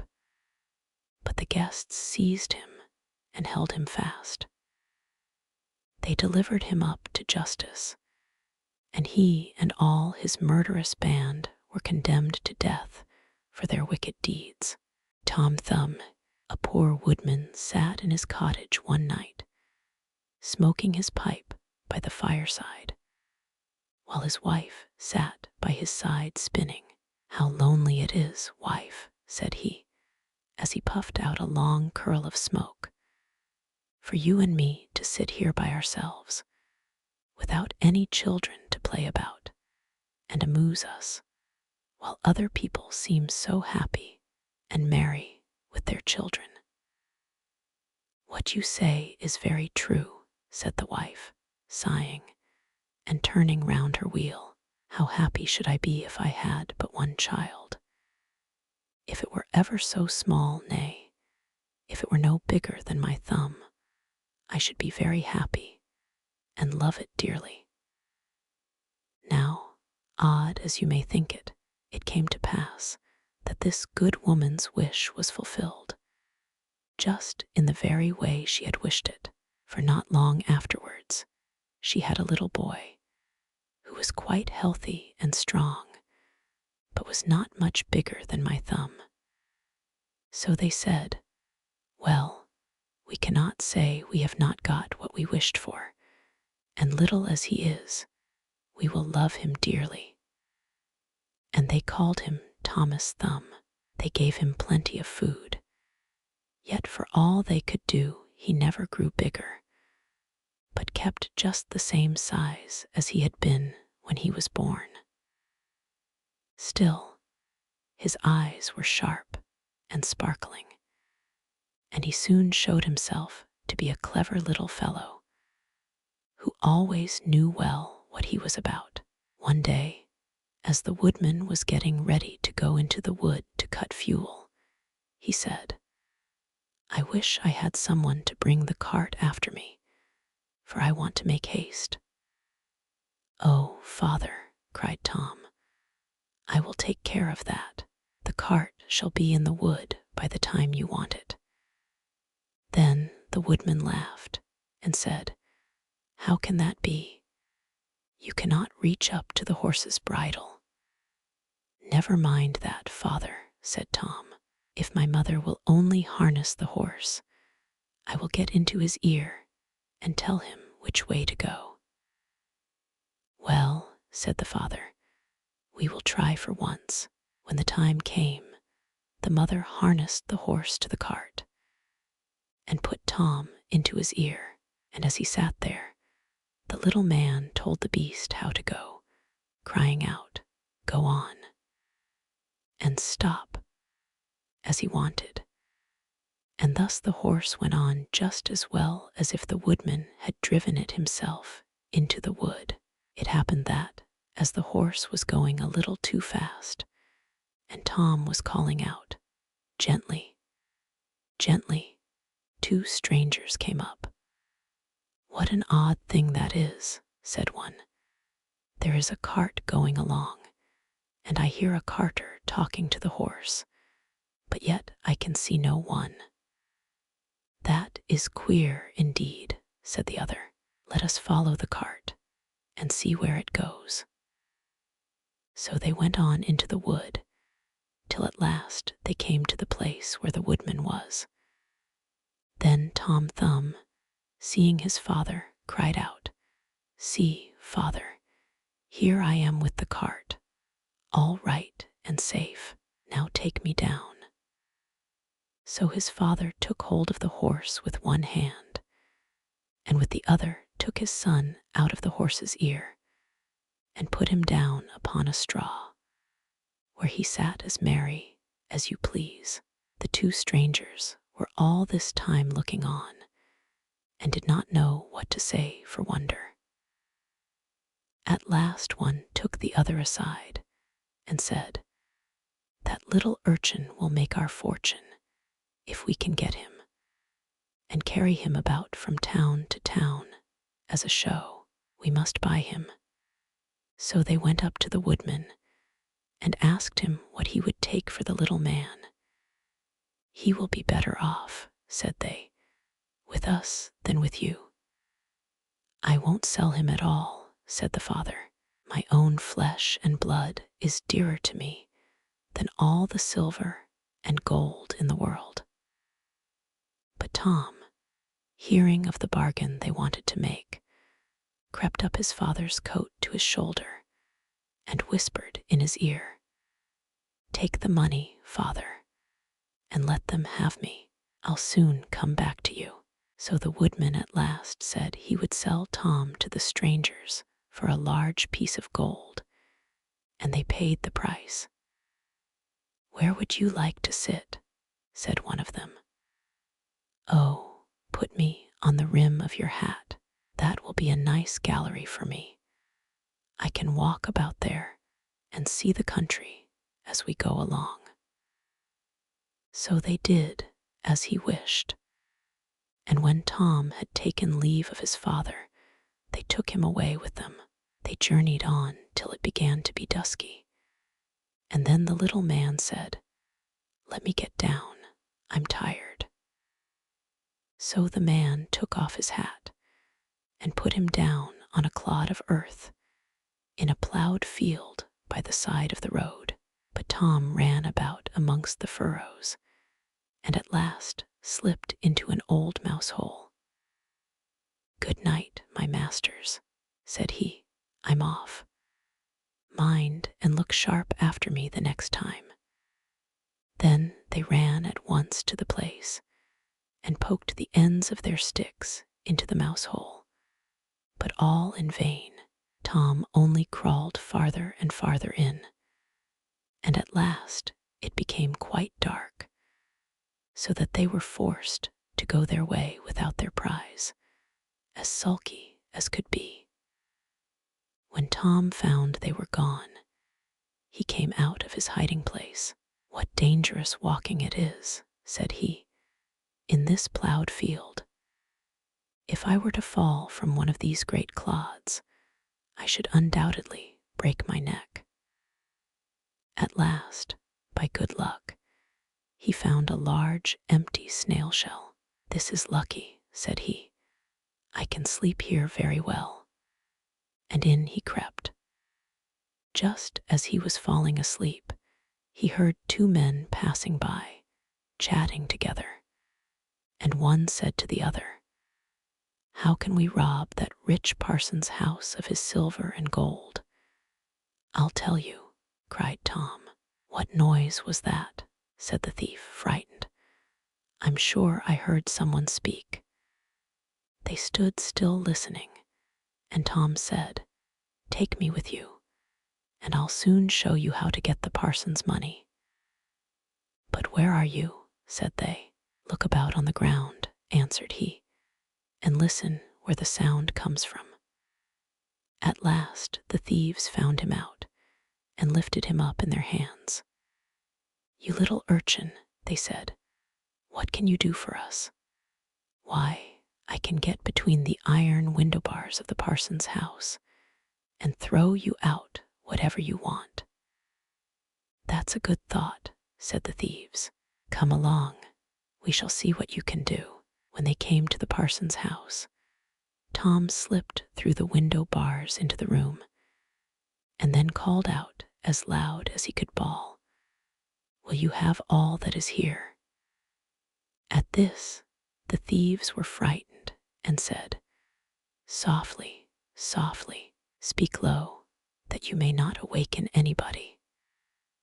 But Tom seemed as if he did not understand them, and bawled out again, "How much will you have? Shall I throw it all out?"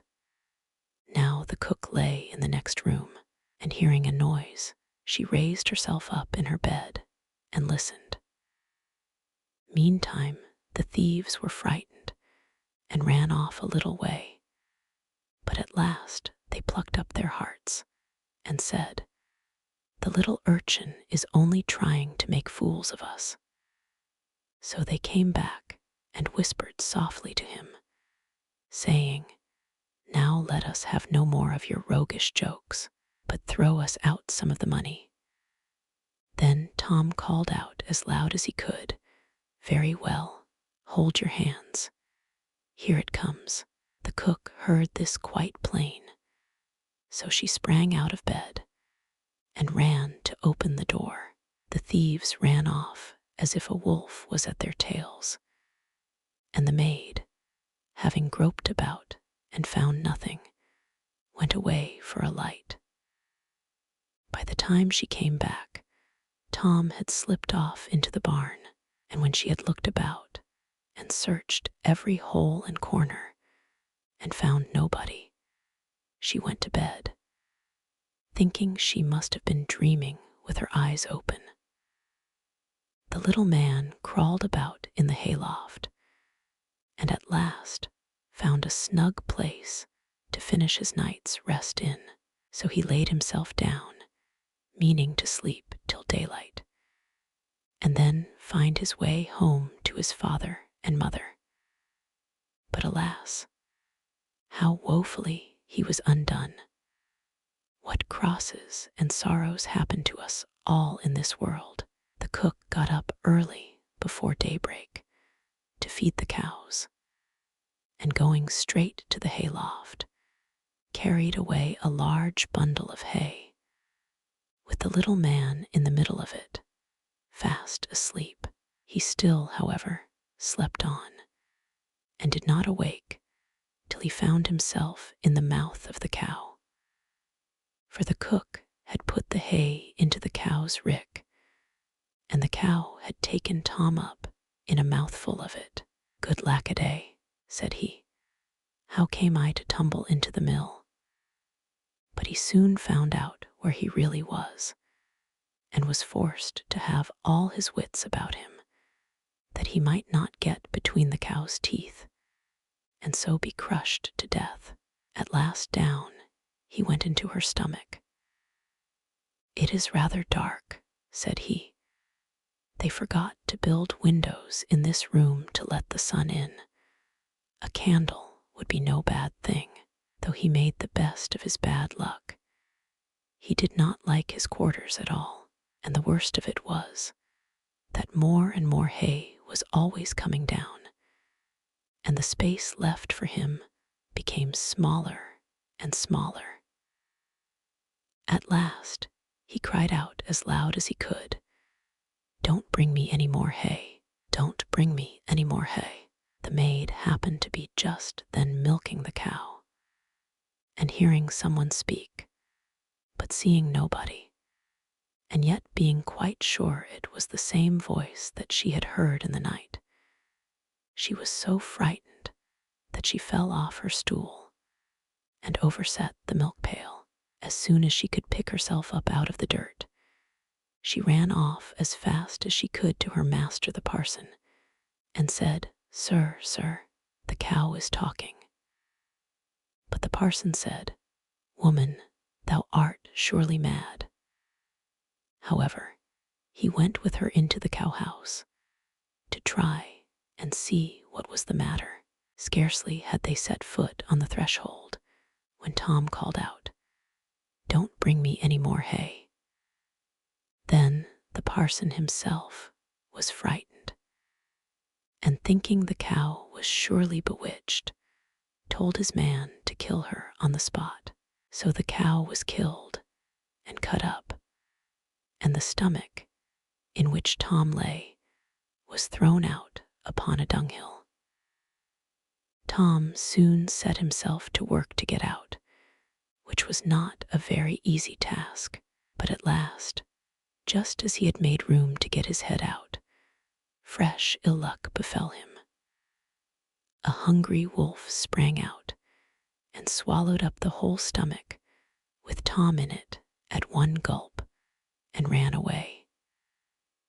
Tom, however, was still not disheartened, and thinking the wolf would not dislike having some chat with him as he was going along, he called out, "My good friend, I can show you a famous treat." "Where's that?" said the wolf. "In such and such a house," said Tom, describing his own father's house. You can crawl through the drain into the kitchen and then into the pantry, and there you will find cakes, ham, beef, cold chicken, roast pig, apple dumplings, and everything that your heart can wish. The wolf did not want to be asked twice, so that very night he went to the house and crawled through the drain into the kitchen, and then into the pantry, and ate and drank there to his heart's content. As soon as he had had enough, he wanted to get away, but he had eaten so much that he could not go out by the same way he came in. This was just what Tom had reckoned upon, and now he began to set up a great shout, making all the noise he could. "Will you be easy?" said the wolf. "You'll awaken everybody in the house if you make such a clatter." "What's that to me?" said the little man. "You have had your frolic. Now I've a mind to be merry myself." And he began, singing and shouting as loud as he could. The woodman and his wife, being awakened by the noise, peeped through a crack in the door. But when they saw a wolf was there, you may well suppose that they were sadly frightened, and the woodman ran for his axe and gave his wife a scythe. "Do you stay behind," said the woodman, "and when I have knocked him on the head, you must rip him up with the scythe." Tom heard all this and cried out, "Father, father, I am here. The wolf has swallowed me." And his father said, "Heaven be praised, we have found our dear child again." And he told his wife not to use the scythe for fear she should hurt him. Then he aimed a great blow and struck the wolf on the head and killed him on the spot. And when he was dead, they cut open his body and set Tommy free. "Ah," said the father, "what fears we have had for you." "Yes, father," answered he. "I have traveled all over the world, I think, in one way or other, since we parted, and now I am very glad to come home and get fresh air again." "Why, where have you been?" said his father. "I have been in a mouse hole, and in a snail shell, and down a cow's throat, and in the wolf's belly, and yet here I am again, safe and sound." "Well," said they, "you are come back, and we will not sell you again for all the riches in the world." Then they hugged and kissed their dear little son, and gave him plenty to eat and drink, for he was very hungry. And then they fetched new clothes for him, for his old ones had been quite spoiled on his journey. So Master Thumb stayed at home with his father and mother in peace, for though he had been so great a traveler, and had done and seen so many fine things, and was fond enough of telling the whole story, he always agreed that, after all, there's no place like home. Rumpelstiltskin, by the side of a wood, in a country a long way off, ran a fine stream of water, and upon the stream there stood a mill. The miller's house was close by, and the miller, you must know, had a very beautiful daughter. She was, moreover, very shrewd and clever, and the miller was so proud of her that he one day told the king of the land, who used to come and hunt in the wood, that his daughter could spin gold out of straw. Now this king was very fond of money, and when he heard the miller's boast, his greediness was raised, and he sent for the girl to be brought before him. Then he led her to a chamber in his palace, where there was a great heap of straw, and gave her a spinning wheel, and said, All this must be spun into gold before morning, as you love your life."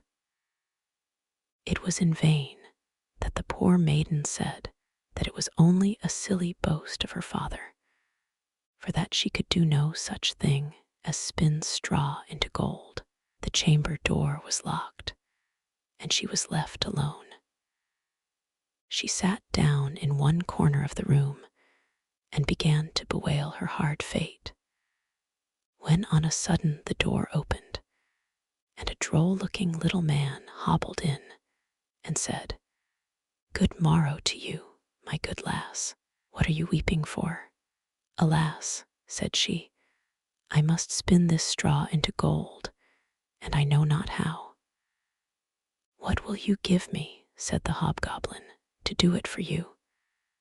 "My necklace," replied the maiden. He took her at her word, and sat himself down to the wheel, and whistled and sang, "Round about, lo and behold, reel away, straw into gold." And round about the wheel went merrily. The work was quickly done, and the straw was all spun into gold. When the king came and saw this, he was greatly astonished and pleased, but his heart grew still more greedy of gain, and he shut up the poor miller's daughter again with a fresh task. Then she knew not what to do, and sat down once more to weep. But the dwarf soon opened the door and said, "What will you give me to do your task?" "The ring on my finger," said she. So her little friend took the ring and began to work at the wheel again, and whistled and sang, "Round about, lo and behold, reel away, straw into gold," till long before morning all was done again. The king was greatly delighted to see all this glittering treasure, but still he had not enough. So he took the miller's daughter to a yet larger heap and said, "All this must be spun tonight, and if it is, you shall be my queen." As soon as she was alone, that dwarf came in and said, "What will you give me to spin gold for you this third time?" "I have nothing left," said she. "Then say you will give me," said the little man, "the first little child that you may have when you are queen." "That may never be," thought the miller's daughter, and as she knew no other way to get her task done, she said she would do what he asked. Round went the wheel again to the old song, and the mannikin once more spun the heap into gold. The king came in the morning, and finding all he wanted, was forced to keep his word. So he married the miller's daughter, and she really became queen. At the birth of her first little child, she was very glad, and forgot the dwarf and what she had said. But one day he came into her room, where she was sitting playing with her baby, and put her in mind of it. Then she grieved sorely at her misfortune, and said she would give him all the wealth of the kingdom if he would let her off, but in vain, till at last her tears softened him, and he said, "I will give you 3 days' grace, and if during that time you tell me my name, you shall keep your child." Now the queen lay awake all night, thinking of all the odd names that she had ever heard, and she sent messengers all over the land to find out new ones. The next day the little man came, and she began with Timothy, Ichabod, Benjamin, Jeremiah, and all the names she could remember. But to all and each of them he said, "Madam, that is not my name."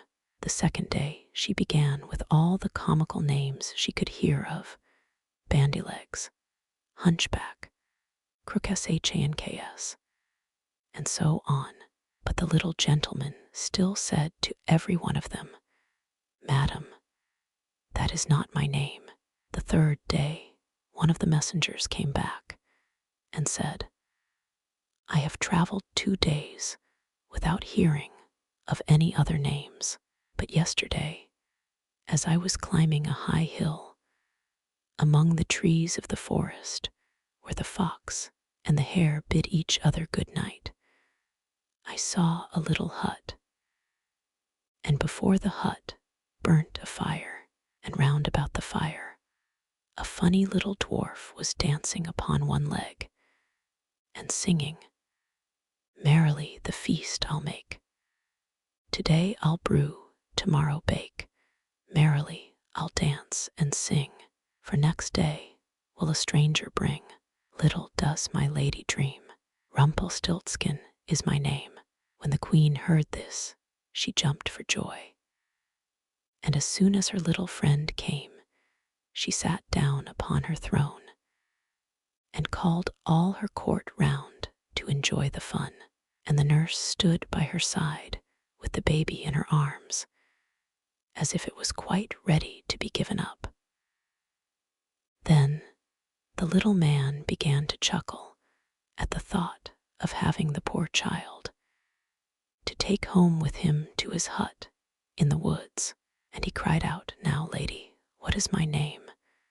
'Is it John?' asked she. 'No, madam.' 'Is it Tom?' 'No, madam.' 'Is it Jimmy?' 'It is not.' 'Can your name be Rumpelstiltskin?' said the lady slyly.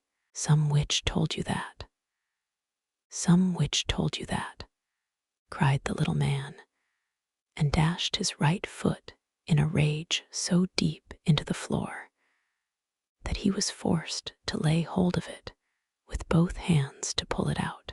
Then he made the best of his way off, while the nurse laughed and the baby crowed, and all the court jeered at him for having had so much trouble for nothing, and said, "We wish you a very good morning and a merry feast, Mr. Rumpelstiltskin. Clever Gretel. There was once a cook named Gretel, who wore shoes with red heels, and when she walked out with them on, she turned herself this way and that, was quite happy, and thought, 'You certainly are a pretty girl.' And when she came home, she drank, in her gladness of heart, a draught of wine. And as wine excites a desire to eat, she tasted the best of whatever she was cooking until she was satisfied, and said, 'The cook must know what the food is like.' It came to pass that the master one day said to her, 'Gretel, there is a guest coming this evening. Prepare me 2 fowls very daintily.' 'I will see to it, master,' answered Gretel. She killed 2 fowls, scalded them, plucked them, put them on the spit, and towards evening set them before the fire, that they might roast. The fowls began to turn brown and were nearly ready, but the guest had not yet arrived. Then Gretel called out to her master, 'If the guest does not come, I must take the fowls away from the fire, but it will be a sin and a shame if they are not eaten the moment they are at their juiciest.' The master said, 'I will run myself and fetch the guest.' When the master had turned his back, Gretel laid the spit with the fowls on one side and thought, 'Standing so long by the fire there makes one sweat and thirsty. Who knows when they will come? Meanwhile, I will run into the cellar and take a drink.' She ran down, set a jug, said, 'God bless it for you, Gretel,' and took a good drink, and thought that wine should flow on and should not be interrupted, and took yet another hearty draught.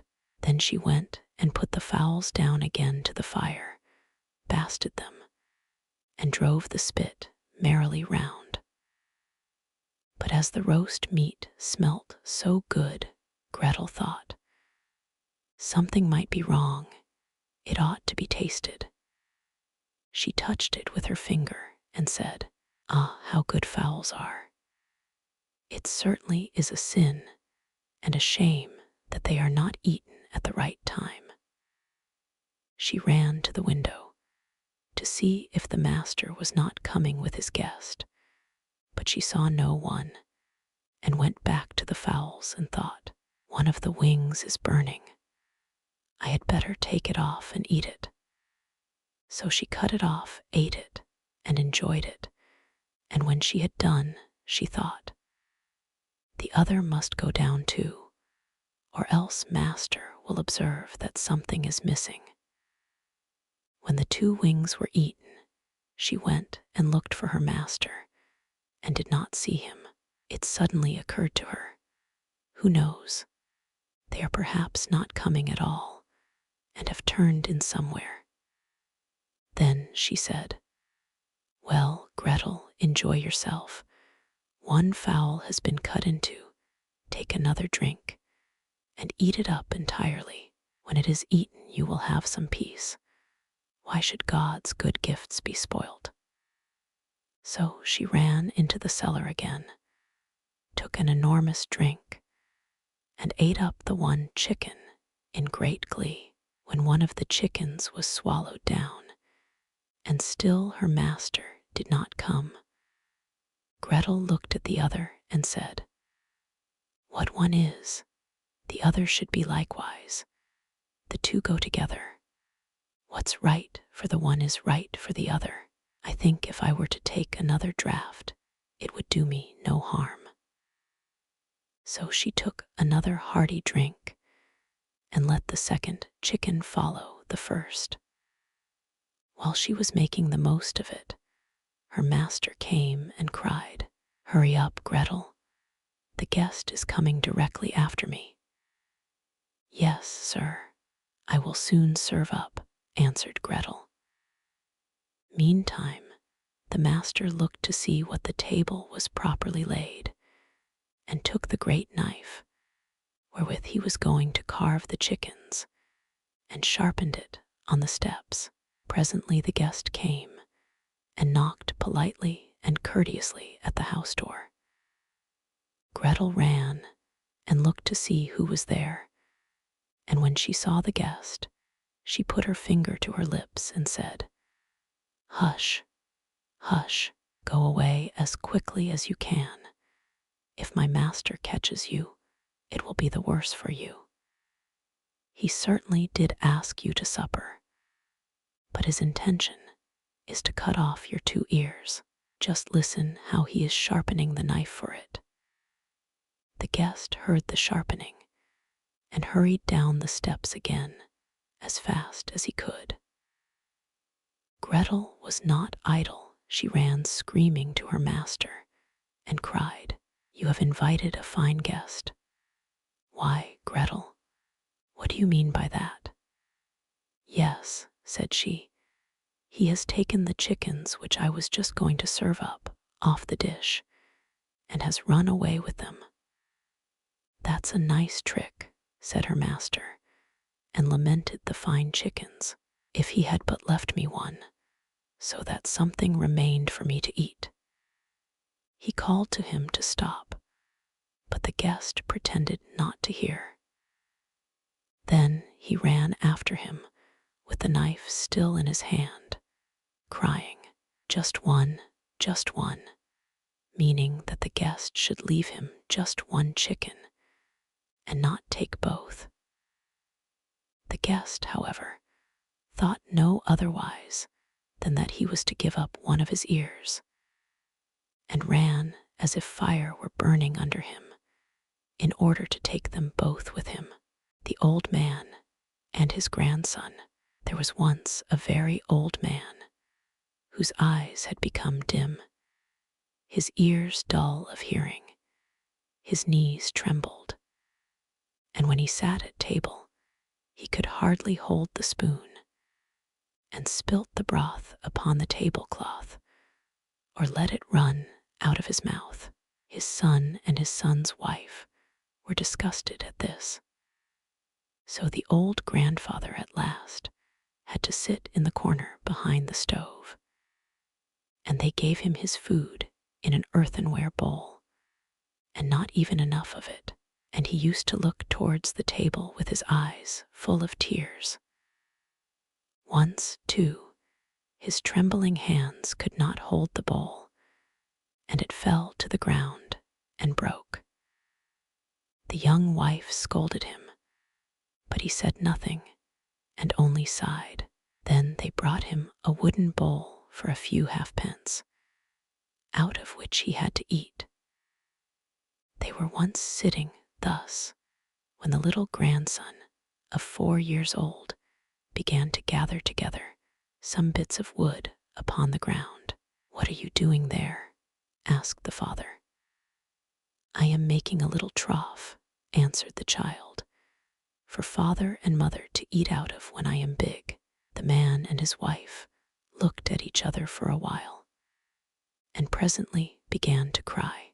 Then they took the old grandfather to the table, and henceforth always let him eat with them, and likewise said nothing if he did spill a little of anything.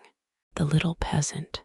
There was a certain village wherein no one lived but really rich peasants, and just one poor one, whom they called the Little Peasant.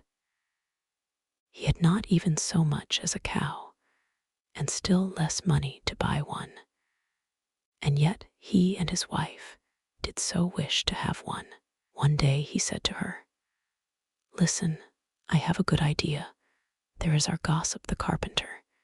He shall make us a wooden calf and paint it brown, so that it looks like any other, and in time it will certainly get big and be a cow." The woman also liked the idea, and their gossip the carpenter cut and planed the calf, and painted it as it ought to be, and made it with its head hanging down as if it were eating. Next morning, when the cows were being driven out, the Little Peasant called the cowherd in and said, "Look, I have a little calf there, but it is still small and has to be carried."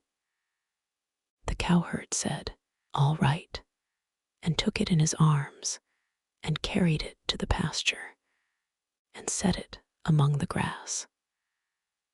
The little calf always remained standing like one which was eating, and the cowherd said, "It will soon run by itself.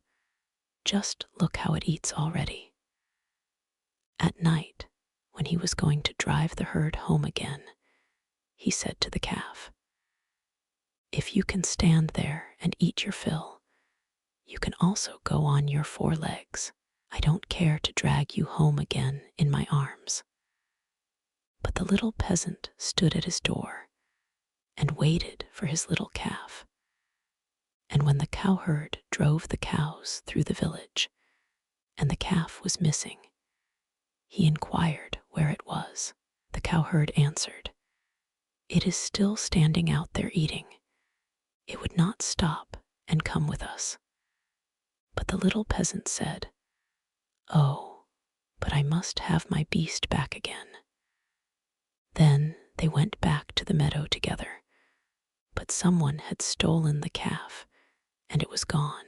The cowherd said, "It must have run away."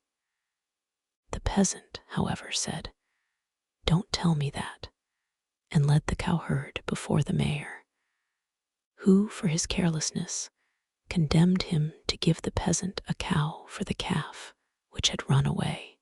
And now the Little Peasant and his wife had the cow for which they had so long wished, and they were heartily glad.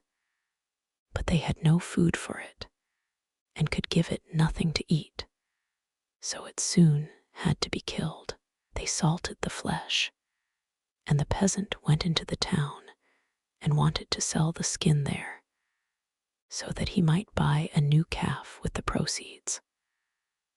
On the way he passed by a mill, and there sat a raven with broken wings, and out of pity he took him and wrapped him in the skin. But as the weather grew so bad, and there was a storm of rain and wind, he could go no farther, and turned back to the mill and begged for shelter.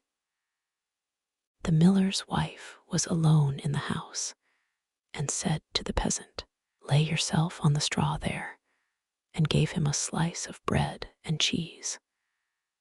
The peasant ate it and lay down with his skin beside him, and the woman thought, "He is tired and has gone to sleep." In the meantime came the parson. The miller's wife received him well and said, "My husband is out, so we will have a feast." The peasant listened, and when he heard them talk about feasting, he was vexed that he had been forced to make shift with a slice of bread and cheese. Then the woman served up 4 different things: roast meat, salad, cakes, and wine. Just as they were about to sit down and eat, there was a knocking outside. The woman said, "Oh, heavens, it is my husband." She quickly hid the roast meat inside the tiled stove, the wine under the pillow, the salad on the bed, the cakes under it, and the parson in the closet on the porch.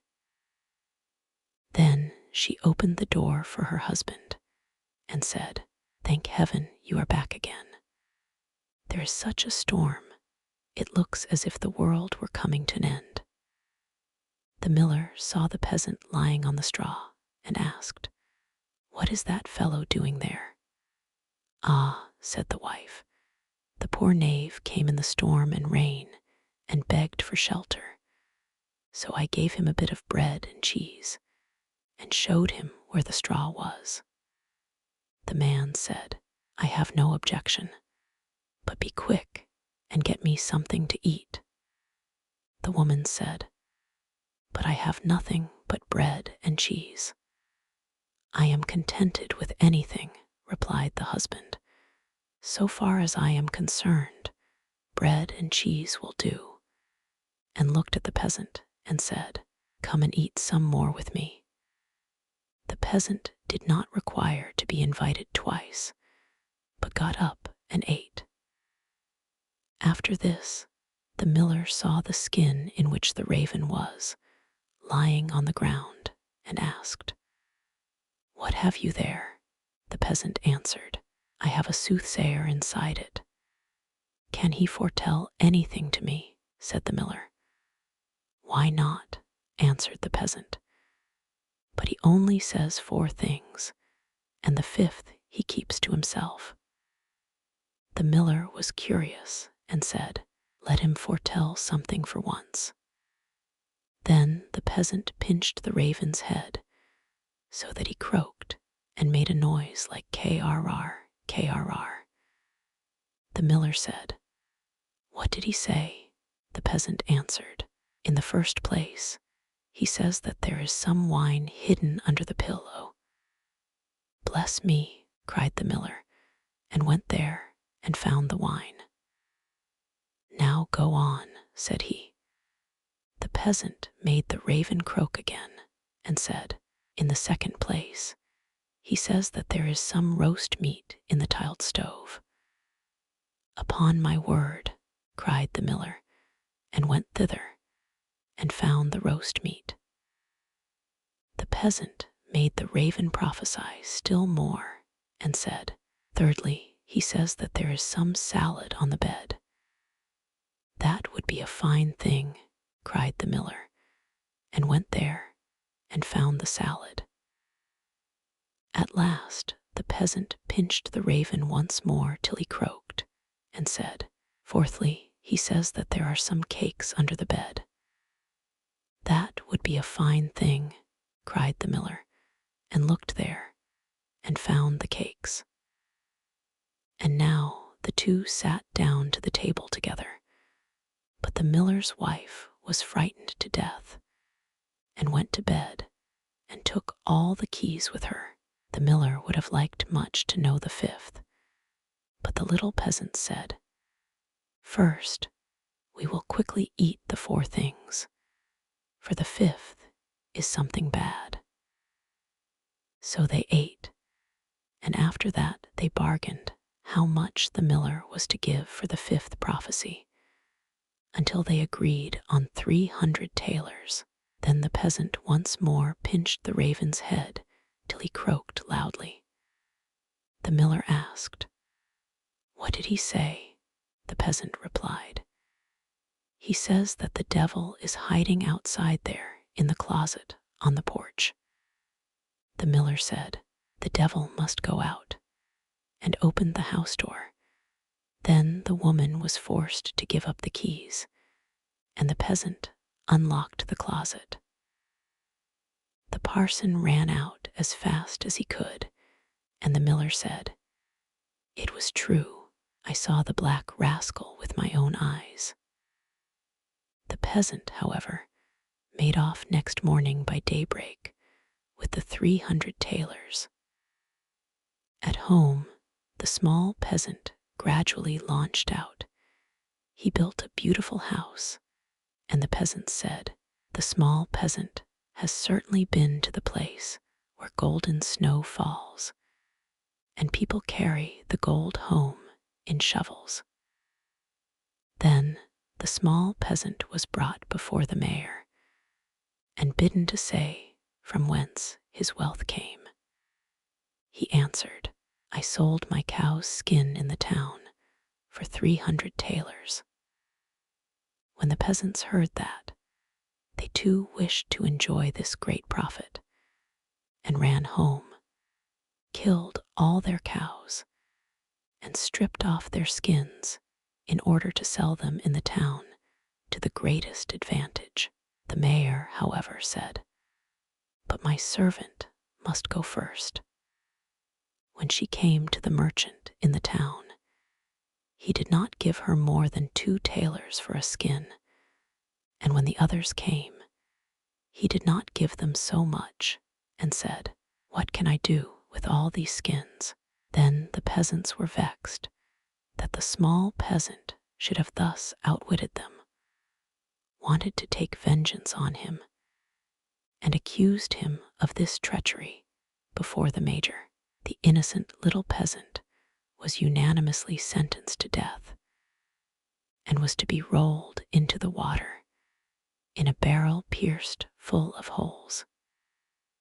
He was led forth, and a priest was brought who was to say a mass for his soul.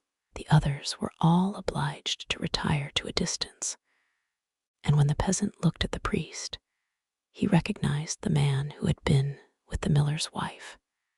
He said to him, "I set you free from the closet. Set me free from the barrel."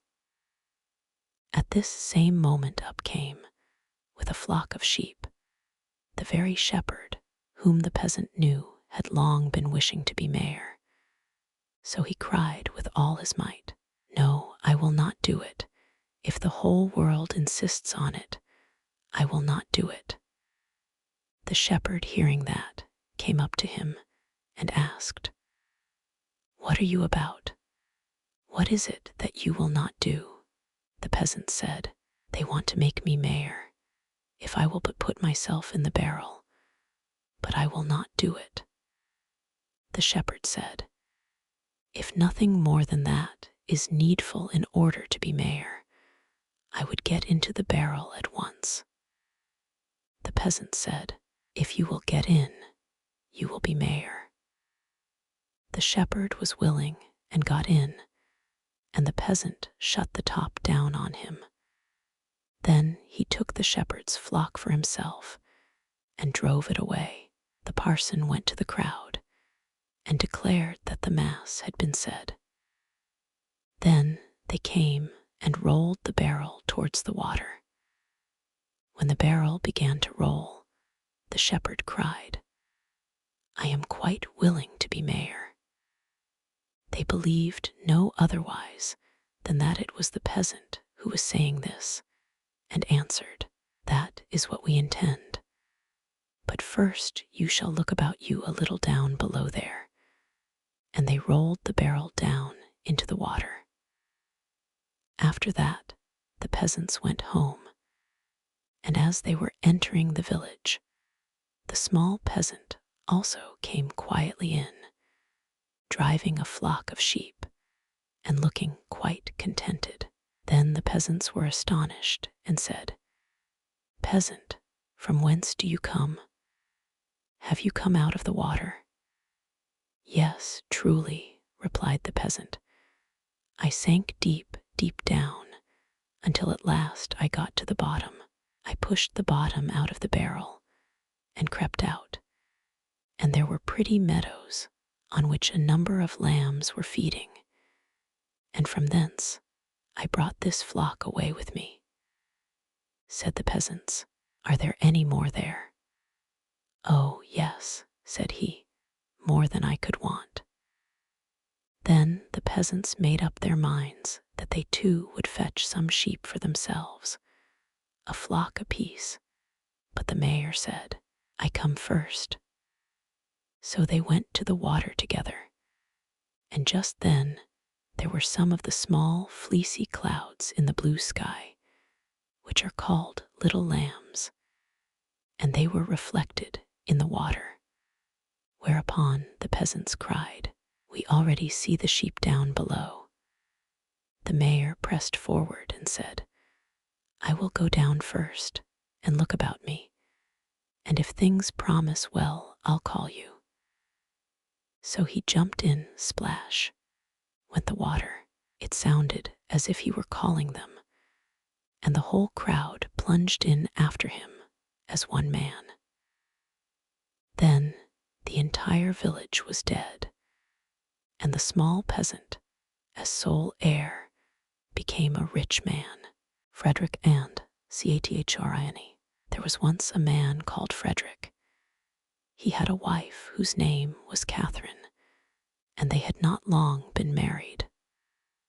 One day Frederick said, "Kate, I am going to work in the fields. When I come back, I shall be hungry, so let me have something nice cooked, and a good draught of ale."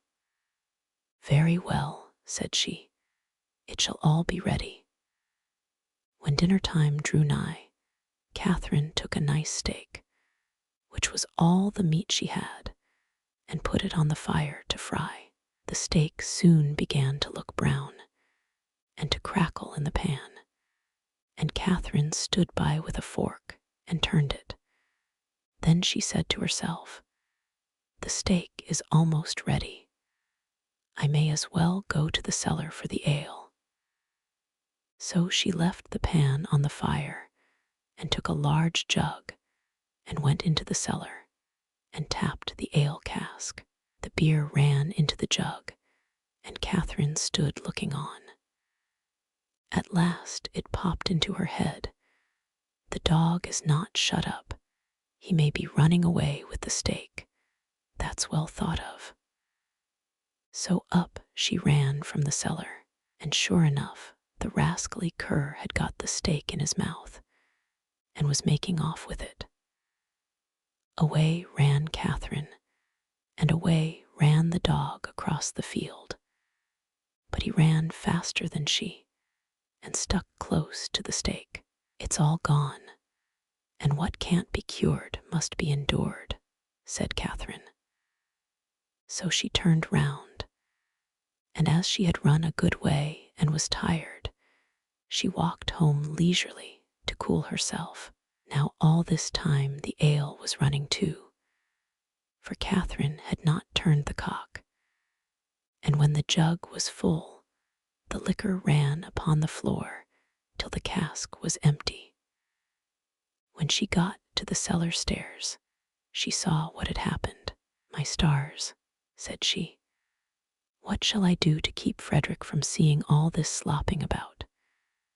So she thought a while, and at last remembered that there was a sack of fine meal bought at the last fair, and that if she sprinkled this over the floor, it would suck up the ale nicely. "What a lucky thing," said she, "that we kept that meal. We have now a good use for it." So away she went for it. But she managed to set it down just upon the great jug full of beer, and upset it, and thus all the ale that had been saved was set swimming on the floor also. "Ah, well," said she, "when one goes another may as well follow." Then she strewed the meal all about the cellar, and was quite pleased with her cleverness, and said, "How very neat and clean it looks." At noon Frederick came home. "Now, wife," cried he, "what have you for dinner?" "Oh, Frederick," answered she, "I was cooking you a steak, but while I went down to draw the ale, the dog ran away with it. And while I ran after him, the ale ran out, and when I went to dry up the ale with the sack of meal that we got at the fair, I upset the jug. But the cellar is now quite dry, and looks so clean." "Kate, Kate," said he, "how could you do all this? Why did you leave the steak to fry, and the ale to run, and then spoil all the meal?" "Why, Frederick," said she, "I did not know I was doing wrong. You should have told me before." The husband thought to himself, "If my wife manages matters thus, I must look sharp myself." Now he had a good deal of gold in the house, so he said to Catherine, "What pretty yellow buttons these are! I shall put them into a box and bury them in the garden. But take care that you never go near or meddle with them." "No, Frederick," said she, "that I never will." As soon as he was gone, there came by some peddlers with earthenware plates and dishes, and they asked her whether she would buy. "Oh, dear me, I should like to buy very much, but I have no money. If you had any use for yellow buttons, I might deal with you." "Yellow buttons," said they.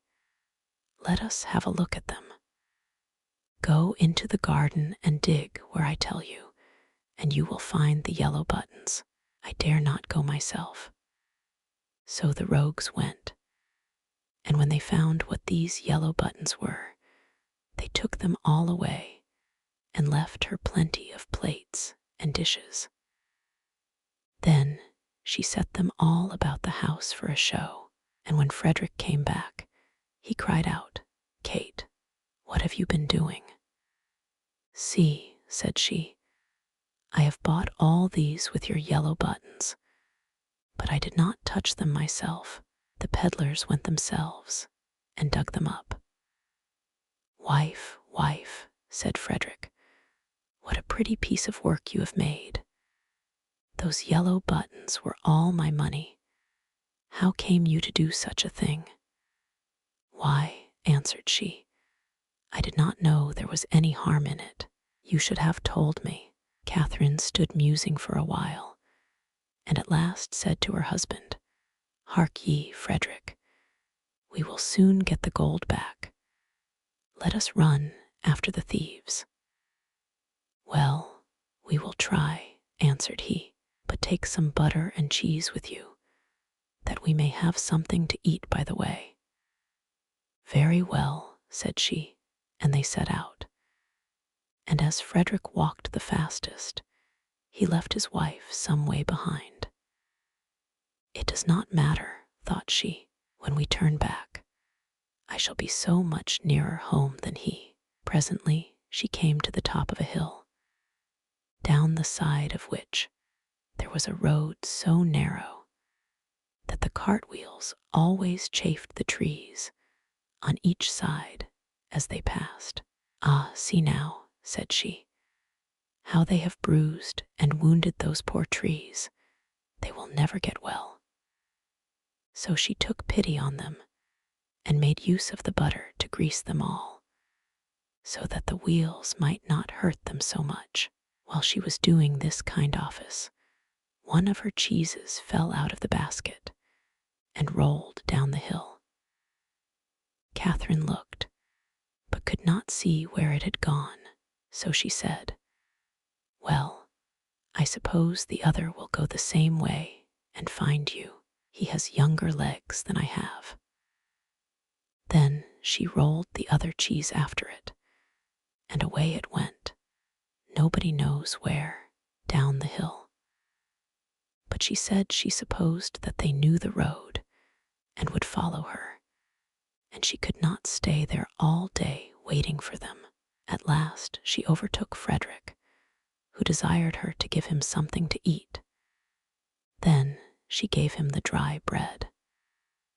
"Where are the butter and cheese?" said he. "Oh," answered she, "I used the butter to grease those poor trees that the wheels chafed so, and one of the cheeses ran away, so I sent the other after it to find it. And I suppose they are both on the road together somewhere." "What a goose you are to do such silly things," said the husband. "How can you say so?" said she. "I am sure you never told me not." They ate the dry bread together, and Frederick said, "Kate, I hope you locked the door safe when you came away." "No," answered she, "you did not tell me." "Then go home, and do it now before we go any farther," said Frederick, "and bring with you something to eat." Catherine did as he told her, and thought to herself by the way, "Frederick wants something to eat, but I don't think he is very fond of butter and cheese. I'll bring him a bag of fine nuts and the vinegar, for I have often seen him take some." When she reached home, she bolted the back door, but the front door she took off the hinges and said, "Frederick told me to lock the door, but surely it can nowhere be so safe if I take it with me."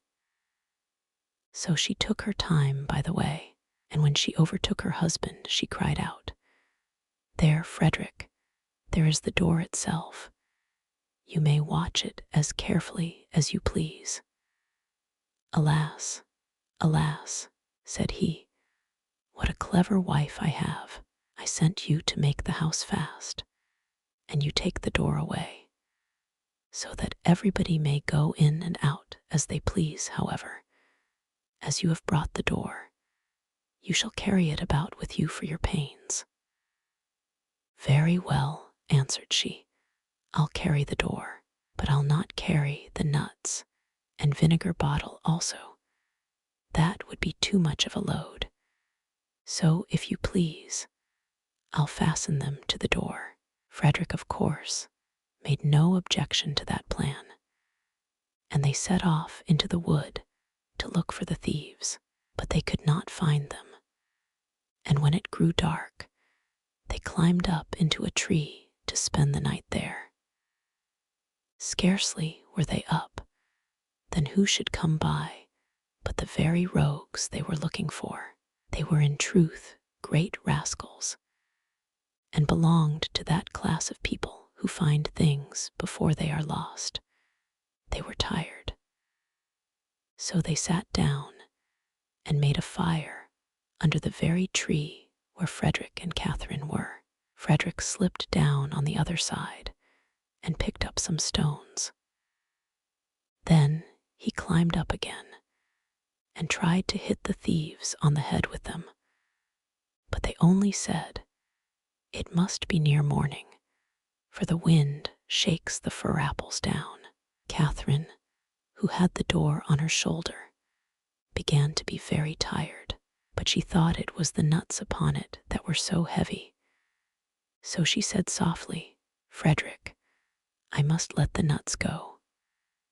"No," answered he, "not now. They will discover us." "I can't help that. They must go." "Well, then, make haste and throw them down, if you will." Then away rattled the nuts down among the boughs, and one of the thieves cried, "Bless me, it is hailing." A little while after, Catherine thought the door was still very heavy, so she whispered to Frederick, I must throw the vinegar down." "Pray don't," answered he. "It will discover us." "I can't help that," said she. "Go it must." So she poured all the vinegar down, and the thieves said, "What a heavy dew there is."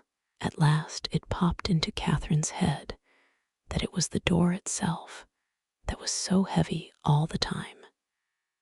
So she whispered, "Frederick, I must throw the door down soon."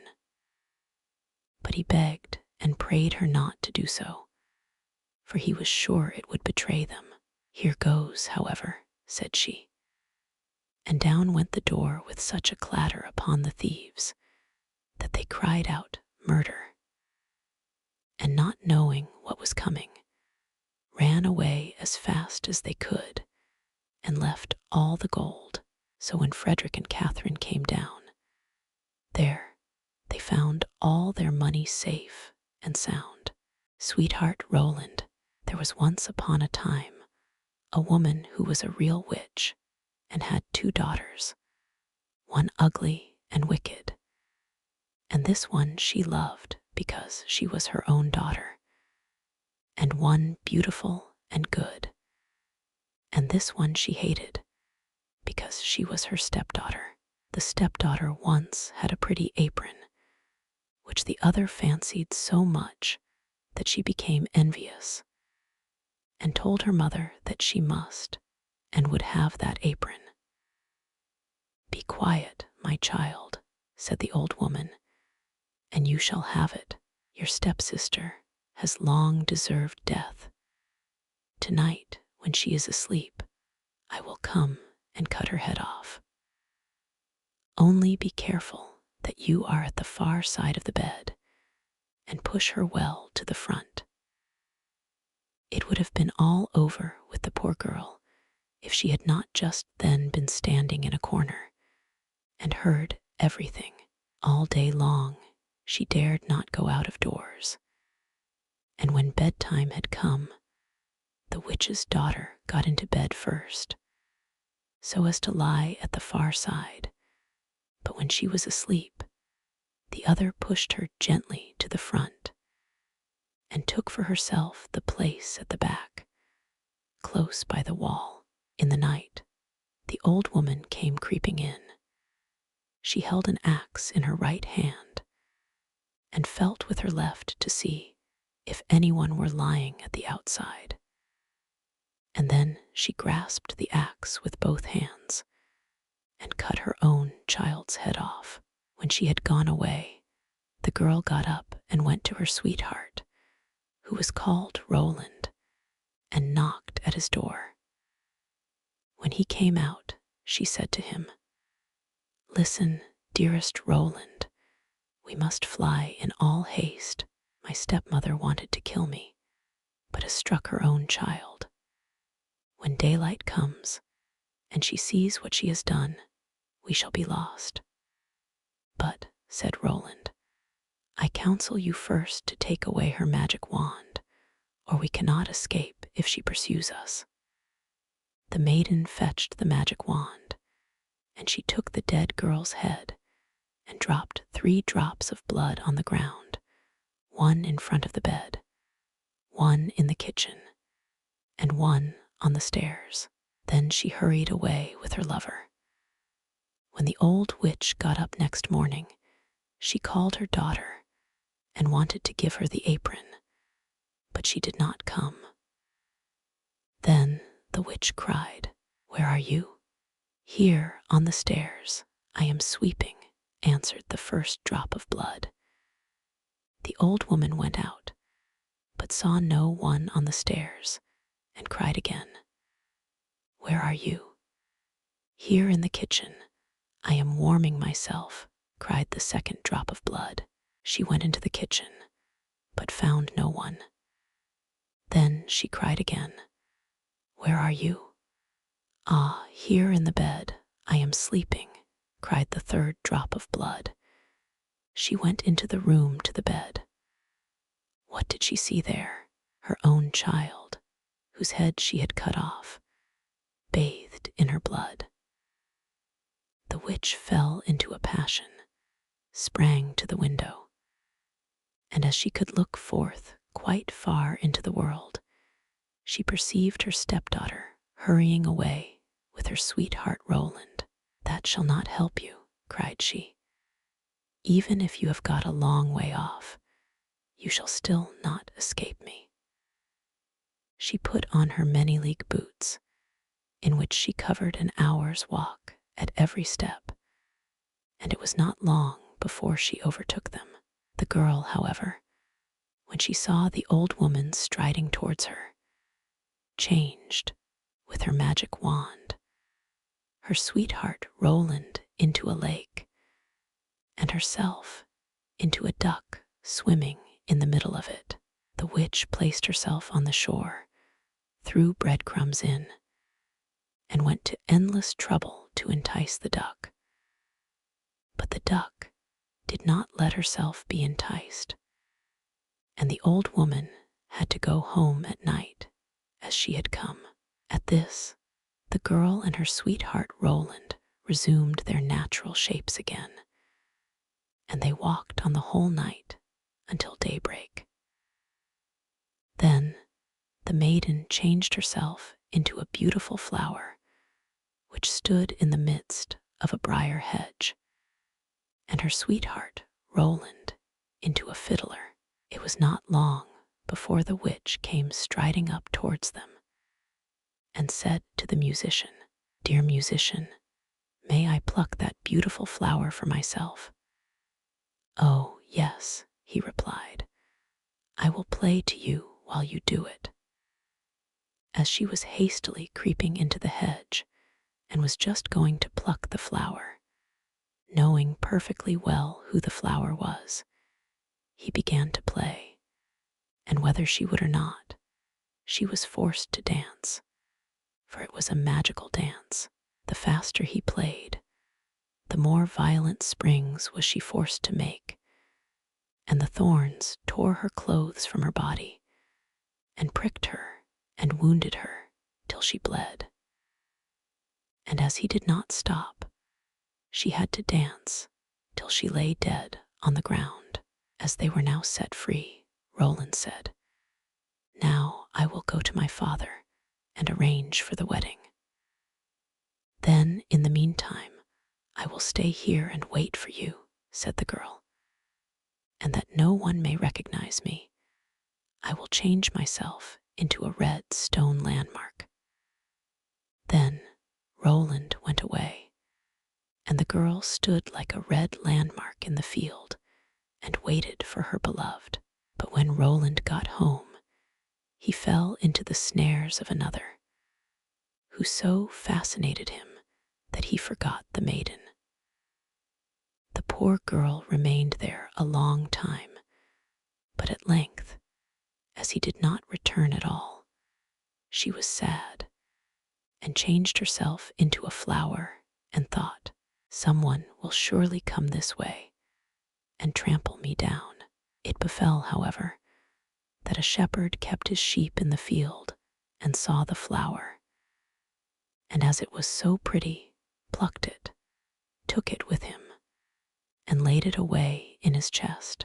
From that time forth, strange things happened in the shepherd's house. When he arose in the morning, all the work was already done. The room was swept, the table and benches cleaned, the fire in the hearth was lighted, and the water was fetched. And at noon, when he came home, the table was laid, and a good dinner served. He could not conceive how this came to pass, for he never saw a human being in his house, and no one could have concealed himself in it. He was certainly pleased with this good attendance, but still, at last, he was so afraid that he went to a wise woman and asked for her advice. The wise woman said, "There is some enchantment behind it. Listen very early some morning if anything is moving in the room, and if you see anything, no matter what it is, throw a white cloth over it, and then the magic will be stopped." The shepherd did as she bade him, and next morning, just as day dawned, he saw the chest open and the flower come out.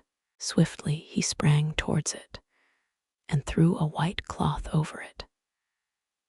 Instantly, the transformation came to an end, and a beautiful girl stood before him, who admitted to him that she had been the flower, and that up to this time she had attended to his housekeeping. She told him her story, and as she pleased him, he asked her if she would marry him, but she answered no, for she wanted to remain faithful to her sweetheart Roland, although he had deserted her. Nevertheless, she promised not to go away, but to continue keeping house for the shepherd. And now the time drew near when Roland's wedding was to be celebrated, and then, according to an old custom in the country, it was announced that all the girls were to be present at it and sing in honor of the bridal pair. When the faithful maiden heard of this, she grew so sad that she thought her heart would break, and she would not go thither. But the other girls came and took her. When it came to her turn to sing, she stepped back, until at last she was the only one left, and then she could not refuse. But when she began her song, and it reached Roland's ears, he sprang up and cried, "I know the voice. That is the true bride. I will have no other." Everything he had forgotten, and which had vanished from his mind, had suddenly come home again to his heart. Then the faithful maiden held her wedding with her sweetheart Roland, and grief came to an end, and joy began. Snowdrop, it was the middle of winter, when the broad flakes of snow were falling around, that the queen of a country many thousand miles off sat working at her window. The frame of the window was made of fine black ebony, and as she sat looking out upon the snow, she pricked her finger, and 3 drops of blood fell upon it. Then she gazed thoughtfully upon the red drops that sprinkled the white snow, and said, "Would that my little daughter may be as white as that snow, as red as that blood, and as black as this ebony window frame." And so the little girl really did grow up. Her skin was as white as snow, her cheeks as rosy as the blood, and her hair as black as ebony, and she was called Snowdrop. But this queen died, and the king soon married another wife, who became queen, and was very beautiful, but so vain that she could not bear to think that anyone could be handsomer than she was. She had a fairy looking-glass, to which she used to go, and then she would gaze upon herself in it and say, "Tell me, glass, tell me true, of all the ladies in the land, who is fairest, tell me who?" And the glass had always answered, "Thou, queen, art the fairest in all the land." But Snowdrop grew more and more beautiful, and when she was 7 years old, she was as bright as the day, and fairer than the queen herself. Then the glass one day answered the queen, when she went to look in it as usual, "Thou, queen, art fair, and beauteous to see, but Snowdrop is lovelier far than thee." When she heard this, she turned pale with rage and envy, and called to one of her servants, and said, "Take Snowdrop away into the wide wood, that I may never see her any more." Then the servant led her away, but his heart melted when Snowdrop begged him to spare her life, and he said, "I will not hurt you, thou pretty child." So he left her by herself, and though he thought it most likely that the wild beasts would tear her in pieces, he felt as if a great weight were taken off his heart when he had made up his mind not to kill her, but to leave her to her fate, with the chance of someone finding and saving her. Then poor Snowdrop wandered along through the wood in great fear, and the wild beasts roared about her, but none did her any harm. In the evening, she came to a cottage among the hills and went in to rest, for her little feet would carry her no further. Everything was spruce and neat in the cottage. On the table was spread a white cloth, and there were 7 little plates, 7 little loaves, and 7 little glasses with wine in them, and 7 knives and forks laid in order, and by the wall stood 7 little beds. As she was very hungry, she picked a little piece of each loaf and drank a very little wine out of each glass, and after that she thought she would lie down and rest. So she tried all the little beds, but one was too long, and another was too short, till at last the 7th suited her, and there she laid herself down and went to sleep. By and by in came the masters of the cottage. Now they were 7 little dwarfs that lived among the mountains and dug and searched for gold. They lighted up their 7 lamps and saw at once that all was not right. The first said, "Who has been sitting on my stool?" The second, "Who has been eating off my plate?" The third, "Who has been picking my bread?" The fourth, "Who has been meddling with my spoon?" The fifth, "Who has been handling my fork?" The sixth, "Who has been cutting with my knife?" The seventh, "Who has been drinking my wine?" Then the first looked round and said, "Who has been lying on my bed?" And the rest came running to him, and everyone cried out that somebody had been upon his bed. But the 7th saw Snowdrop, and called all his brethren to come and see her. And they cried out with wonder and astonishment, and brought their lamps to look at her, and said, "Good heavens, what a lovely child she is!" And they were very glad to see her, and took care not to wake her.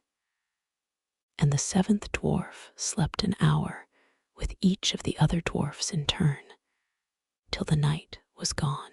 In the morning, Snowdrop told them all her story, and they pitied her, and said if she would keep all things in order, and cook and wash and knit and spin for them, she might stay where she was, and they would take good care of her.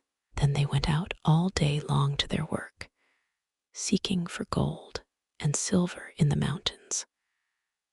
But Snowdrop was left at home, and they warned her, and said, "The Queen will soon find out where you are, so take care, and let no one in." But the Queen, now that she thought Snowdrop was dead, believed that she must be the handsomest lady in the land, and she went to her glass and said, "Tell me, glass, tell me true, of all the ladies in the land, who is fairest, tell me who." And the glass answered, "Thou, Queen, art the fairest in all this land, but over the hills, in the greenwood shade, where the 7 dwarfs their dwelling have made, there Snowdrop is hiding her head, and she is lovelier far, O Queen, than thee." Then the Queen was very much frightened, for she knew that the glass always spoke the truth, and was sure that the servant had betrayed her. and she could not bear to think that anyone lived who was more beautiful than she was. So she dressed herself up as an old peddler and went her way over the hills to the place where the dwarfs dwelt. Then she knocked at the door and cried, "Fine wares to sell." Snowdrop looked out at the window and said, "Good day, good woman, what have you to sell?" "Good wares, fine wares," said she, "laces and bobbins of all colors." "I will let the old lady in. She seems to be a very good sort of body," thought Snowdrop, as she ran down and unbolted the door. "Bless me," said the old woman, "how badly your stays are laced. Let me lace them up with one of my nice new laces." Snowdrop did not dream of any mischief, so she stood before the old woman, but she set to work so nimbly and pulled the lace so tight that Snowdrop's breath was stopped, and she fell down as if she were dead. "There's an end to all thy beauty," said the spiteful queen, and went away home. In the evening, the 7 dwarfs came home, and I need not say how grieved they were to see their faithful Snowdrop stretched out upon the ground, as if she was quite dead. However, they lifted her up, and when they found what ailed her, they cut the lace, and in a little time she began to breathe, and very soon came to life again. Then they said, "The old woman was the queen herself. Take care another time, and let no one in when we are away." When the queen got home, she went straight to her glass and spoke to it as before. But to her great grief it still said, "Thou, queen, art the fairest in all this land, but over the hills, in the greenwood shade, where the 7 dwarfs their dwelling have made, their Snowdrop is hiding her head, and she is lovelier far, O queen, than thee." Then the blood ran cold in her heart with spite and malice to see that Snowdrop still lived, and she dressed herself up again, but in quite another dress from the one she wore before, and took with her a poisoned comb. When she reached the dwarf's cottage, she knocked at the door and cried, "Fine wares to sell." But Snowdrop said, "I dare not let anyone in." Then the queen said, "Only look at my beautiful combs," and gave her the poisoned one, and it looked so pretty that she took it up and put it into her hair to try it. But the moment it touched her head, the poison was so powerful that she fell down senseless. "There you may lie," said the queen, and went her way. But by good luck, the dwarfs came in very early that evening, and when they saw Snowdrop lying on the ground, they thought what had happened, and soon found the poisoned comb. And when they took it away, she got well, and told them all that had passed, and they warned her once more not to open the door to anyone. Meantime, the queen went home to her glass, and shook with rage when she read the very same answer as before, and she said, "Snowdrop shall die, if it cost me my life." So she went by herself into her chamber, and got ready a poisoned apple. The outside looked very rosy and tempting, but whoever tasted it was sure to die. Then she dressed herself up as a peasant's wife, and traveled over the hills to the dwarf's cottage, and knocked at the door. But Snowdrop put her head out of the window and said, "I dare not let anyone in, for the dwarfs have told me not." "Do as you please," said the old woman, "but at any rate take this pretty apple. I will give it you." "No," said Snowdrop, "I dare not take it. "You silly girl," answered the other. "What are you afraid of? Do you think it is poisoned? Come, do you eat one part, and I will eat the other." Now the apple was so made up that one side was good, though the other side was poisoned. Then Snowdrop was much tempted to taste, for the apple looked so very nice. And when she saw the old woman eat, she could wait no longer. But she had scarcely put the piece into her mouth when she fell down dead upon the ground. "This time nothing will save thee," said the queen, and she went home to her glass, and at last it said, "Thou, queen, art the fairest of all the fair." And then her wicked heart was glad, and as happy as such a heart could be. When evening came, and the dwarfs had gone home, they found Snowdrop lying on the ground. No breath came from her lips, and they were afraid that she was quite dead. They lifted her up, and combed her hair, and washed her face with wine and water, but all was in vain, for the little girl seemed quite dead. So they laid her down upon a bier, and all 7 watched and bewailed her 3 whole days, and then they thought they would bury her. But her cheeks were still rosy, and her face looked just as it did while she was alive. So they said, "We will never bury her in the cold ground." And they made a coffin of glass, so that they might still look at her, and wrote upon it in golden letters what her name was, and that she was a king's daughter. And the coffin was set among the hills, and one of the dwarfs always sat by it and watched. And the birds of the air came too, and bemoaned Snowdrop. And first of all came an owl, and then a raven, and at last a dove, and sat by her side. And thus Snowdrop lay for a long, long time, and still only looked as though she was asleep, for she was even now as white as snow, and as red as blood, and as black as ebony.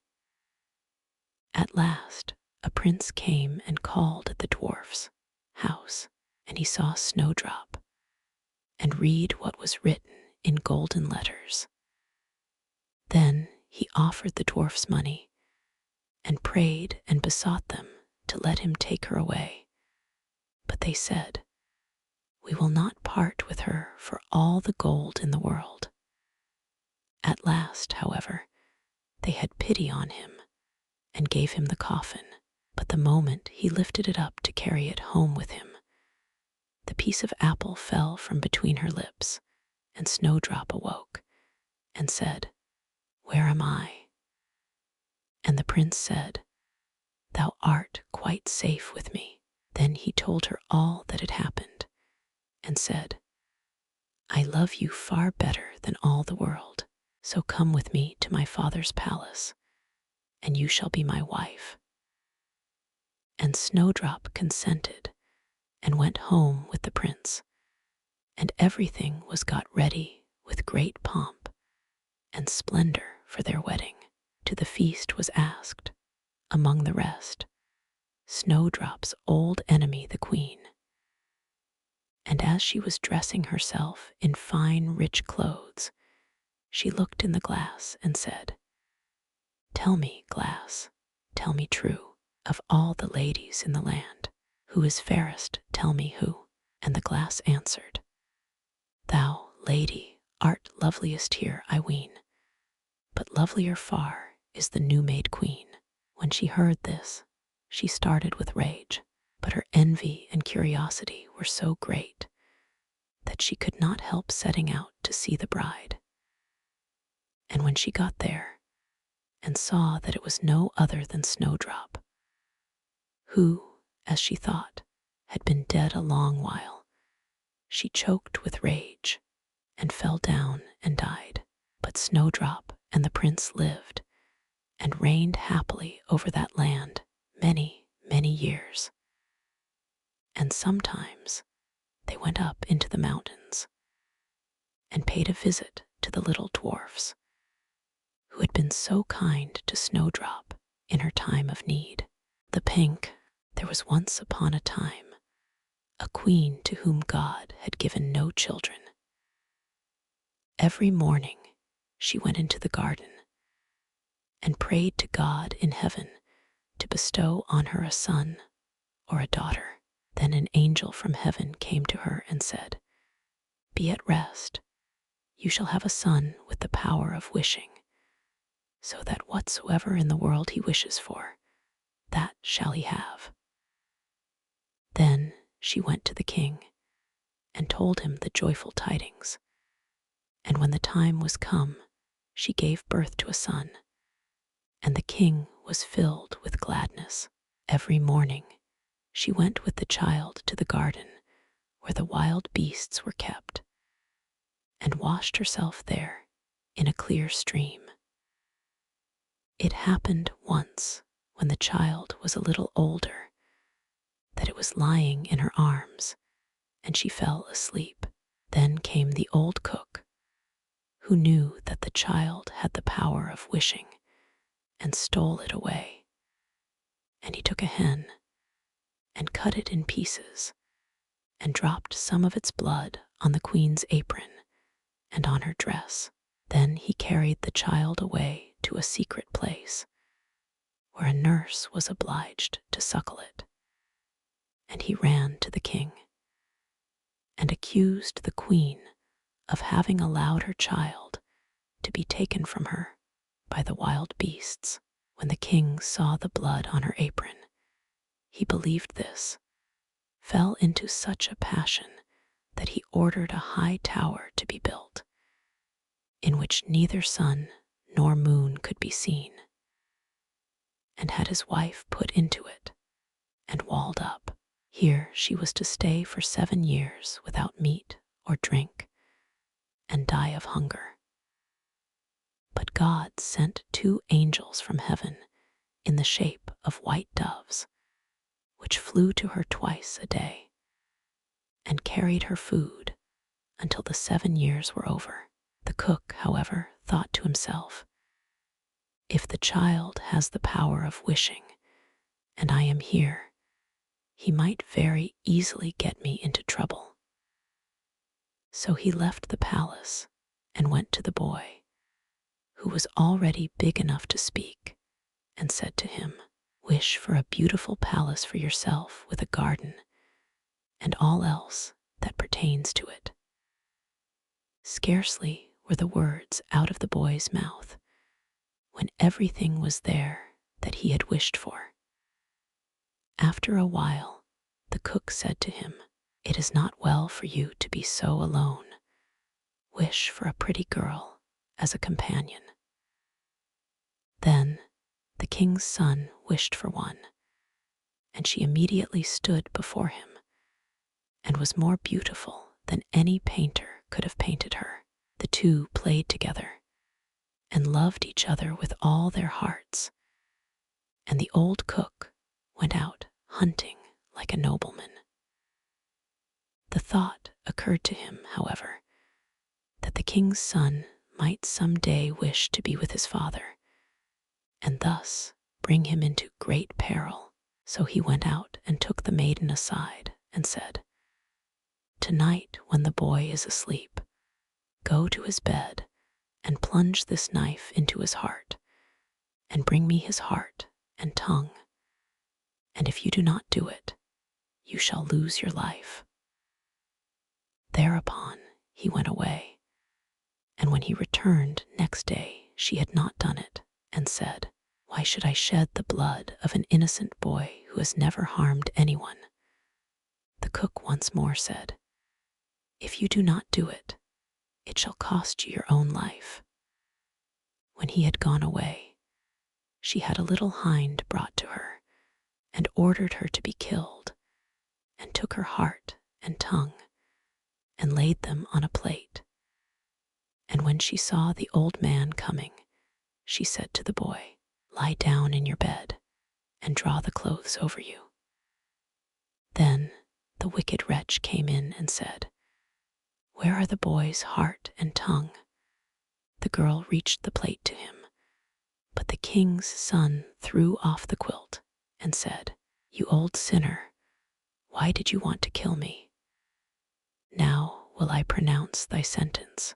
You shall become a black poodle and have a gold collar round your neck, and shall eat burning coals till the flames burst forth from your throat."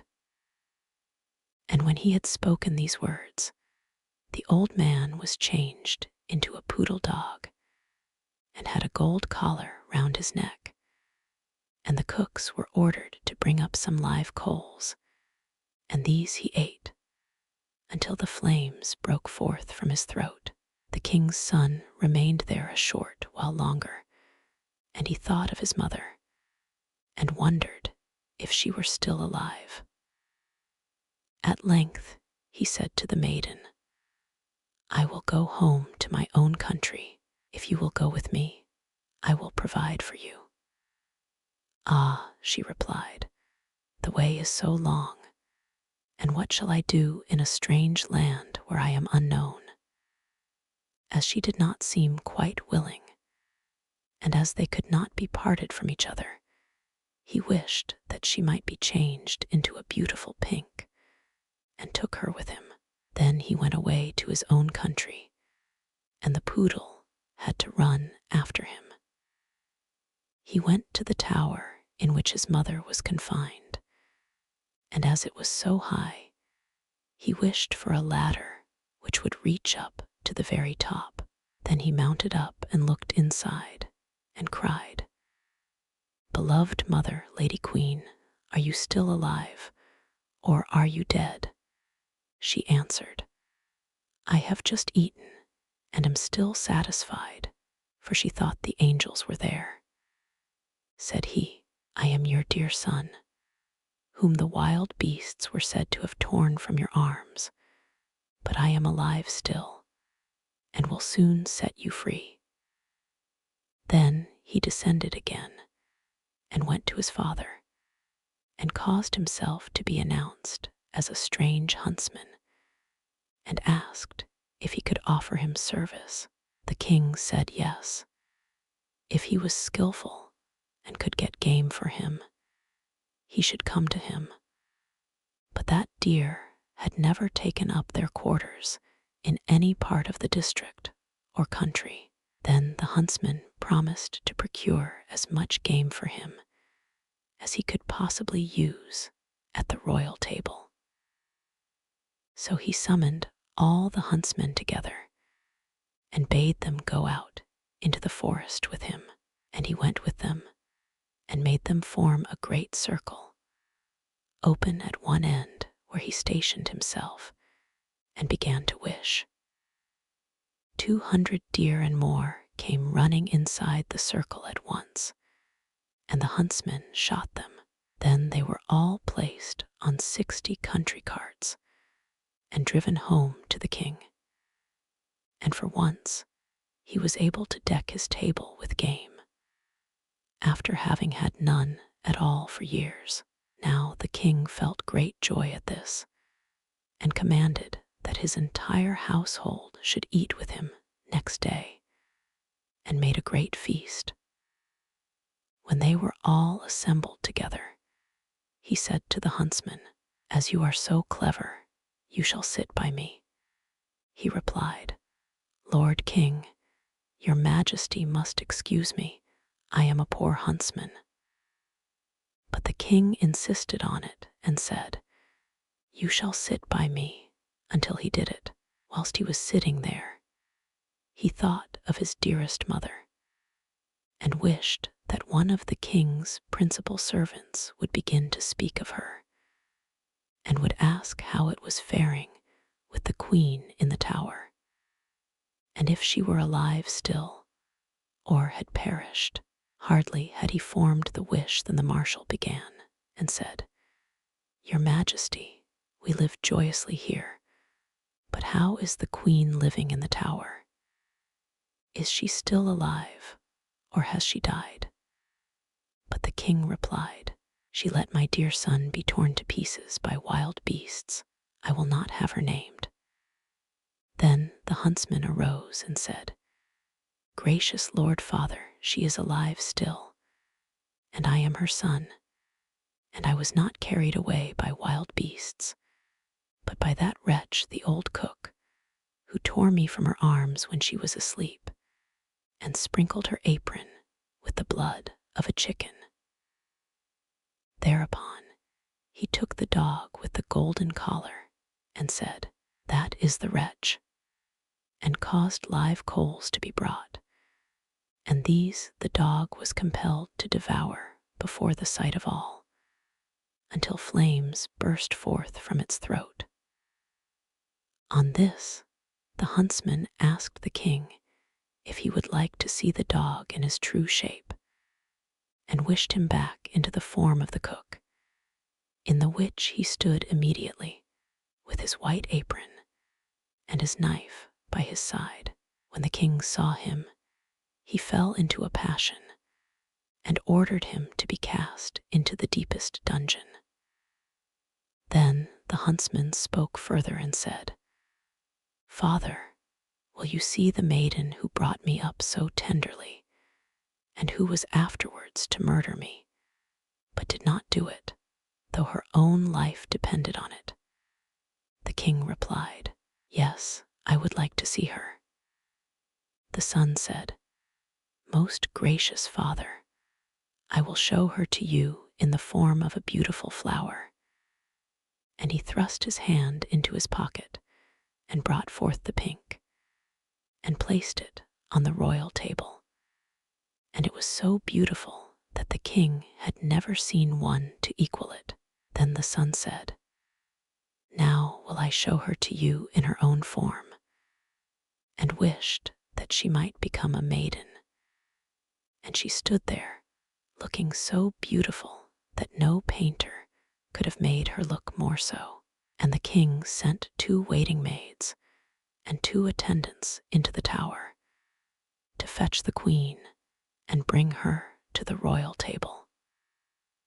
But when she was led in, she ate nothing, and said, "The gracious and merciful God who has supported me in the tower will soon set me free." She lived 3 days more, and then died happily. And when she was buried, the 2 white doves which had brought her food to the tower, and were angels of heaven, followed her body and seated themselves on her grave. The aged king ordered the cook to be torn in 4 pieces, but grief consumed the king's own heart, and he soon died.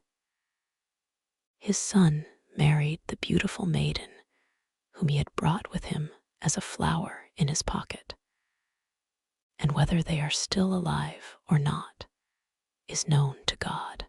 Clever Elsie. There was once a man who had a daughter who was called Clever Elsie, and when she had grown up, her father said, "We will get her married." "Yes," said the mother, "if only someone would come who would have her." At length a man came from a distance and wooed her, who was called Hans, but he stipulated that Clever Elsie should be really smart. "Oh," said the father, "she has plenty of good sense." And the mother said, "Oh, she can see the wind coming up the street and hear the flies coughing." "Well," said Hans, "if she is not really smart, I won't have her." When they were sitting at dinner and had eaten, the mother said, "Elsie, go into the cellar and fetch some beer." Then Clever Elsie took the pitcher from the wall, went into the cellar, and tapped the lid briskly as she went, so that the time might not appear long. When she was below, she fetched herself a chair and set it before the barrel, so that she had no need to stoop, and did not hurt her back or do herself any unexpected injury. Then she placed the can before her and turned the tap, and while the beer was running, she would not let her eyes be idle, but looked up at the wall, and after much peering here and there, saw a pickaxe exactly above her, which the masons had accidentally left there. Then clever Elsie began to weep and said, "If I get Hans, and we have a child, and he grows big, and we send him into the cellar here to draw beer, then the pickaxe will fall on his head and kill him."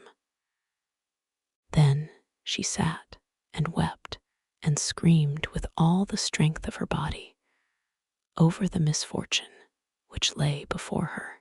Those upstairs waited for the drink, but clever Elsie still did not come.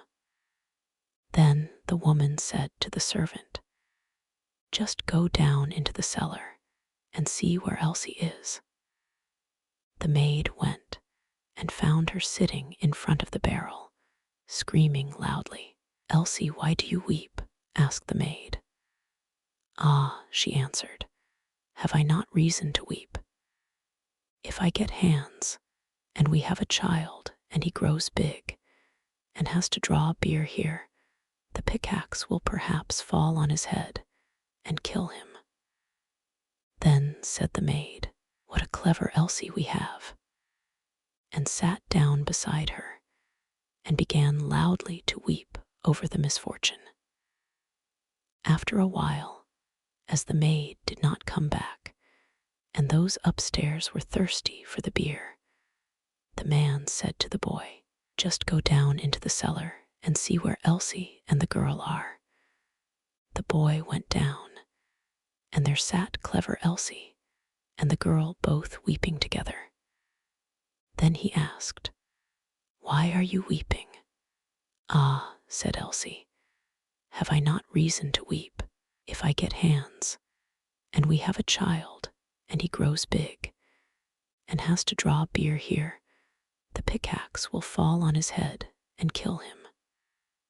Then said the boy, "What a clever Elsie we have," and sat down by her, and likewise began to howl loudly. Upstairs they waited for the boy, but as he still did not return, the man said to the woman, "Just go down into the cellar and see where Elsie is." The woman went down and found all three in the midst of their lamentations, and inquired what was the cause. Then Elsie told her also that her future child was to be killed by the pickaxe when it grew big and had to draw beer, and the pickaxe fell down. Then said the mother likewise, "What a clever Elsie we have," and sat down and wept with them. The man upstairs waited a short time, but as his wife did not come back, and his thirst grew ever greater, he said, "I must go into the cellar myself and see where Elsie is."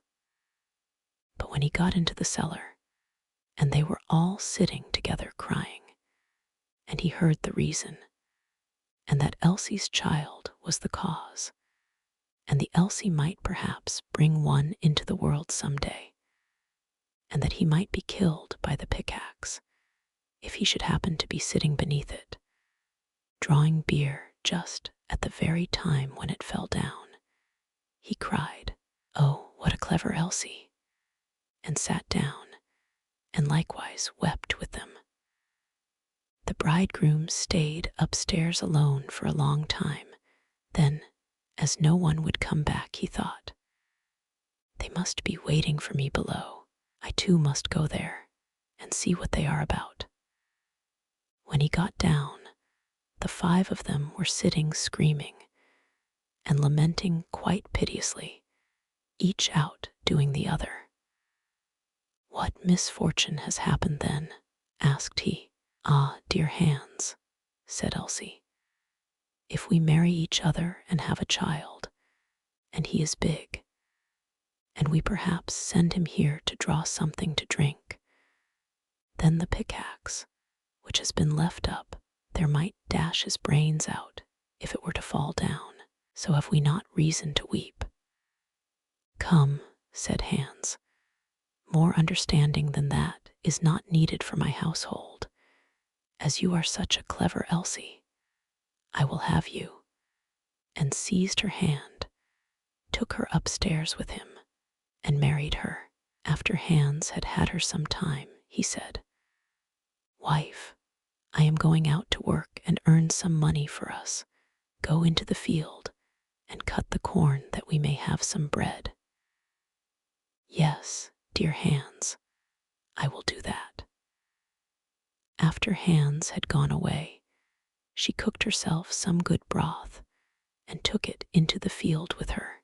When she came to the field, she said to herself, "What shall I do? Shall I cut first, or shall I eat first? Oh, I will eat first." Then she drank her cup of broth, and when she was fully satisfied, she once more said, "What shall I do? Shall I cut first, or shall I sleep first? I will sleep first." Then she lay down among the corn and fell asleep. Hans had been at home for a long time, but Elsie did not come. Then said he, "What a clever Elsie I have. She is so industrious that she does not even come home to eat."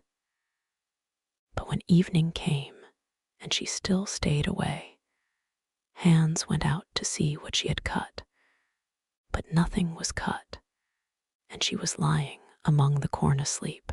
Then Hans hastened home and brought a fowler's net with little bells, and hung it round about her, and she still went on sleeping. Then he ran home, shut the house door, and sat down in his chair and worked.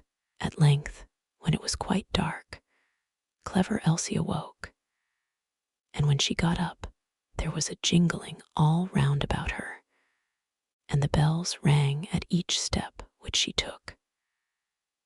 Then she was alarmed, and became uncertain whether she really was clever Elsie or not, and said, "Is it I, or is it not I?" But she knew not what answer to make to this, and stood for a time in doubt. At length she thought, "I will go home and ask if it be I, or if it be not I, they will be sure to know." She ran to the door of her own house, but it was shut. Then she knocked at the window and cried, "Hans, is Elsie within?" "Yes," answered Hans, "she is within." Hereupon she was terrified and said, "Ah, heavens! Then it is not I," and went to another door. But when the people heard the jingling of the bells, they would not open it, and she could get in nowhere. Then she ran out of the village, and no one has seen her since. The miser in the bush, a farmer, had a faithful and diligent servant who had worked hard for him 3 years without having been paid any wages. At last it came into the man's head that he would not go on thus without pay any longer. So he went to his master and said, "I have worked hard for you a long time. I will trust to you to give me what I deserve to have for my trouble." The farmer was a sad miser, and knew that his man was very simple-hearted, so he took out 3 and gave him for every year's service a penny. The poor fellow thought it was a great deal of money to have, and said to himself, "Why should I work hard and live here on bad fare any longer? I can now travel into the wide world and make myself merry." With that, he put his money into his purse and set out, roaming over hill and valley.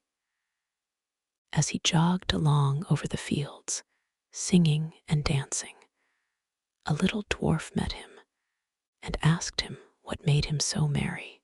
"Why, what should make me downhearted?" said he. "I am sound in health and rich in purse. What should I care for? I have saved up my 3 years' earnings, and have it all safe in my pocket." "How much may it come to?" said the little man. "Full threepence," replied the countryman. "I wish you would give them to me," said the other. "I am very poor." Then the man pitied him and gave him all he had. And the little dwarf said in return, "As you have such a kind, honest heart, I will grant you 3 wishes, 1 for every penny, so choose whatever you like." Then the countryman rejoiced at his good luck and said, "I like many things better than money. First, I will have a bow that will bring down everything I shoot at. Secondly, a fiddle that will set everyone dancing that hears me play upon it. And thirdly, I should like that everyone should grant what I ask." The dwarf said he should have his 3 wishes, so he gave him the bow and fiddle and went his way. Our honest friend journeyed on his way too, and if he was merry before, he was now 10 times more so. He had not gone far before he met an old miser. Close by them stood a tree, and on the topmost twig sat a thrush singing away most joyfully. "Oh, what a pretty bird," said the miser. "I would give a great deal of money to have such a one." "If that's all," said the countryman, "I will soon bring it down." Then he took up his bow, and down fell the thrush into the bushes at the foot of the tree. The miser crept into the bush to find it. But directly he had got into the middle, his companion took up his fiddle and played away, and the miser began to dance and spring about, capering higher and higher in the air. The thorns soon began to tear his clothes till they all hung in rags about him, and he himself was all scratched and wounded, so that the blood ran down. "Oh, for heaven's sake," cried the miser, "Master, master, pray let the fiddle alone. What have I done to deserve this?" "Thou hast shaved many a poor soul close enough," said the other. "Thou art only meeting thy reward." So he played up another tune. Then the miser began to beg and promise, and offered money for his liberty, but he did not come up to the musician's price for some time, and he danced him along brisker and brisker, and the miser bid higher and higher, till at last he offered a round 100 of florins that he had in his purse, and had just gained by cheating some poor fellow. When the countryman saw so much money, he said, "I will agree to your proposal." So he took the purse, put up his fiddle, and travelled on very pleased with his bargain. Meanwhile the miser crept out of the bush half naked and in a piteous plight, and began to ponder how he should take his revenge and serve his late companion some trick. At last he went to the judge and complained that a rascal had robbed him of his money and beaten him into the bargain, and that the fellow who did it carried a bow at his back and a fiddle hung round his neck. Then the judge sent out his officers to bring up the accused wherever they should find him, and he was soon caught and brought up to be tried. The miser began to tell his tale, and said he had been robbed of his money. "No, you gave it me for playing a tune to you," said the countryman. But the judge told him that was not likely, and cut the matter short by ordering him off to the gallows. So away he was taken, but as he stood on the steps he said, "My lord judge, grant me one last request. Anything "But thy life," replied the other. "No," said he, "I do not ask my life, only to let me play upon my fiddle for the last time." The miser cried out, "Oh, no, no. For heaven's sake, don't listen to him. Don't listen to him." But the judge said, "It is only this once. He will soon have done." The fact was, he could not refuse the request on account of the dwarf's third gift. Then the miser said, bind me fast, for pity's sake." But the countryman seized his fiddle and struck up a tune, and at the first note, judge, clerks, and jailer were in motion. All began capering, and no one could hold the miser. At the second note, the hangman let his prisoner go, and danced also, and by the time he had played the first bar of the tune, all were dancing together, judge, court, and miser, and all the people who had followed to look on. At first the thing was merry and pleasant enough, but when it had gone on a while, and there seemed to be no end of playing or dancing, they began to cry out and beg him to leave off. But he stopped not a whit the more for their entreaties, till the judge not only gave him his life, but promised to return him the 100 florins. Then he called to the miser and said, "Tell us now, you vagabond, where you got that gold, or I shall play on for your amusement only." "I stole it," said the miser, in the presence of all the people. "I acknowledge that I stole it, and that you earned it fairly." Then the countryman stopped his fiddle and left the miser to take his place at the gallows.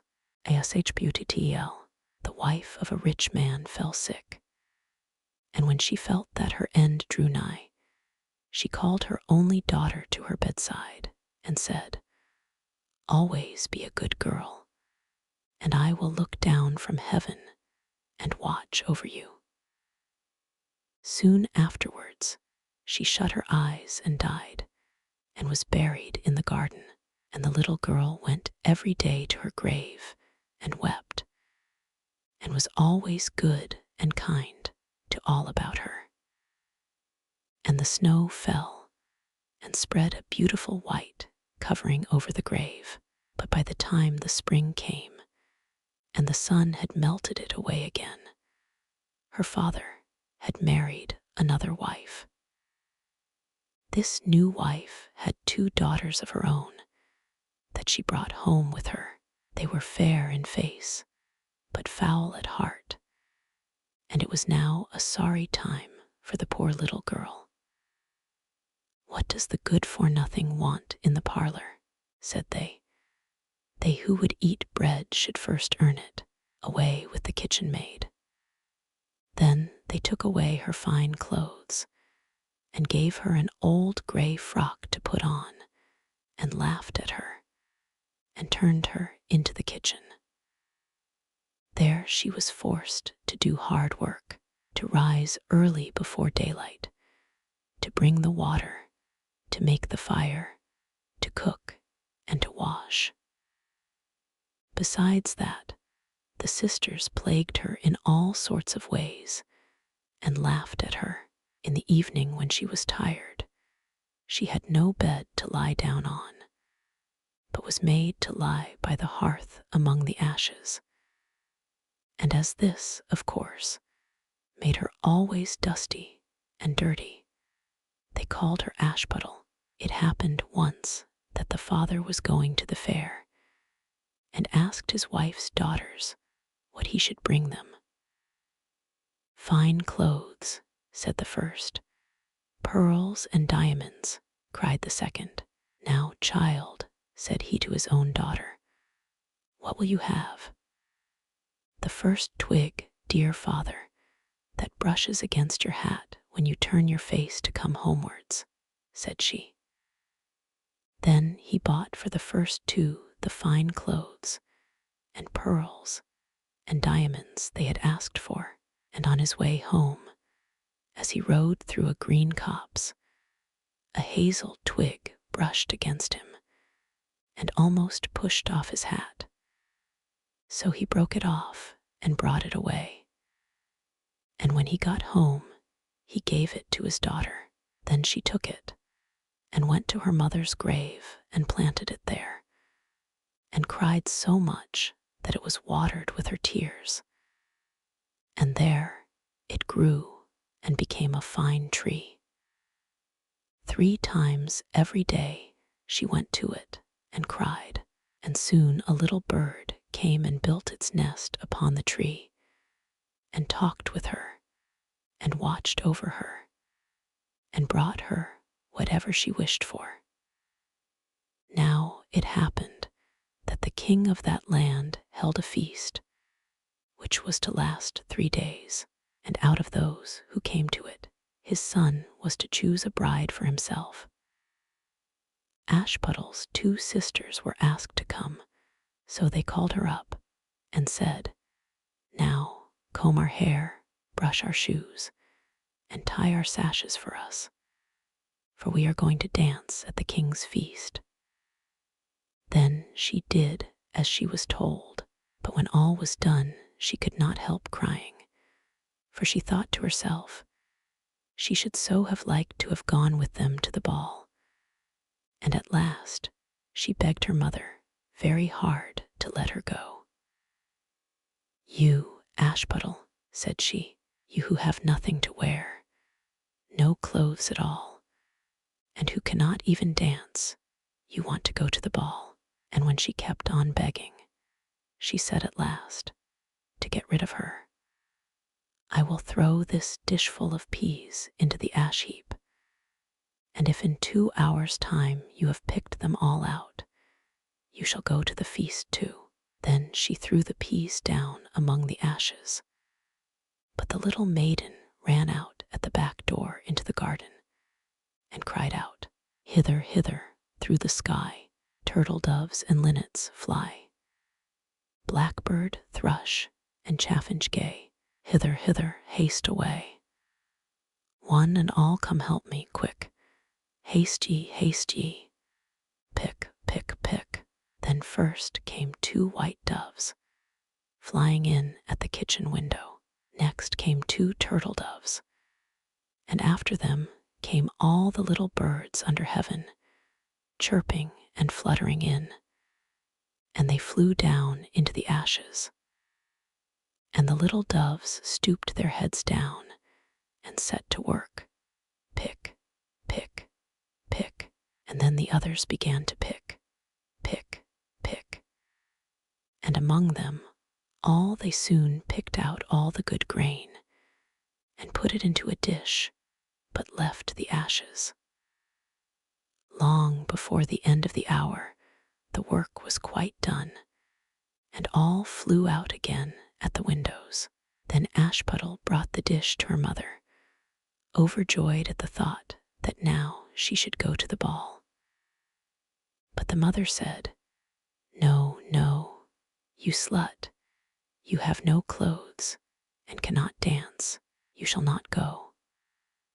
And when Ashputtle begged very hard to go, she said, "If you can in 1 hour's time pick 2 of those dishes of peas out of the ashes, you shall go too." And thus she thought she should at least get rid of her, so she shook 2 dishes of peas into the ashes. But the little maiden went out into the garden at the back of the house and cried out as before, "Hither, hither, through the sky, turtle doves and linnets fly. Blackbird, thrush, and chaffinch gay, hither, hither, haste away. One and all come help me, quick, haste ye, pick, pick, pick." Then first came 2 white doves in at the kitchen window. Next came 2 turtle doves, and after them came all the little birds under heaven, chirping and hopping about. And they flew down into the ashes, And the little doves put their heads down and set to work. Pick, pick, pick. And then the others began pick, pick, pick, and they put all the good grain into the dishes and left all the ashes. Before half an hour's time, all was done, and out they flew again. And then Ashpuddle took the dishes to her mother, rejoicing to think that she should now go to the ball. But her mother said, "It is all of no use. You cannot go. You have no clothes and cannot dance, and you would only put us to shame." And off she went with her 2 daughters to the ball. Now when all were gone and nobody left at home, Ashpuddle went sorrowfully and sat down under the hazel tree and cried out, "Shake, shake, hazel tree, gold and silver over me." Then her friend the bird flew out of the tree and brought a gold and silver dress for her and slippers of spangled silk, and she put them on and followed her sisters to the feast. But they did not know her and thought it must be some strange princess. She looked so fine and beautiful in her rich clothes, and they never once thought of Ashpuddle, taking it for granted that she was safe at home in the dirt. The king's son soon came up to her and took her by the hand and danced with her and no one else. And he never left her hand, but when anyone else came to ask her to dance, he said, "This lady is dancing with me." Thus they danced till a late hour of the night, and then she wanted to go home. And the king's son said, "I shall go and take care of you to your home," for he wanted to see where the beautiful maiden lived. But she slipped away from him unawares and ran off towards home. And as the prince followed her, she jumped up into the pigeon house and shut the door. Then he waited till her father came home and told him that the unknown maiden who had been at the feast had hid herself in the pigeon house. But when they had broken open the door, they found no one within, and as they came back into the house, Ashpuddle was lying, as she always did, in her dirty frock by the ashes, and her dim little lamp was burning in the chimney. For she had run as quickly as she could through the pigeon house and on to the hazel tree, and had there taken off her beautiful clothes and put them beneath the tree, that the bird might carry them away, and had lain down again amid the ashes in her little gray frock. The next day, when the feast was again held, and her father, mother, and sisters were gone, Ashpuddle went to the hazel tree and said, "Shake, shake, hazel tree, gold and silver over me." And the bird came and brought a still finer dress than the one she had worn the day before. And when she came in it to the ball, everyone wondered at her beauty. But the king's son, who was waiting for her, took her by the hand and danced with her. And when anyone asked her to dance, he said as before, "This lady is dancing with me." When night came, she wanted to go home, and the king's son followed here as before, that he might see into what house she went. But she sprang away from him all at once into the garden behind her father's house. In this garden stood a fine large pear tree full of ripe fruit, and Ashpuddle, not knowing where to hide herself, jumped up into it without being seen. Then the king's son lost sight of her and could not find out where she was gone, but waited till her father came home and said to him, "The unknown lady who danced with me has slipped away, and I think she must have sprung into the pear tree. The father thought to himself, "Can it be Ashputtel?" So he had an axe brought, and they cut down the tree, but found no one upon it. And when they came back into the kitchen, there lay Ashputtel among the ashes, for she had slipped down on the other side of the tree and carried her beautiful clothes back to the bird at the hazel tree, and then put on her little gray frock. The third day, when her father and mother and sisters were gone, she went again into the garden and said, "Shake, shake, hazel tree, gold and silver over me." Then her kind friend, the bird, brought a dress still finer than the former one, and slippers, which were all of gold, so that when she came to the feast, no one knew what to say, for wonder at her beauty. And the king's son danced with nobody but her. And when anyone else asked her to dance, he said, "This lady is my partner, sir." When night came, she wanted to go home, and the king's son would go with her, and said to himself, "I will not lose her this time." But however, she again slipped away from him, though in such a hurry that she dropped her left golden slipper upon the stairs. The prince took the shoe and went the next day to the king his father and said, "I will take for my wife the lady that this golden slipper fits." Then both the sisters were overjoyed to hear it, for they had beautiful feet and had no doubt that they could wear the golden slipper. The eldest went first into the room where the slipper was and wanted to try it on, and the mother stood by, but her great toe could not go into it, and the shoe was altogether much too small for her. Then the mother gave her a knife and said, "Never mind, cut it off. When you are queen, you will not care about toes. You will not want to walk." So the silly girl cut off her great toe, and thus squeezed on the shoe, and went to the king's son. Then he took her for his bride, and set her beside him on his horse, and rode away with her homewards. But on their way home, they had to pass by the hazel tree that Ashputtel had planted, and on the branch sat a little dove singing, "Back again, back again, look to the shoe.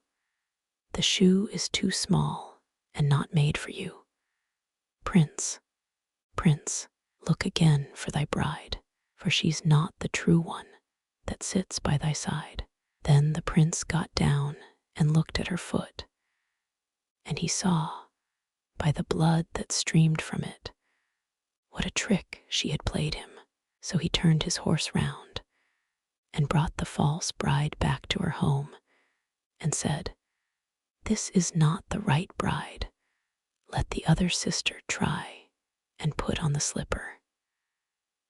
Then she went into the room and got her foot into the shoe, all but the heel, which was too large, but her mother squeezed it in till the blood came, and took her to the king's son. And he set her as his bride by his side on his horse, and rode away with her. But when they came to the hazel tree, the little dove sat there still, and sang, "Back again, back again, look to the shoe. The shoe is too small and not made for you. Prince, prince, look again for thy bride, for she's not the true one that sits by thy side." Then he looked down and saw that the blood streamed so much from the shoe that her white stockings were quite red. So he turned his horse and brought her also back again. "This is not the true bride," said he to the father. "Have you no other daughters?" "No," said he. There is only a little dirty ash puddle here, the child of my first wife. I am sure she cannot be the bride." The prince told him to send her, but the mother said, "No, no, she is much too dirty. She will not dare to show herself." However, the prince would have her come, and she first washed her face and hands, and then went in and curtsied to him, and he reached her the golden slipper. Then she took her clumsy shoe off her left foot and put on the golden slipper, and it fitted her as if it had been made for her. And when he drew near and looked at her face, he knew her and said, "This is the right bride." But the mother and both the sisters were frightened and turned pale with anger as he took Ashputtle on his horse and rode away with her. And when they came to the hazel tree, the white dove sang, "Home, home, look at the shoe, princess. The shoe was made for you. Prince, prince, take home thy bride, for she is the true one that sits by thy side." And when the dove had done its song, it came flying and perched upon her right shoulder, and so went home with her